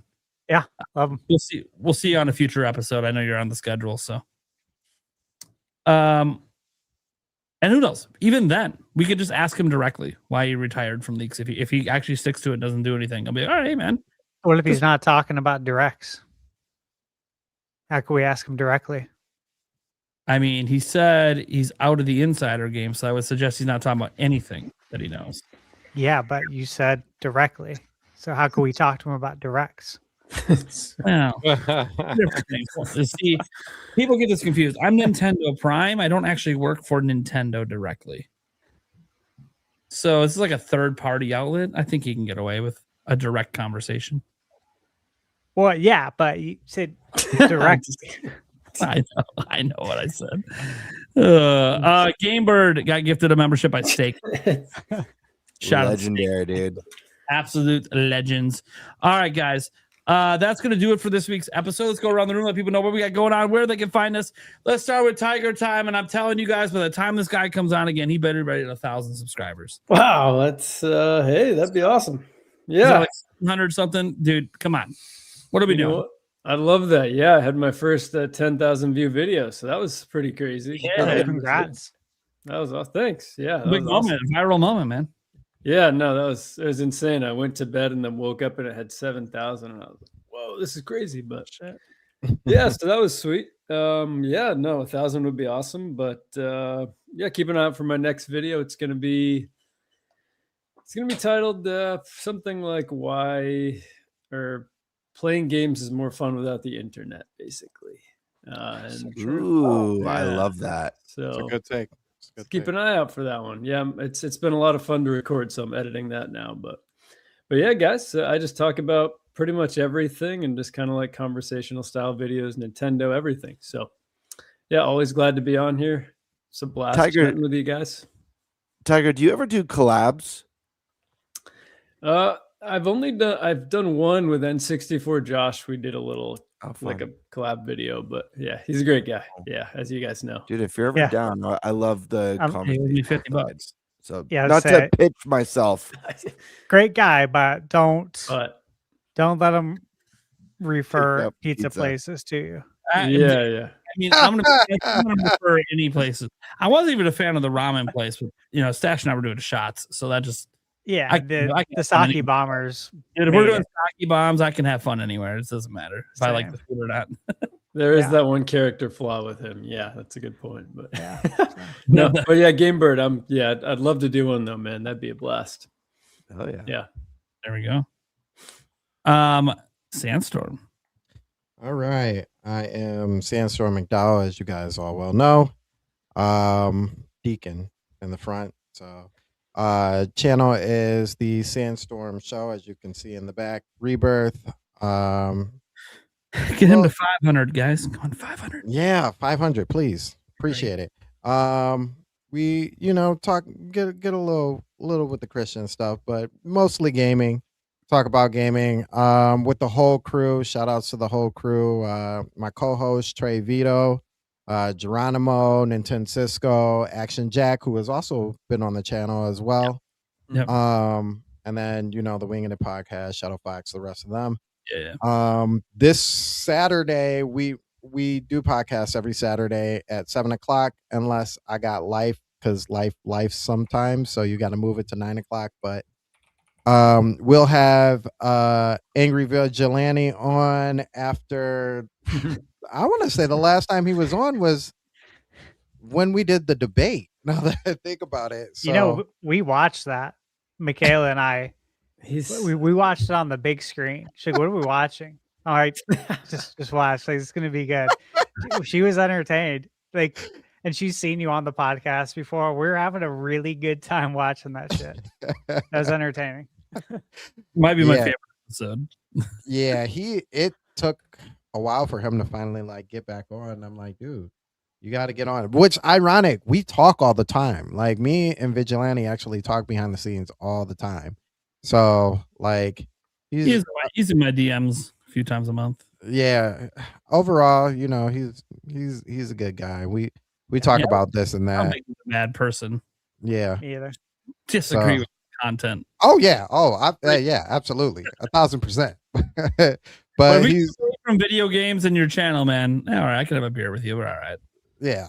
So he'll be on this Saturday. I have no clue what we're gonna talk about as of yet, but make sure you guys come on through. I'm sure it's gonna be hilarious because Nintendo Cisco and him have. I'm just waiting for the punches to come out. Dude. Oh, man. Yes. Am I putting this on the projector? Oh shit. Dude. I'm about to tune into this shit. So yeah, you can shit on demand last time, and I'm like, dude, if this happens again, I gotta see it live. Yeah, that's funny because I didn't even realize I want to drop a comment at the most awkward time. I know it'll be read, and people are like, oh, Prime is here. And I'm like, no, I'm not coming on. Nope. Yeah. I'm just here for the show. Send Prime an invite. Hurry, send him an invite. I know. That happened on one show or whatever. That I came on, and then Vigilante left at 2 minutes later. I was like, well, this is no fun. So yeah, it's just it's all really good. I think, as a matter of fact, I think you were on, and then people in OJ's comment section were like, "Yo, they're about to battle." He's like, "I don't want to watch this." And then he gets on 5 minutes later. He's like, "See, blah blah blah." And I'm like, "Oh, this is crazy." Yep. That's what happened. I came on, and everyone left. I'm like, well. And then the people that were there, they made fun of me over an old tweet of mine, and I'm like, cool, and thanks. So yeah, you guys can find me on the. They were were challenging my PC knowledge, and I was like, "Well, what do you even have in your computer?" I don't even know. I'm like, "Well, I can tell you every spec of mine because I literally am a PC gamer." So, just like, do you even know the cost of components when I made those comments? No, okay, all right, cool. Yeah, so you guys can find me over there. You can find me on Twitter as well. As Prime has said earlier, I troll the mess out of people. You know, it's just funny to me. You know, it might be serious to you, but you know, I grew up on a different kind of game. So yeah, To me, it's all in good fun.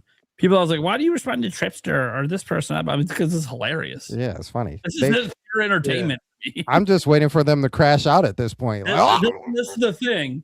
Like when we talk about the mental illnesses and all that, at least you guys, I don't talk about it, but when you guys talk about it, I just got to say, it makes me feel a little guilty that I might be having some entertainment at the expense of other people's issues. I wouldn't feel guilty about But here's the thing. I never say anything mean about them. It's just about the statement on video games they made. That's true. Oh yeah. You never do. I Good job on that. I don't believe in insulting the person if I don't know the person. Oh yeah, absolutely. Yeah. I will say that too. Thank you for bringing Eric, that up.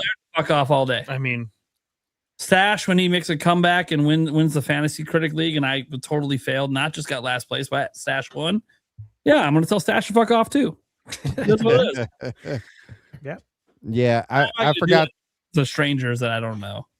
I forgot to mention, like Prime said, we do take care of our subscribers and check in on people's mental health, because that's really, really important. It's cool that we have subscribers and stuff like that, but we just on the Stormcast, we really want to make sure that everybody's in good health, and if things are going on, you know, we pray over you, make sure, just check in on you from week to week basis, make sure everything is good.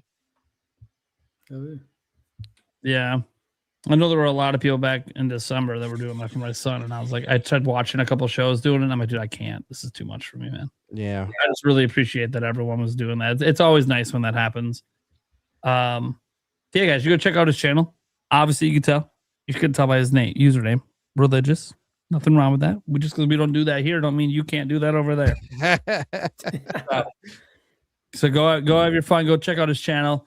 It sounds like I'll be watching an episode live this weekend, so that'll be sounds like you'll be checking out. Entertaining. I gotta wait for it to get real dicey before I say something in the chat, because every time I talk in the chat on people's shows, shit goes wild. Even at player essence, like it doesn't matter where I am. My username pops up, shit hits the fan. I was like a basketball channel the other day that I said something in there that I disagreed with what the guy said. And he's like, "Oh, well, you're a Nintendo guy. What do you know?" And I'm like, "Cool, man. You're a basketball guy. What do you know about my basketball team that you never talk about, but now decided to open your mouth and don't even know?" Dude. And he's like, "Oh, you want to come on and debate?" I'm like, "About my team? Sure." He never sent me the invite. I'm like, "Yeah, of course not." I'm like, dude, it's fine that you cover the entire NBA, but like, look, I'm a Milwaukee Bucks fan. Nobody fucking talks about the Bucks besides Giannis. That is it. Literally, it's all just Giannis. You couldn't. I can tell you every player on the roster. I can tell you their contracts, for crying out loud. Like, don't debate with me on my own team. Yeah, unless you're a fan of the team as well. So it's cool you're a Pistons fan too, man. I'll have to shoot you a message during the playoffs. We'll chat a little bit about it. Absolutely. Hopefully you guys get out of round one. I hope so. Well, it's Orlando. They'll probably play Orlando, and I'm thinking that's probably going to be the W. So I think so. Yeah. Yeah. Even without Cade, but anything could happen. I don't want to get too confident either. Yeah. Because the East is kind of wide open, and like there's other teams too. Like what if what is it? What if Charlotte ends up there? They've been playing. They could be sneaky. Yeah. Scary. They're scary if you face them. I don't think anyone wants to play them round one. Yeah. No, I'd rather play Orlando for sure. Yeah, Orlando feels like more of a shoe-in to probably move on. I mean, the Hawks are scary too. Yeah, and we got to play them. What was that today? They beat us in OT 130 to 129. They won. Oh wow. Yep. Yeah. Stash, if anything, this Saturday is going to be like a show of some NWO, man. Something's gonna get said. and out of nowhere, Shadow's gonna pop in. And we're like, oh, snaps! It's Shadow. Oh my god, That sounds entertaining. I'll be working on reviews all weekend. Yeah, Like I'll have it on one of the TVs. I'll probably For put it sure. on the tablet if I'm in the room, and Yulia's gonna be like, "Why are you watching this?" I'm like, It was "Just so watch. entertaining last time. Just keep watching." Like I had a smile on my face most of the I'm time. like, "Baby, just watch. It's fun. Just trust me, it's fun." You're gonna find out why I like video game conversation. Is this what your podcast is like? No, no, not usually. This is what their show is like sometimes. It was really good. Like seriously, the fact that Michaela enjoyed it too made it better. I was like, yeah, this is great. So I'm glad you told us about that. Oh, because I'll be at home working. I'm gonna put that on the other TV and it'll be nice while I'm working. Like having the background noise. It's fun. Yeah. All right, guys, let's get to the core here. Eric, what you got going on? Where can they find you? I got nothing going on, but they can find me here and the Clips channel and the audio version. Yes, and just a reminder, I saw somebody on Twitter today was like, hey, man, you should timestamp. One, it's a live show. That's why there's no timestamps. Two, literally the next day, there's always timestamps. Check the comments. 3, we have a Clips channel where it's all clipped up anyways. Just go check out the Clips channel and you'll only see the segments you want. So just maybe I should mention it at the beginning of the show next time. Yeah, but we really should. Throw it out there to be like, yeah, there's ways to consume the show where you don't have to watch the full It's thing. also in, I believe, in the description. It is in the description. Yep. Gamebird. Yeah, you guys can find me here on YouTube at GameBird Classic or on Twitter at _Birdmaster. I've got a collab coming up pretty soon. That should be pretty fun. I also will be starting either Monday or Tuesday, most likely Tuesday, weekly live streams. And then this is my last week of my side job. So I'll have a month of no extra work from the side job. Things have been really crazy. I've mentioned a couple, like over the last couple weeks, that I started some videos. I got to finish them up. Some of them I probably have to redo by now, but I will have a nice steady flow of content coming out soon. There's been a lot of schedule rearranging, so I'm able to nurture the channel a little bit better than I've been able to in the past, but good things to come. But definitely keep an eye out for the live stream. That one will be interesting because I know getting started out with that. I did one that was a little while ago now where I built the Game Boy Lego, but you know how it is when you first start doing the live streams. There's not many people show up, so it's a little bit. That's the challenge. But I remember hanging out in that one. Yeah, That was a good yeah, time. I remember that as well. So hopefully it'll be a good time. I don't have a theme planned out yet, but it will be a weekly thing. Probably an hour and a half to 2 hours every evening Tuesday. Oh. Nice. Stash Man. All right. So since I last saw you last week, it's been very busy. I have my YouTube pulled up. So I did mini shoot adventures review on the 21st. Prime, brother, you need to play this game because I know how much you love Zelda 1. I cannot even, it's hard for me to quantify as someone who knows Zelda 1 inside and out, and I know you do too, how much this game reminds me of it. Yet I don't know how they did it because it's not a Zelda game, but it feels like Zelda. It looks like it. Like some of the map is like Zelda. It is so weird. I was like, this is just running around with a ship shooting shit. Yeah, exactly. But even people in the comments who have played it, they're like, yeah, this is accurate. Like, or your review, like I bought it after watching your review and I played it, and yes, it does feel like Zelda. It's crazy. So by the way, I did think of you when I was playing that. I'm like, dude, you got to play this game. So I know how much you love Zelda 1. But backlog. Okay. Yep. Great game. So I did that. Then I reviewed this game called Machine Gun Fury. It's $5. Look, the best way I could summarize it's Contra, Jackal, which I love Jackal, Cobra Triangle, Mercs, and Akari Warriors all in one package for $5. Well, there you go. So, Jeez. yeah. So that was a lot of fun. Monday, I put up my review for Ariana and the Elder Codex by Idea Factory. Awesome game. I watched Action that one. RPG. Yeah, Yeah. really, really good game. And of course, I posted the review right at Embargo. I don't look at anyone else's reviews, but I was looking for something to listen to at the gym, and I was scrolling, and I saw some other Ariana reviews, and it looks like everyone else is like loving this game. What So a I was cool like, concept. Yeah. Yeah, totally cool, right? You're a librarian Yeah. who steps into books and lives in that world and then beats people's asses. Really fun, like kind of crazy concept too. Yeah. Planet of Lana 2, posted that review yesterday. And then this morning I posted the review for Mega Man Star Force Legacy Collection, which if you played the Mega Man Battle Network games, this is the successor to that. Mm-hmm. And then that 5 reviews since I last saw you. Been extremely busy. And then I'm working on Kenna Bridge of Spirits, Nice. The Midnight Walk, which both of those come out tomorrow. I'm going to be working on Mario Wonder Switch 2 edition. I got my review code yesterday for Little Nemo and the Guardians of Slumberland. I'm so hyped about. I haven't touched it yet because I got to get these other ones done, but the embargo's, the 31st, so it's coming up. And then Legacy of Kain Ascendance, which is like the 2D Metroidvania, new like Legacy of Kain. That's what I got going on. So it's a lot. I'm busy. Please stop by my channel, watch the reviews, leave a comment. You guys know I reply to all of them. Even if you have a massive backlog and you don't have time to play this, just come watch it. Throw it on your wish list if you think it looks good. Wait for it to go on sale. Honestly, do you guys use the wish list? Absolutely, yeah.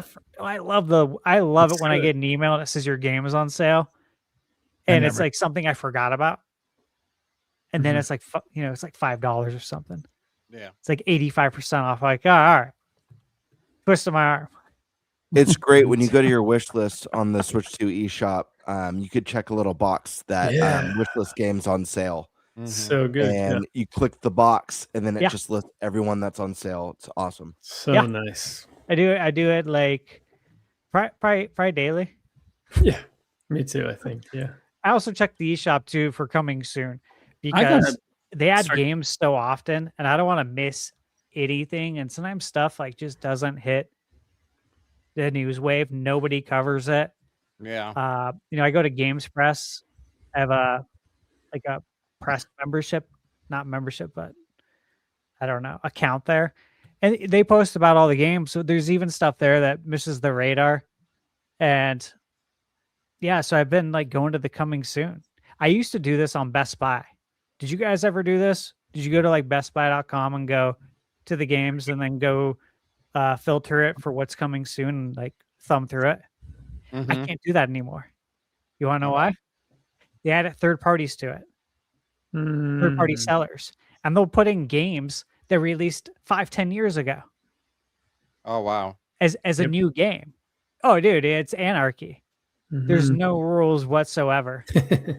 And it'll be some third party seller selling some game that should be like normal retail price $39, and they're selling it for like $72.38. Some random ass number. Like, come on, Best Buy, clean this shit up.